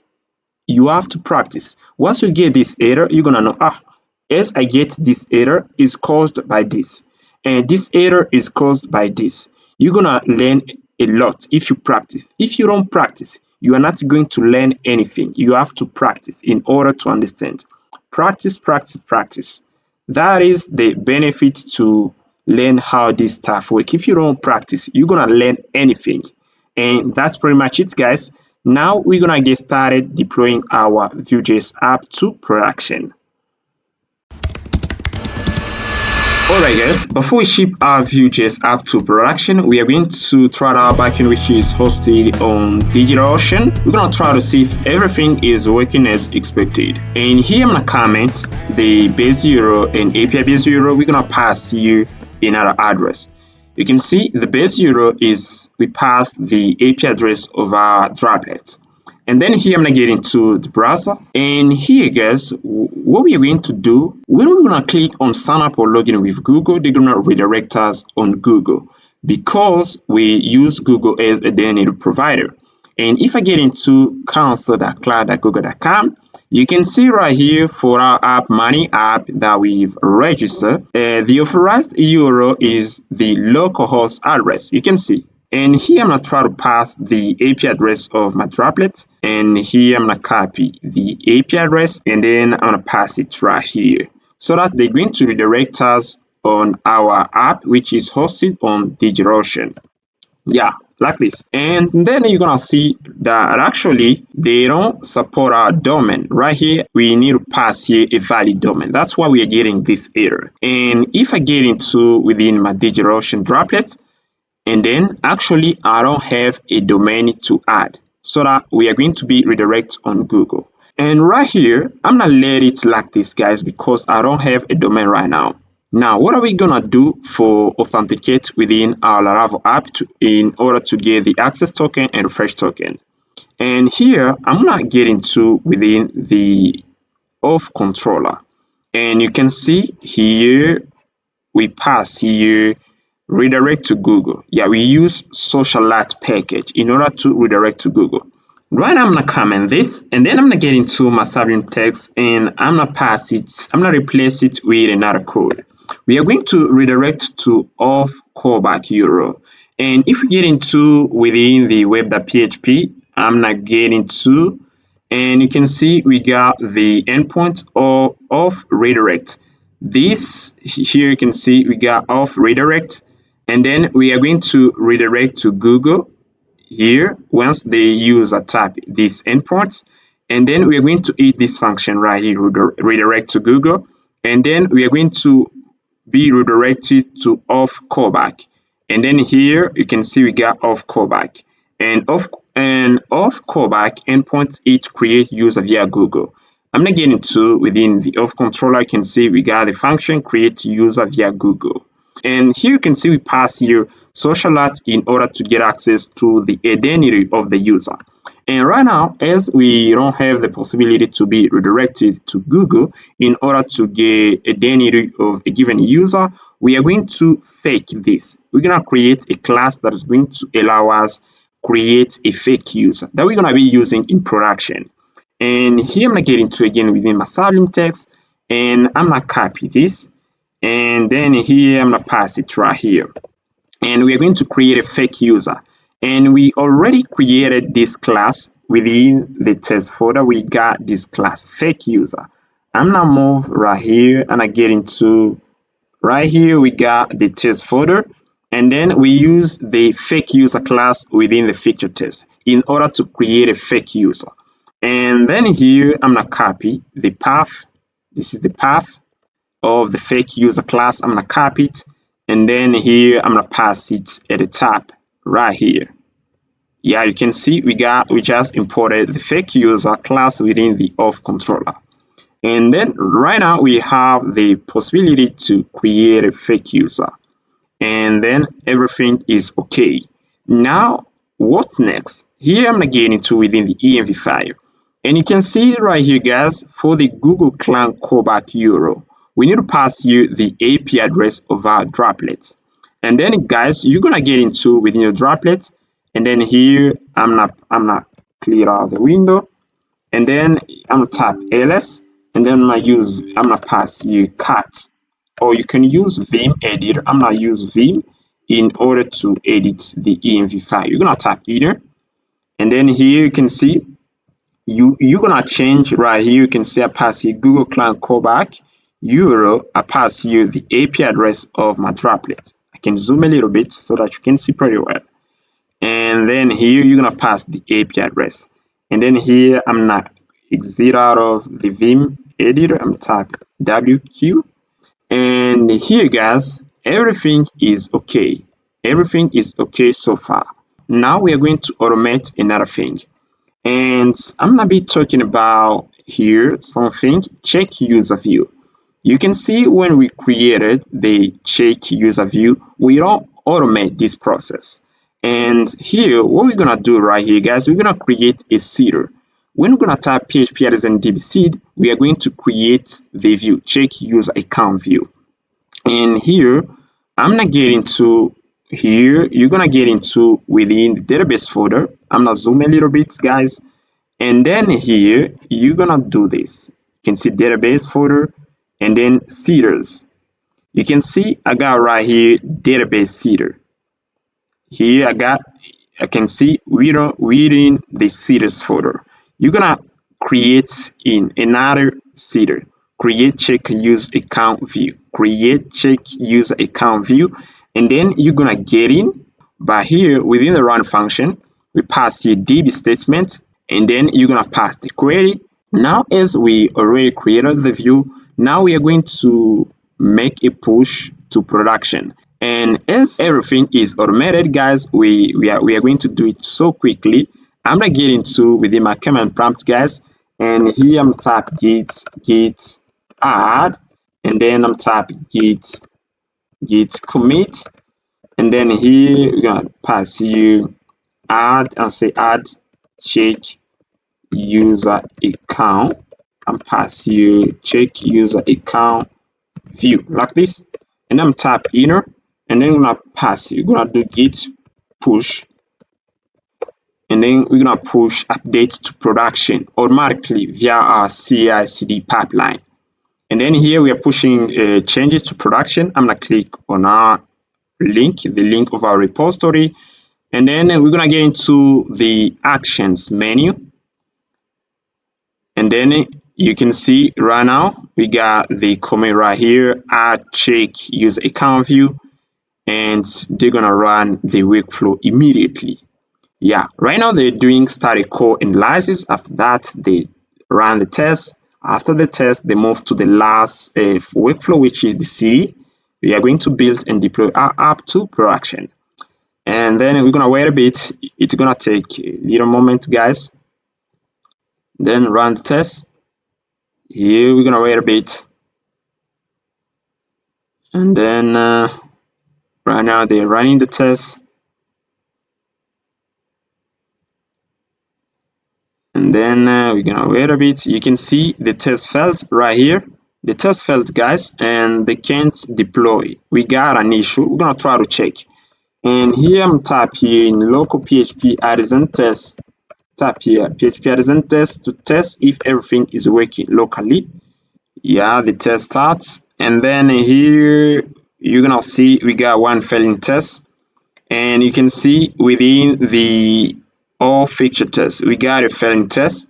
We got a failing test case, guys, should redirect to Google. We're gonna try to fix that, and you can see we got this error because we modify the code within the redirect to Google function. Yeah, and here, guys, I'm gonna pass here. I'm going to modify. I'm gonna comment the test case right here. Test should redirect to Google. I'm gonna comment this test case, because right here we are trying to check if actually we redirect to Google, but we don't because we pass another URL. And here guys, I'm not do this here. Okay, everything is okay right here. Now I'm gonna try to check again. I'm gonna run the test again in order to see if we don't have another issue. Now we run the test again in order to check if we don't have any issue. And then here you can see the test pass, and then here I'm type git add, and then git commit, and then I'm pass here fix bug, and then I'm pass here git push. And then right now we're gonna make a push, and then I'm gonna try to check right here. I'm gonna click right here actions, and then here I'm gonna click fix bug, and then our workflow is running. Now you're gonna try to see if everything is gonna be good. And then right now they're running static code analysis, and then they're running the test, and then we're gonna move to the final workflow, which is the CD workflow.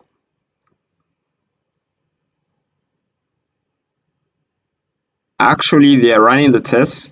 We're gonna wait a bit. We move to the last workflow, which is the CD workflow, is running.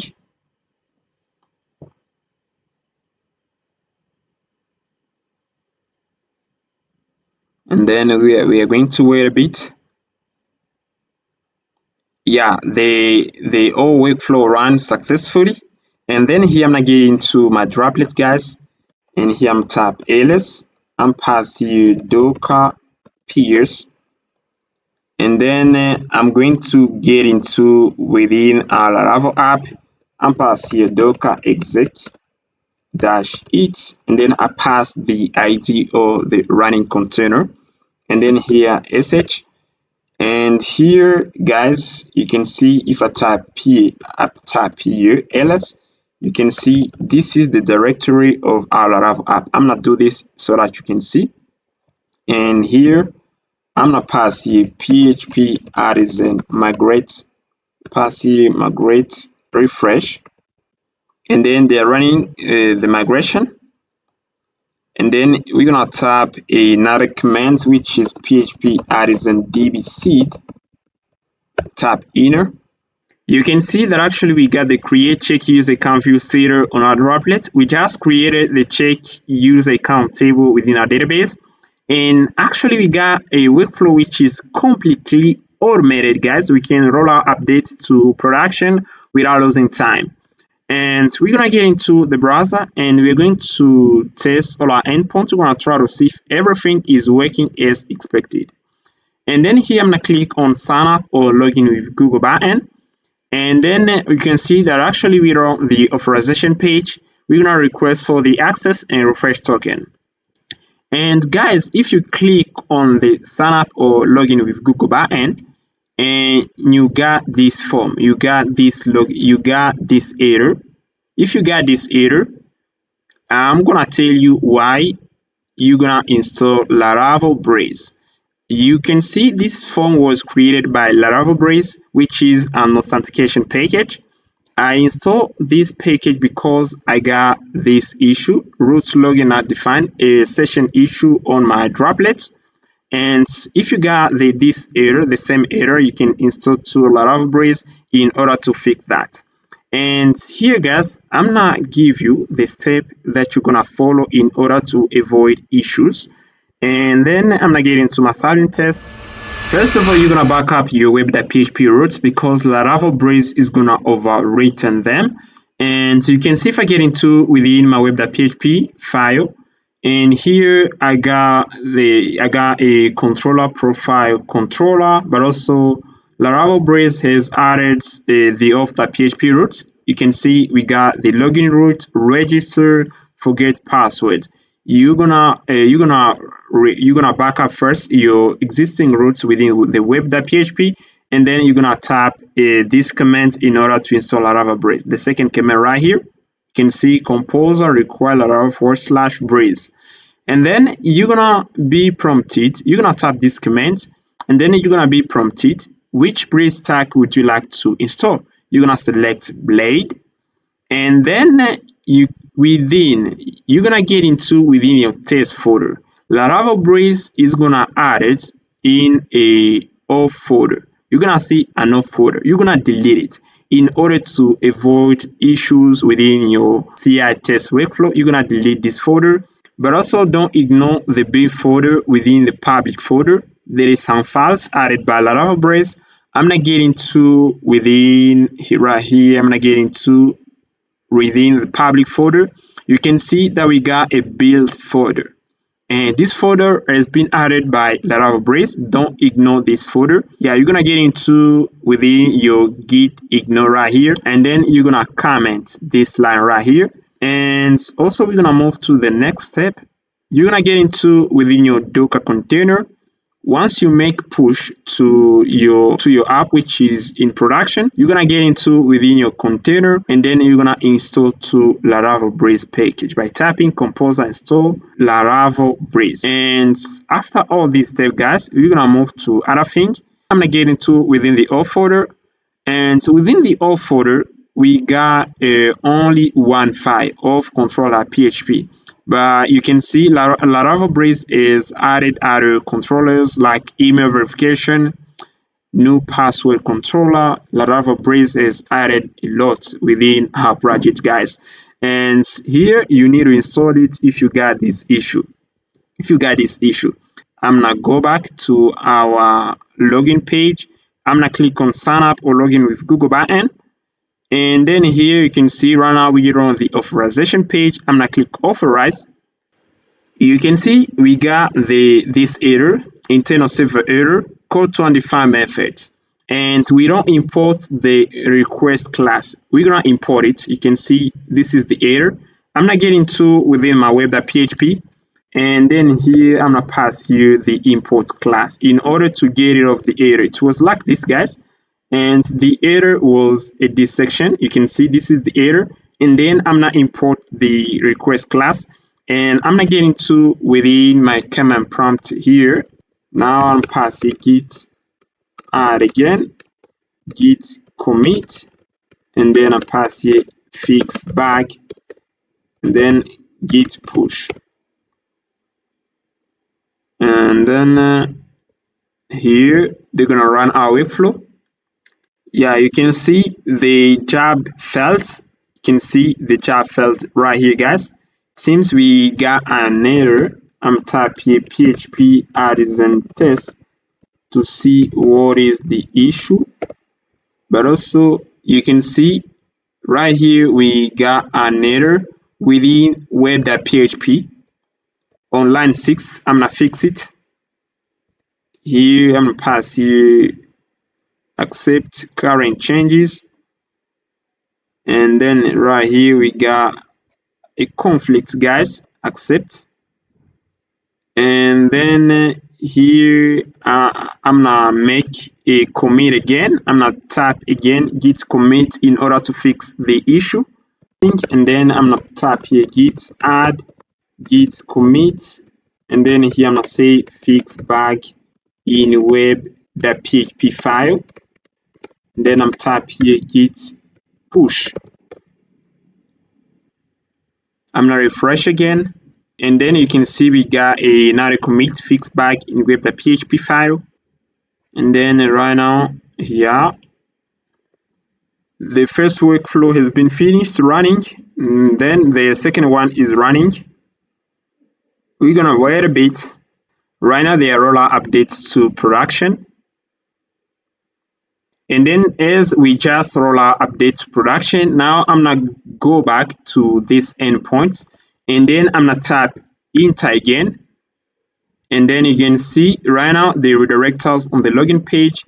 And then here I'm pass here the base URL of our Vue app. Guys, if you want to, you can even comment this page, comment. Here I'm pass here the base URL of our Vue app. And then here I'm gonna type login or sign up with Google. And then here I'm click authorize, and then right now we are requesting for the access and refresh token. You can see that actually the redirectors on the user blocked page because we are trying to authenticate for the first time, And here they're trying to check if the email of the user we are trying to authenticate for the first time exists within the check user account table. And as this email doesn't exist, that's why they redirect us on the user blocked page. And if we get into the auth controller, you can see right we got a function get user data. And when we are requesting for the access and refresh token, we are hitting this function. And here, first of all, we are trying to check if the user email is equal to the admin email that we have within the user model. And if the user email is equal to the admin email, we are going to return left day 0, but also account status. We're going to pass you active. And if the user email is not an admin email, we are going to call another function that we have within the check user account model. I'm gonna get in. You can see get user account info. And here, guys, we are trying to check if the user exists within the check user account. If the user exists, we are going to return the left days, but also the account status. If the user doesn't exist, we are going to return left day 0, but also the account status is going to be inactive. That's why they redirect us on the user blocked page. Now we're going to create a function that we're going to use in order to give the user a trial days. We're going to say if the user came in within our app for the first time, we're going to give him 1 month for trial days. And then I'm going to create a function right here. I'm going to explain you add trial days. And we're going to pass it the user ID.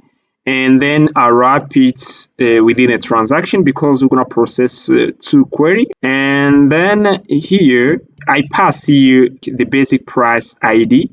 And then here, we use the get pricing terms.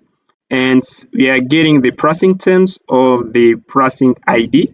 After that, they're going to create the user within the check user account. They're going to add the user ID. And then here, we are going to select this user within the check user account, and then we're gonna return left days but also the account status. And also, guys, we're gonna get into within the auth folder, we got authenticated session controller. This controller has been created by Laravel Brace. We don't want to be redirect on the login page. You can comment it and then you're gonna pass this path. We are going to be redirect on auth/redirect to the authorization page in order to get the access and refresh token. Now let's go ahead and get into the command prompt, and we're gonna tap git add, and then we're gonna roll out new updates into production, and we are going to test again, and then we're gonna test again our app if everything works pretty well. And here, guys, before we get into the command prompt, we are going to do something. And here we're going to get into, you can see we haven't yet returned a function within, I'm going to get into the check user account model. Yeah, you can see we haven't yet called the function add trial days. We haven't yet called it. And here I'm going to copy this function. Yeah, like this, guys. Yeah, like this, we are going to return the left days but also the account status. We're going to tap git add, git commit, add user trial days feature, enter, and then git push. We're going to do git pull. And then right now, we don't get any issue. I'm going to pass a git add, pass a git commit. And then I'm saying add user trial days feature. And then tap inner, and then we're gonna tap git push. Then we're gonna click on actions. Yeah, you can see that actually our workflow is running. They're performing static code analysis, then they're gonna run the test, and then they're gonna roll out new updates to production. We're gonna wait a bit.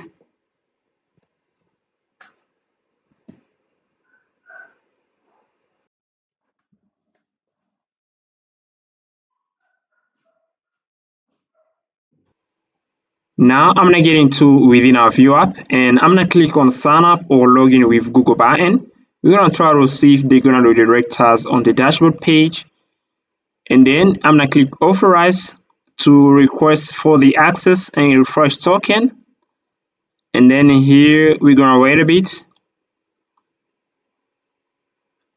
And then we're gonna wait a bit, guys. Yeah, right now you can see we're on the dashboard. We can view, we just display the charts.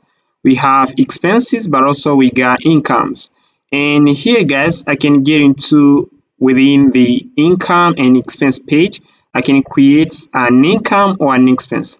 I'm gonna pass here transportation, and then here I'm gonna pass here even 120, and then I'm gonna say it is gonna be an expense, and then I'm gonna click create. But also I can create an income. I'm pass here YouTube, and then here I'm pass here 200, and then I'm gonna click create. And then I can move to the income and expense page. Right here, you can see these are incomes, but also I can display expenses. And here, guys, I have the possibility to edit even an expense. Here I can pass here 77, and then I'm gonna click update. And then we can move to income and expenses, and we can check right here. You can see right here we got 77, but also we can delete an expense. Yeah, everything is working pretty well, guys. Now we're gonna get on the pricing page, and then you can see we just display our price. We got basic, pro, and lifetime, but actually we don't display the pricing features. Maybe we didn't run the seed, but it doesn't matter, guys. But it doesn't matter, guys, because we have the possibility to make the payments. And then here we got right here the payments, my payment page, where the user can see his payments. And then here I'm gonna try to make a payment. Now I'm gonna get into my command prompt, and we are going to listen for strap events in order to make the payment. I'm gonna get into my Sublime test. I'm gonna copy this code, and then I'm gonna pass it right here. You can see that actually I pass here the AP address of my server, of my droplets. And then right now we are listening to strap events. I'm gonna get into within our Vue app, and then we're gonna choose right here the pro plane. I'm gonna click get started, and then they're gonna redirect us on strap. You can see, yeah, they redirect us on the checkout form, and then we're gonna make the payment.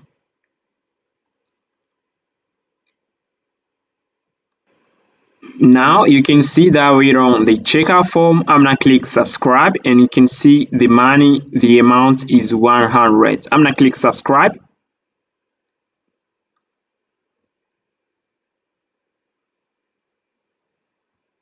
The payment finished. They redirect us on the payment succeed page, and we have the possibility to get into the my payment page, and you can see we just display right here the payments.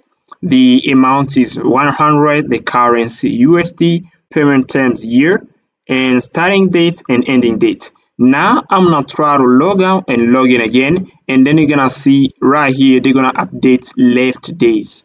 I'm gonna log out here, and then I'm gonna log in again. I'm gonna click sign up or login with Google Backend, and then here I'm gonna click authorize. You can see that actually the update the left days is 396 days, and then we just finished, guys. Now we're gonna move our Vue.js app to production. We are going to use render host for that. We are not going to use DigitalOcean, but we are going to use render. Alright, guys, now we're gonna ship our Vue.js app to production. We are going to use Github Actions as usual in order to automate our deployment process. And you can see that actually I've already created 3 types of workflow.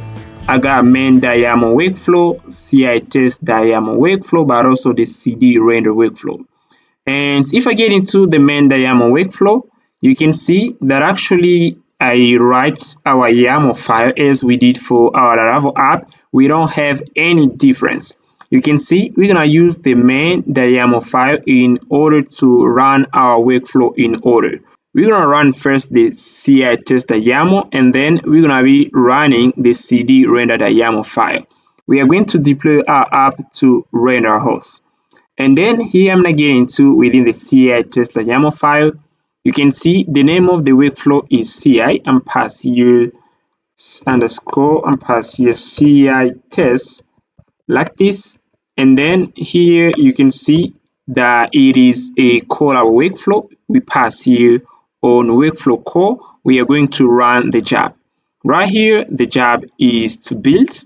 And then here I'm pass here, the job is to test our app, test, and pass here test and build. This is the job of this workflow. Then we specify the runner is Ubuntu Ladders. The first step right here, we use the action, check our version 4, and then we use another action, which is set up Node.js. They're gonna install Node.js 20 within the runner. They're gonna run npm install. And then for this step, we're gonna check if within the runner we got a this folder. We're gonna remove it, and then we're gonna run npm run build only. If this workflow finish running, they're gonna move to another workflow, which is the cd render.yaml file. And you can see that actually this workflow isn't interesting, guys. First of all, we're gonna run our workflow, and I'm gonna get into my command prompt. I'm tap here git add, and then I'm tap enter git commit -m add workflows, and then here I'm tap git push, and we're gonna wait a bit. I'm gonna click on, we're gonna move to Github Actions, and then I'm gonna click actions, add workflows, and you can see that actually our workflows are running. Right now they are running the test, and if the test pass, they're gonna move to the final workflow, which is the deploy workflow. And then I'm not getting to within the main.yaml file. Here you can see we got main.yaml file, and here for this second job right here, I'm gonna pass here deploy to render,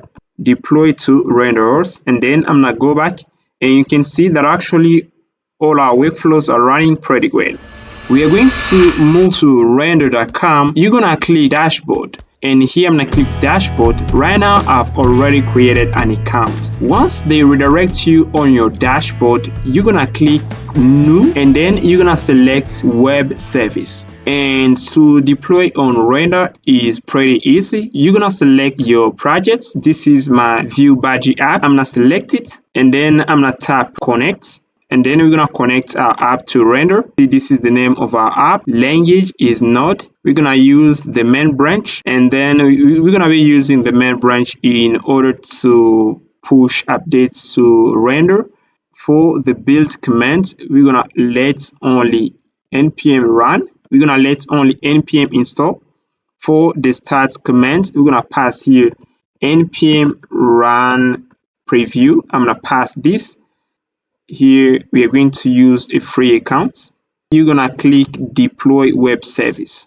Yeah, right now we are deploying our Vue.js app to render. You can see we got uploads. Now guys, you can see that render finished deploying our app, and we got a message right here, no open ports detected on 0.0.0, continuing to scan. And in order to expose a port where they're gonna run our Vue.js app, we need to add the -- host flag. I'm gonna get into within our Vue app, and then here you can see we got this script right here, Vite preview. We're gonna add right here -- host, and then I'm gonna tap again git add, pass here git add, and then we're gonna tap here git commit add host flag, and then here they're gonna run our workflow. I'm gonna get into render, and then I'm gonna say deploy latest commit, and then here render start deploying the latest commit, and then we're gonna wait a bit again, guys. Alright guys, you can see that render finishes deploying our app. You can see right now we got the message. I'm gonna scroll up, and then you can see detected a new port, and right now we have the possibility to display our app. Pass here this URL, and then we're gonna land on the login page. You can see, guys, that actually our app is hosted on render. Now we're going to make some adjustment within our workflow, because if you get into within your render dashboard, you're gonna see that render offers a possibility to trigger an automated deployment.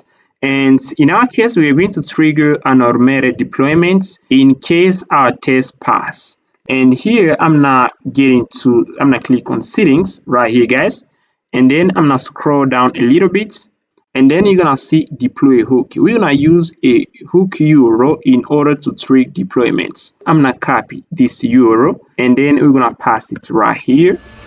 Alright, guys, now we're gonna get into within the login page, and we are going to comment this icon in order to check if we are going to make an automated deployment, guys. So you can see that actually our app is saved on render and our login button is a Google icon. And right now I comment this icon, and then I'm going to make a push to GitHub, and then we're going to run our workflow, and then we're going to trigger the deployments. But also I'm going to optimize something within the CI test YAML. We're going to get rid of the remove this folder step, but also the build app step.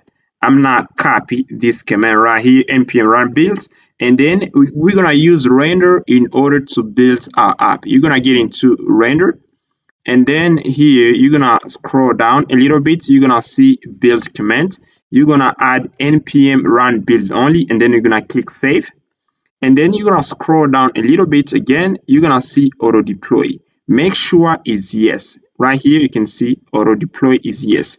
Right now I'm gonna cancel the deployment, and then here I'm gonna scroll down to settings. I'm gonna get into settings, and then you can see on this section build commands, I got npm install but also npm run build only, and then here everything is okay.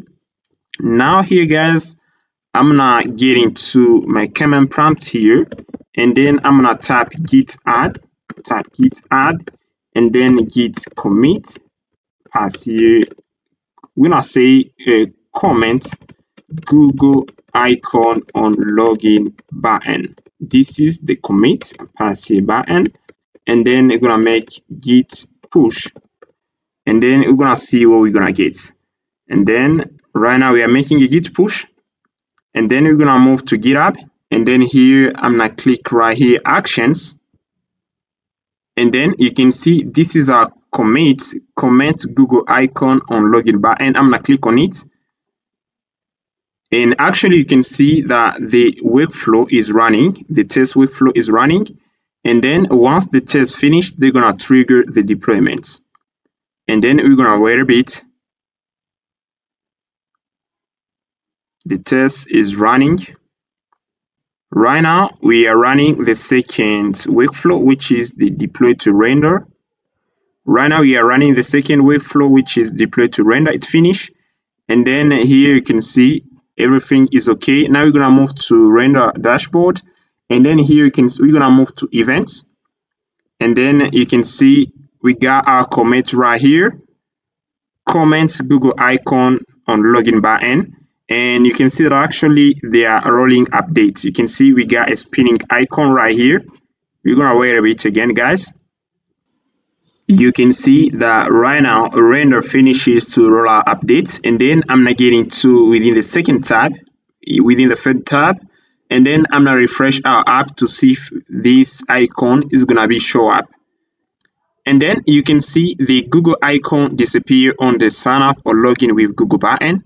We just automated the deployments on render. Everything is automated. Now we are going to put back this icon, and then we're going to make a push to our repository. Then GitHub Actions is going to trigger another deployment on render. Now we're going to get into within the login page, and then here I'm going to uncomment this, and then I'm going to get into my command prompt, and then here I'm type here git add, pass here git add, and then git commit, and then here I'm going to say add icon, I'm pass here add icon on login button, pass here login button, and then I'm pass here git push, and then they're gonna trigger another deployment automatically, guys. And that is the benefit of an automated workflow. We can trigger the deployment in a minute without losing time. And then here, if we go to GitHub Actions, you're gonna see they're gonna trigger another deployment. And then you can see another workflow is running, add icon on login button. And then you can see the test workflow finished. Now they are rolling updates. I'm gonna click on the second workflow.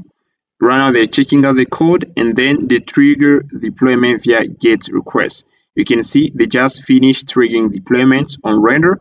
If we move to render and we get into events, you're gonna see we have another event right here. I'm gonna refresh, and then you're gonna see, yeah, you can see that right now render has get another event here, add icon on login button, and right here the render is rolling out updates. And so once it finished, we're gonna move to the third tab, and then we are going to refresh our Vue app. We're gonna refresh the login page, and then we're gonna have the icon right here, the Google icon, once the deployment finish. And then here we're gonna wait a bit again, and then you can see the deployment finish real quickly. And then I'm gonna refresh again the page, and then you're gonna see right here, we're gonna have right here a button. Yeah, you can see the icon appear again. Alright guys, now we're gonna be converting our app to a progressive web app. We're gonna go at vitepwa.org.netlify app website, and then once there guys, you're gonna click on get started, and then you're gonna scroll down a little bit. They're gonna provide you the script in order to install this plugin. And then once here, you're gonna copy this command, and then you're gonna pass it right here. I've already do that, you can see. And then here guys, you're gonna scroll down a little bit, and then on this section, configuring Vite plugin PWA. And then we are going to get into within our vite.config.ts, we are going to import this function. I'm not getting to and pass it right there, but also I'm gonna copy, we're gonna pass the Vite PWA function to the plugins array. I'm gonna copy it, and then I'm pass it right here. We are going to create also we are going to add also another object. We're gonna move within this menu right here, PWA minimum requirements. You're gonna click there, and then you're gonna scroll down a little bit, and then we are going to add a web app manifest file. And here you're gonna copy this object manifest, and then you're gonna scroll down. I'm gonna do this. I'm gonna copy it right here.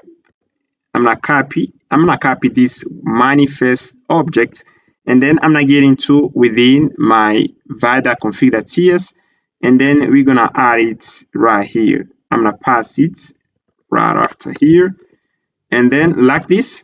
And here we're gonna pass here the name of our app is Badgie app, and pass here Badgie, and pass here Badgie app. And then here and pass a Badgie app, and then you can pass even a short name, my app, and then you're gonna provide the description, the theme color, but also you're gonna provide icons. I've already prepared that guys. You can see within the root folder of my app, I got 2 icons, and then you're gonna provide 2 icons of this size. You can see that I got this icon within the root folder of my app. This is the first icon, and this is the second icon. You can see the size. You need to pass these 2 size, and after that you're gonna create in your root folder another file, deploy icon.js. You're gonna copy this script guys, don't worry. I'm gonna pull all the codes on GitHub. We are using this script in order to copy our 2 icons within the disk folder, and then they're gonna move these icons within the disk folder when we are going to run npm run build only. And then you're gonna get into within your package.json file, and then you're gonna add another script right here, add icon. And then I'm gonna copy the icon script, and then I'm gonna move within render dashboard. I'm gonna get into render dashboard, and right here guys, we're gonna get into the settings, and then you can see we got a section right here. I'm gonna scroll down, build command. I'm gonna add another big command. I'm gonna pass here, I'm gonna add semicolon npm run right here, npm run add icon. and then I'm tap save, and then here I'm gonna get into the command prompt, and then I'm tap here git add, and then here I'm tap git commit, and then I'm gonna pass here, I'm gonna do this, I'm gonna say git commit convert, we're gonna say convert app to PWA, and then we're gonna tap git push, and then we're gonna see if they're going to convert our app to a PWA, and then we are going to move to Github Actions to see if the workflow is gonna run perfectly. And then you can see we got a commit right here, convert app to PWA, and then I'm gonna click on it, and actually they're running the test, and after the test finish, they're gonna deploy our app to render again. They're gonna trigger another deployment. Yeah, the CI test workflow finished. Then we move to deploy to render workflow is running, and you can see that they trigger a deployments on render. And then we're gonna get into render dashboard, and then we're gonna move to events, and then you can see right here we got a commit convert app to PWA, and then we're gonna wait a bit until it finish. You can see the render finish rolling our updates. Now I'm gonna get into within the fade window, and then I'm gonna refresh, and then we're gonna see if we are going to get a PWA, and then right here, and then here I'm gonna pass here, I'm gonna inspect, and then you can see we have the possibility to install our app, and then here I'm gonna click install, and then you see that our app is being converted to a PWA app, and we are getting right here a notification. Everything is working pretty well, guys. And if you want to test your backend, you can move to your Laravel app, and then you're gonna use this URL right here. I'm gonna move right here. This is the URL, like right here. You can see here. I'm gonna copy. I'm gonna open in Chrome, and then you're gonna use this URL. You're gonna get into your Laravel app. I'm gonna copy the URL, guys. Sorry, I'm gonna copy the URL, and then you're gonna get into within your Laravel app right here. I'm gonna open it, and then here batch app backend. And then guys, you're gonna change the base URL of your Vue app. You can see right here, this is the base URL of our Vue app of in localhost. You're gonna pass the base URL of your Vue app. This is the base URL of our Vue app, which is hosted on render.